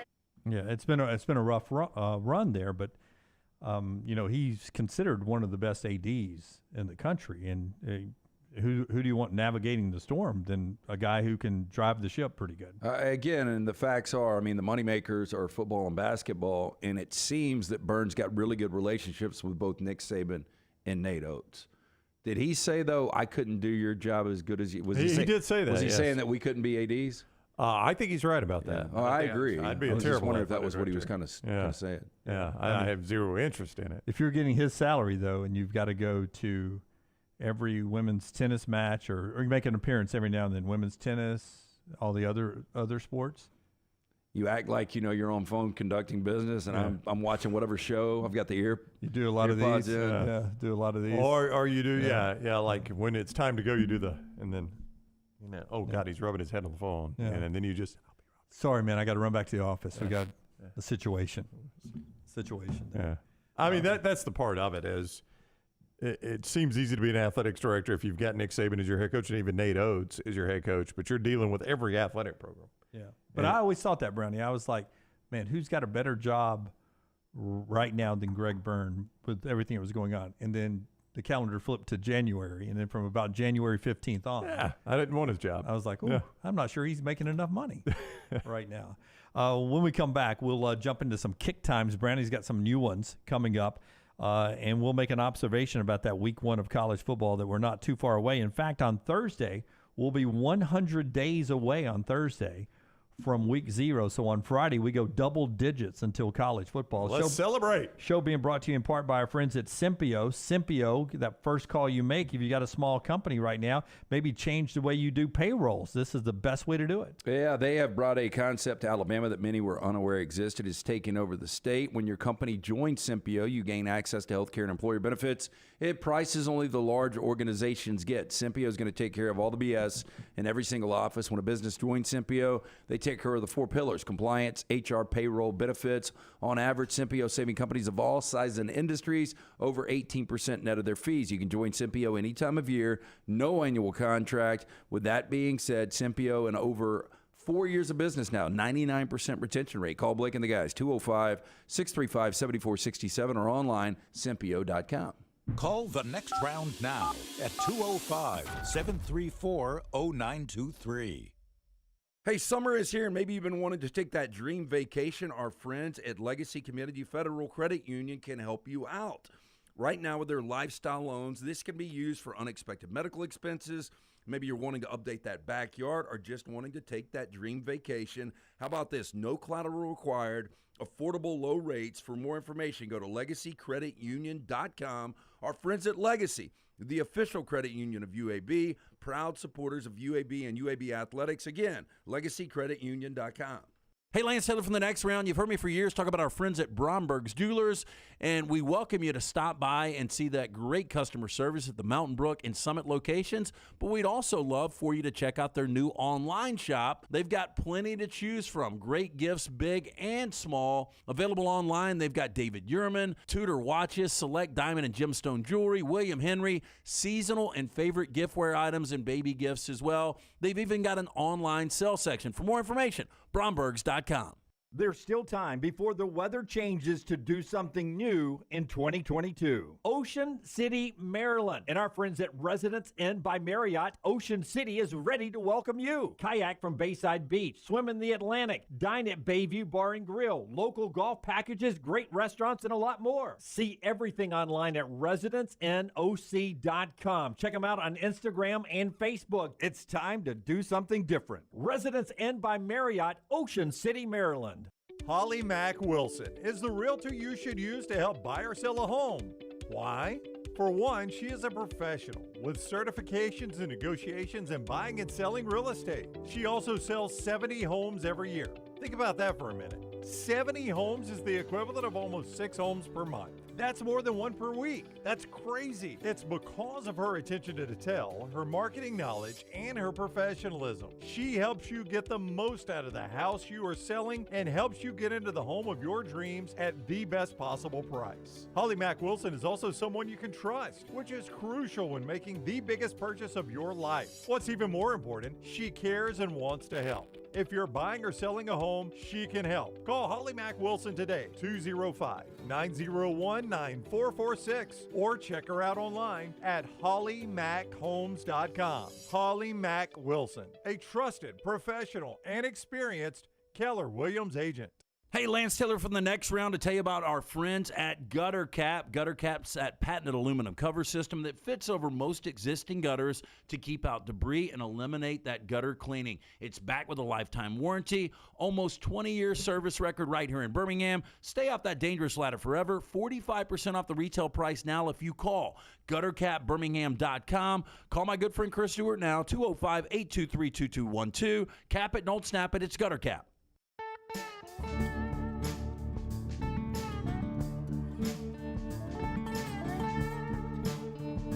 Hemphill brought us best and worst of the weekend. They also can take care, LT, of all your plumbing, heating, and cooling needs, including as we hit the 90s for the second day in a row. A check on that AC. Yeah, the spring weather almost into summer weather. Our friends at Hemphill Services, they're offering that $69 HVAC tune-up plus 10% off any service call when you mention the Next Round. Call Adam, Chad, the guys at Hemphill Services. Make sure that HVAC unit ready to keep up with the changing weather. Hemphill Services, locally owned and operated, independent train dealer. Their team can service all makes and models. Call Hemphill Services today. It's hard to stop a train. 205-229-2090 or hemphillservices.com. We get closer and closer to those big SEC meetings coming up, and I know we talk about this a lot.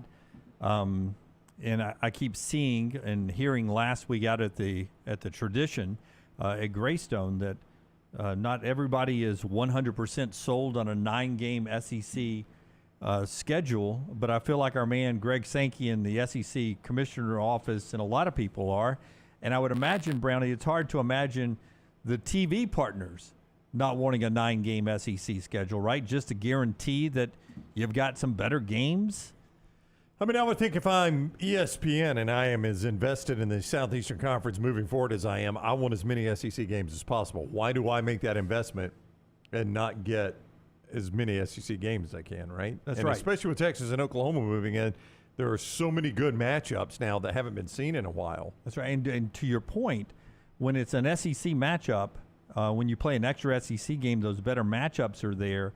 You can't really leave it to the conference teams to schedule great TV games outside of conference games. Everybody seems to have one, but very few people have two really good games this year. For instance, Connor O'Gara at Saturday Down South today writes about the 5 toughest out-of-conference schedules in the SEC this year. Number 1 is the Florida Gators. Why? They're at Utah. Because they play at Utah to start with, and they have to play Florida State. That's right. I mean, the 5th toughest out-of-conference schedule, according to Connor, is Ole Miss. And their toughest out-of-conference game is Tulane. The 4th toughest out-of-conference schedule in the SEC is Alabama. They play Texas and a bunch of others. South Florida. I mean, yeah. MTSU in the opener. Pretty weak. Yeah, but ultimately when it comes down to the 9-game schedule in the SEC, it's going to come down to 3 power players. That's going to be the TV execs, which they're on board for it. It's going to be Sankey, which the commissioner, Greg Sankey, is on board for it. And it's going to be the heavy hitters when it comes to the head coaches. Nick Saban's all for it. He's been for it before even the expansion of the conference. And Kirby, I don't know where Kirby is because as Bob says, Georgia would actually have to play someone. If I'm Kirby, I kind of like where I'm sitting in the East right now. I don't know if I want to go to 9 games. But have you guys heard a stance either way with Kirby? I have not, but I think realistically he's got to know they're going to blow the East up. I mean, even if you like where you stand in the East, even if you kept divisions, which they're not going to, but if you kept divisions, somebody's moving from the West to the East because you got to put probably two teams because you got to put Texas and Oklahoma in the West. So Kirby, the East that he's got right now will no longer exist. Yeah, after this year is done anyway. So he may as well just go. Teams like Georgia and Alabama, let's be real, they're going to be in the 12-team playoff every year as long as those coaches are there. I think if they kept divisions, which, again, they're not. I'm just saying in your line of thinking they're done away. The 2 most likely to move to the East would be Alabama and Auburn. Most likely, right? I mean, that would be the most likely scenario to make the map work as you move Alabama and Auburn to the East. And before Brown gives us these kick times, just to show you as a TV partner how tough it is if it's not a conference game that's mandated to be scheduled. Just some of the best SEC teams opening weekend. Alabama and MTSU. Georgia, UT Martin. Now, LSU and Florida State probably is the best game in opening weekend, probably. Yeah. Probably, yeah. Yeah, in the country, you mean. Yeah, in the country. Texas, who's coming into the league, Texas and Rice. You go down, Oklahoma and Arkansas State. Tennessee plays Virginia and Nashville the opening weekend. Not a horrible helmet game, but Virginia may be a 3-win team this year. It'll be a beatdown. You go down there, Ole Miss plays Mercer. Florida plays Utah. That's another good opening weekend if Florida can hold its water in that one. Texas A&M plays New Mexico. You don't get a ton of great games in this opening weekend, and that's the kind of slate you don't want if you're a TV partner who's got to fill up 9 windows every weekend or 8 windows or 7 windows with SEC games every week. There's a lot of dog crap there right there. is, but I mean, the good news there is everybody's so hungry just to see football. Yeah, but that's week 1. That cycles back around in a week 3 or that's a problem. if you're not playing that extra conference game. Brown's got a couple of kick times after I tell you about our friends at Way to Wellness. Our friends at Way to Wellness want to help you lose weight. I had a wonderful Mother's Day meal down at Champy's World Famous Fried Chicken. I ate my weight down there, including Brownie's favorite caramel cake, which was delicious. Put on a couple of pounds just from my Sunday intake. But with my friends at Way to Wellness, I'll lose it right back this weekend and this week and some more. Way to Wellness, your journey to healthy living. Just go to this website. It's a planforme.com. That's the name of the website, aplanforme.com. Type that in. That'll take you to the folks at Way to Wellness. Leslie and her board-certified team will help jumpstart your weight loss, help control your blood pressure and cholesterol. And the best part is every plan is specifically designed for you. Different plan for everybody. Your plan will be different from my plan. It's no cookie cutter plan, no contract, no sign up fees, and that first consultation is free. Just go to aplanforme.com. It's Way to Wellness, your journey to healthy living. Brownie. All right, so 2 Big Ten games announced. I'm going to do the better game second because it's also got an SEC, or the worst game second, I should say. It's also got an SEC tie-in. So Ohio State, Michigan State. This is actually the worst one. Ohio State, Michigan State. Ohio Stadium is going to be part of the NBC primetime package, November 11th, 6:30, Ohio State, Michigan State. I'm a little shocked they're already announcing this game. I don't know why, because Michigan State I don't think is going to be very good this year. Well, Ohio State will be easily a 2-touchdown favorite in that game, wouldn't you think? Oh, at least. Well, what's happening, Brown, is I feel like there are some selections other in the day that is making an NBC releasing this stuff out, leaking this stuff out, so that they remind you that, hey, we're in the college football game this year, and not just Notre Dame. Yeah. So there's a 6:30 game. So that tells me that earlier in the day in the Big Ten, that not yet announced, somebody has secured that game for another network, whether it's on Fox or somewhere else. So this will be primetime NBC. Now, it's very likely Ohio State Notre Dame finds itself in a primetime window as well. So I would assume. It was last year. Yeah, some Ohio State night games. What day is Michigan State, Ohio State again? November 11th. November 11th. Do you have a week on that? That would be, I do not. That's deep. That's probably week 12. November 11th, week 11, LT. So, what are you looking at? Just the national schedule? Yeah, that week? I wanted to see other Big Ten games that we have that week. There's going to be some good ones that week. Yeah, by the way, Holy Cross already that week playing Army. Are they? It's already secured. Oh, that's Rockstar's favorite rivalry, Holy Cross and Army. Don't you love that game, Eric? It's a good passing game. Yeah. Army gets after it. Yeah. You've got Illinois, Indiana, Rutgers and Iowa, Maryland and Nebraska, Michigan's at Penn State. So that's going to be your ABC game that week. Yeah, but it won't be primetime. You think that's exclusive primetime? I mean, I would be. No, I don't think so? I bet that's not an exclusive window.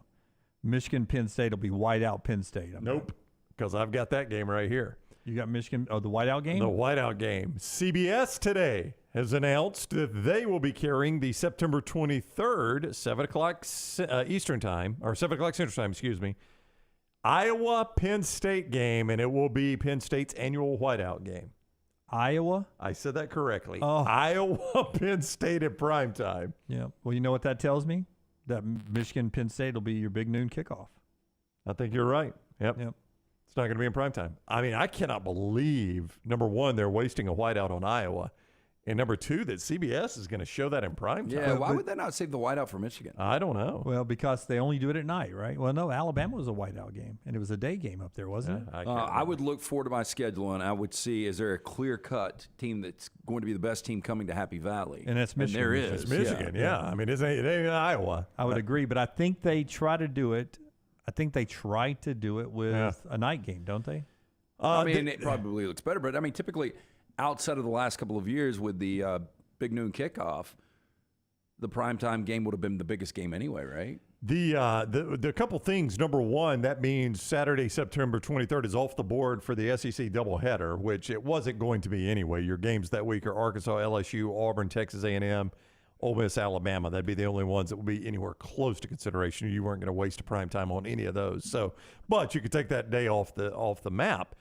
In this release, and maybe I am just wrong, Dunaway, I don't remember explicitly this being worded this way by CBS, because keep in mind now, CBS this year is going to show 7 Big Ten games. So they're going to have the SEC and the Big Ten this year on CBS, 7 games. But then it reverts to ESPN. Beginning with the 24 season, CBS says in this release they will be airing all their Big Ten games at 2:30. They're keeping the 2:30 time slot, but it's only going to be Big Ten, which I find interesting because we have discussed what will ESPN do with what is viewed as the biggest SEC game. Are they going to try to keep that at 2:30, Or they make it a lot in prime time. Or they put it a lot in prime time. So I don't know, but here's CBS saying that they will have, quote unquote, a marquee Big Ten football game every week in the 2:30 time slot starting next year. And we apologize because we're TV broadcast geeks on this, but to go back to what it was the September 23rd, you told me Iowa Penn State? Yeah. That's in prime time. That is in prime time, 7 o'clock. CBS. That same night on NBC, prime time, Ohio State at Notre Dame. Yeah. Wow. That's... Which one are you going to watch? Oh, my gosh. Ohio State. I mean, we'll have Dame. multiple TVs. I'll have them both on, but if I've only got one TV working, it is sure going to be on Ohio State Notre Dame. I mean, if Sam Hartman can really transition to that offense away from Clawson, Notre Dame could be one of these surprise teams this year. And I'm talking about surprise teams to get back to the college football playoff. Here's what's interesting in this is... One other thing real quick on that. The Big Ten, the rest of their schedule is pretty bad that day. So that tells me the big noon kickoff. What other property do they have other than the Big Ten? Big 12. The Big 12? There must be a good Big 12 game that day. But here's what's interesting is there's going to be a 2:30 the day of this Iowa Penn State game. There's going to be a 2:30 kick on CBS, and they're going to send the B crew to that game. I don't know if fans care about that. They probably don't because it means no Gary Danielson. But the SEC game, wouldn't you think they send their A crew to the Big Ten game because that's their future? Yep. So you're going to get Brad and Gary, unless they hire somebody, Brad and Gary at that game, Iowa and Penn State. And you're going to have a B crew probably at Alabama Ole Miss, if I had to guess. I mean, just looking ahead, that screams SEC to me. Is that Ole Miss at Alabama based on the rest of the schedule? Auburn's at A&M, Arkansas's at LSU. I don't think any of those are going to be as big as Bama Ole Miss. Texas at Baylor's that day, Big 12. I would imagine that's your big noon kickoff. I don't know what kind of Baylor you're going to get. Yeah. Preseason, top 25, though. Disappointing year last year. Yeah, I thought so, too. Well, who's broadcasting Alabama, Texas? That's a week 2 game in Tuscaloosa. So ESPN, ABC, and/or CBS has the rights, but I don't think CBS gets until week 3, right? Is that? I don't know, man. That has changed so much since CBS quit carrying the U.S. Open. Yeah. Because remember they had a week 1 game. I think it was Auburn-Louisville. You remember that played over in Atlanta. Once they lost the U.S. Open rights, but then I think last year they set out week 1. So I don't know. CBS is such a freaking, I mean, it's so different. It seems like every year. I have not seen a broadcast partner yet for Alabama, Texas. I have not or either. Kick time. I would be surprised if it's not on one of the ABC properties. I'd be a little surprised if it's not either ABC or ESPN. It will not be Fox, though. We know that for No, sure. because Fox had it last year. They had it last year, but that's because it was in Austin. Yeah. Little TV stuff for you there. That just means football season's closer than we think. Only 100 days away from the kick of week 0. When we get to Thursday show, we'll have a couple of college football guests for you coming up that day. Part of the show today being brought to you by Michelson. That's our Michelson look ahead to football. Yeah, hey, write this number down, 969-8100. Find out if LASIK is right for you. If you wear the contacts or the eyeglasses, you're wasting money each and every year. I'm speaking from experience. I wore the contacts for about a decade. Didn't even realize I had 2200 vision. Until I went in to get screened with Dr. Michelson. After the procedure, 12 minutes for both eyes, 2015 vision, better than 2020. Make the phone call that I made, 969-8100. Ask for Amy. Tell her the next round sent you. They'll hook you up with a hassle-free consultation. 0 to lose to find out if LASIK is right for you. For more information, michelsonlaservision.com. Dr. Mark Michelson, Dr. Jen Michelson, best in the business. Call today, 205-969-8100. Follow Sean Lunsford on Twitter @JLuntz. Spring weather is here, and our friends at Hemphill Services are offering a $69 HVAC tune-up plus 10% off any service call when you mention the next round. Call Adam, Chad, and the guys at Hemphill Services. Make sure your HVAC unit is ready to keep up with the changing weather. Hemphill Services, locally owned and operated independent Trane dealer. The team can service all makes and models. For all of your plumbing, heating, and cooling needs, call Hemphill Services. It's hard to stop a Trane. 205-229-2090 or hemphillservices.com. That's 205-229-2090. hemphillservices.com. Be there as your champion Stallions defend their title. Get your tickets now for this weekend's home game. We can't wait to have you for the USFL. Seats start at $10, so bring the whole family for kickoff at Protective Stadium as Coach Skip Holtz and the Stallions are running it back in Birmingham. Doesn't get much more exciting than that. Don't miss out on the hottest ticket in town.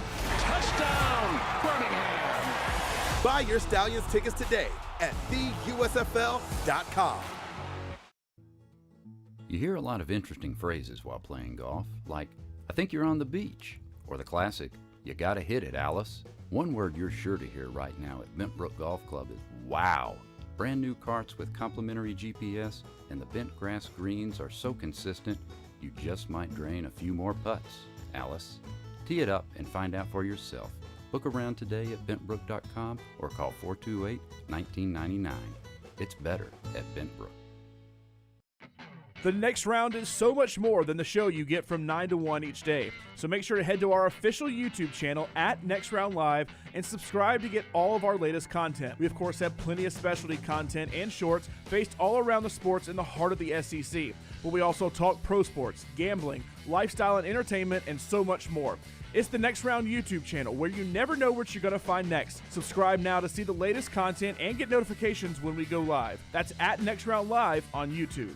Storm season is here. Make sure you have a plan of action in place right now. Greg from Pell City and Storm Restoration Roofing should be your first call when storms hit. Insurance companies love working with Storm Restoration Roofing because of Greg Nelson's name and reputation in the industry. When storms hit, call Greg Nelson. He's local, 205-542-3531. He's the home of the free no-cost roof inspection. Greg from Pell City on Facebook, 205-542-3531. It's Storm Restoration Roofing. If you're looking for a fun golf atmosphere that is laid back with a peaceful environment, the Meadows Golf Course in Harpersville, right off of Highway 280, is perfect for you. Just a short drive from Birmingham, this 18-hole, 200-acre track with rolling fairways and ample greens is the definition of peacefulness of the country just miles from the city. Enjoy a great lunch before your round and a cocktail on the wraparound porch after 18. Come see us today. The Meadows Golf Course in Harpersville, right off of Highway 280.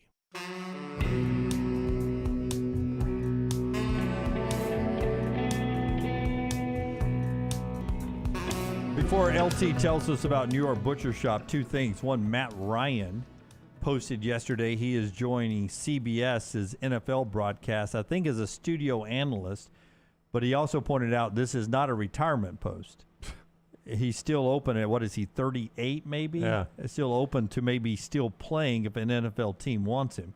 But if they do not, he's headed to the CBS Today studio, which is pretty full right now, by the way. Yeah. I mean, these studios are getting a little overpacked. Well, like yeah, I never CBS is because is Nate Burleson still going to do it? He has been. I hope so. He's really good. Yeah, he's the best one, but everybody else is getting really old. Yeah, Boomer and Phil, JB, Cower, Nate.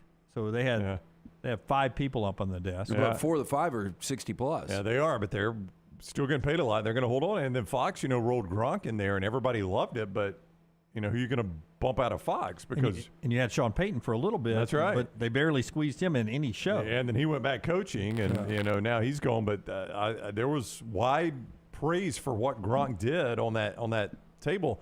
And look, man, that's good money in retirement. Oh, Gronk was much better, in my opinion, than Sean Payton. Yeah. And I don't know, I don't have any expectation for Matt Ryan. I thought he was a really, really good quarterback. He's a borderline, at least will be in the conversation. I don't think he'll ever get to the Hall of Fame, but will be in the conversation. But as a broadcaster and analyst. Does he strike you as a guy that will have the personality to pull that off? He does not. Like Harp is so good. I mean, we all watch him on the SEC network. And he wants to call some games, like be the analyst in the booth on site. And I don't know which is better, studio where you can talk about all the games, or I guess more people would see if you're on a big game during the week. But I'm not going to name names, but there are a few people that I watch who are analysts in the games, and I just think, A, they're either silly or they're not knowledgeable about it.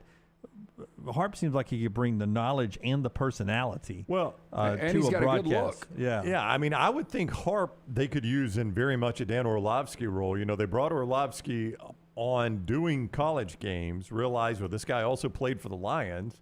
Let's let him do some NFL. Now he's become one of their top NFL guys, but then they were like, you know what? He was really good on the college games, too. We can't lose that. So he's doing both for them. They don't have a ton of guys that are doing both. I think Harp could do that. I mean, the guy's, he's in the Saints Hall of Fame. I mean, he was a really good NFL player. So I don't know what they will do with him, but I think they're underutilizing Roman Harper. I do think that. You can jump to our podcast area. That reminder that Harper was on the show earlier, brought to you by our friends at New York Butcher Shop. Yeah, and stop by the New York Butcher Shop. Pick up the finest in certified Angus prime beef steaks, burgers, premium pork chops, ribs, all-natural chicken cut to order just for you. Chef-prepared entrees, side dishes. Perfect dinner-to-go choice for your family, ready to heat at home. Don't forget about those huge deli sandwiches and catering options for your next business lunch meeting. With a great selection of fine wines and desserts, New York Butcher Shop, one-stop dinner shop, 2 locations, Camba Heights and on Highway 119 in Greystone. The New York Butcher Shop, rare quality, well-done service. Things I didn't get to, Musa Cisse, I think, from Oklahoma State to Ole Miss. He becomes their second 7-footer to be picked up this offseason from Ole Miss. So Chris Beard building his defense inside out there in Oxford. Mississippi State basketball got Andrew Taylor, a scorer from Marshall. Mississippi State struggled to score points this year. New Mexico gave Richard Pitino a contract extension through 2028. By the way, his dad has rebuilt St. John's. They keep picking up somebody who's an all-conference player every day, it seems like, from different conferences. Yeah, we asked that question. Will they be in tournament year one? They will be. It does.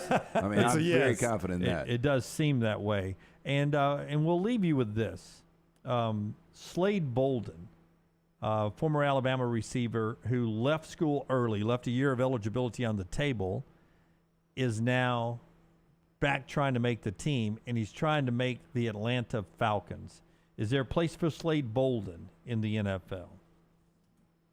I lost the stake because I thought he would, get over, 15 receiving? It was some small number in his first year with the Ravens. It was 1 reception. Yeah. That's right. Yeah. So obviously Slade, a former NIL deal with us. We love Slade. I would pull very hard for him to do this. It's an uphill battle. I mean, I think he'd have to contribute on special teams, bare minimum.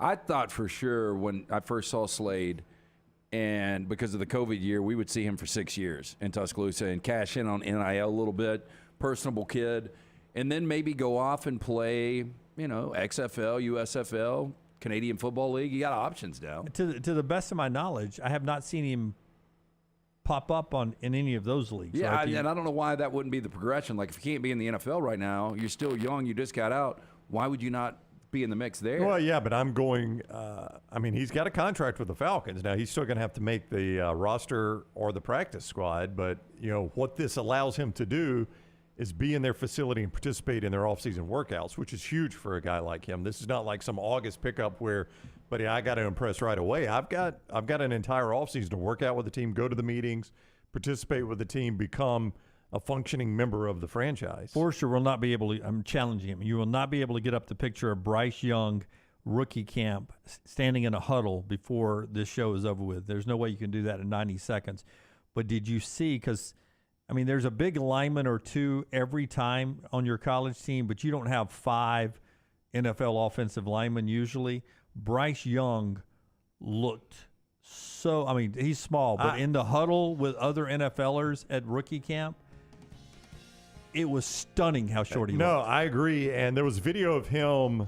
The video had a little bit of a forced perspective because he rolls away from the camera, but the offensive line just fires off and stops, and then he rolls out. And, he looked like a kid. People say, oh, SEC guys are big. SEC guys are big. Until you've gone to an NFL game, I don't think you can fully grasp how big every NFL player is. Yeah, and so here, look at him. This is Bryce in the huddle here, and that top left is crazy, but that one right there, and that's his offensive line. Now imagine the defense coming at him. It's stunning to look at. I know he was small at Alabama. I get that. You can see another picture at on AL.com as well on their Twitter feed. That's also a different perspective. You'll get lost back there sometimes. But they say they raved about him at rookie camp. Of course, you're going to. You picked him. That's our show. We're back with you 9 a.m. Central again on Tuesday. Until next time, God bless you and God bless America.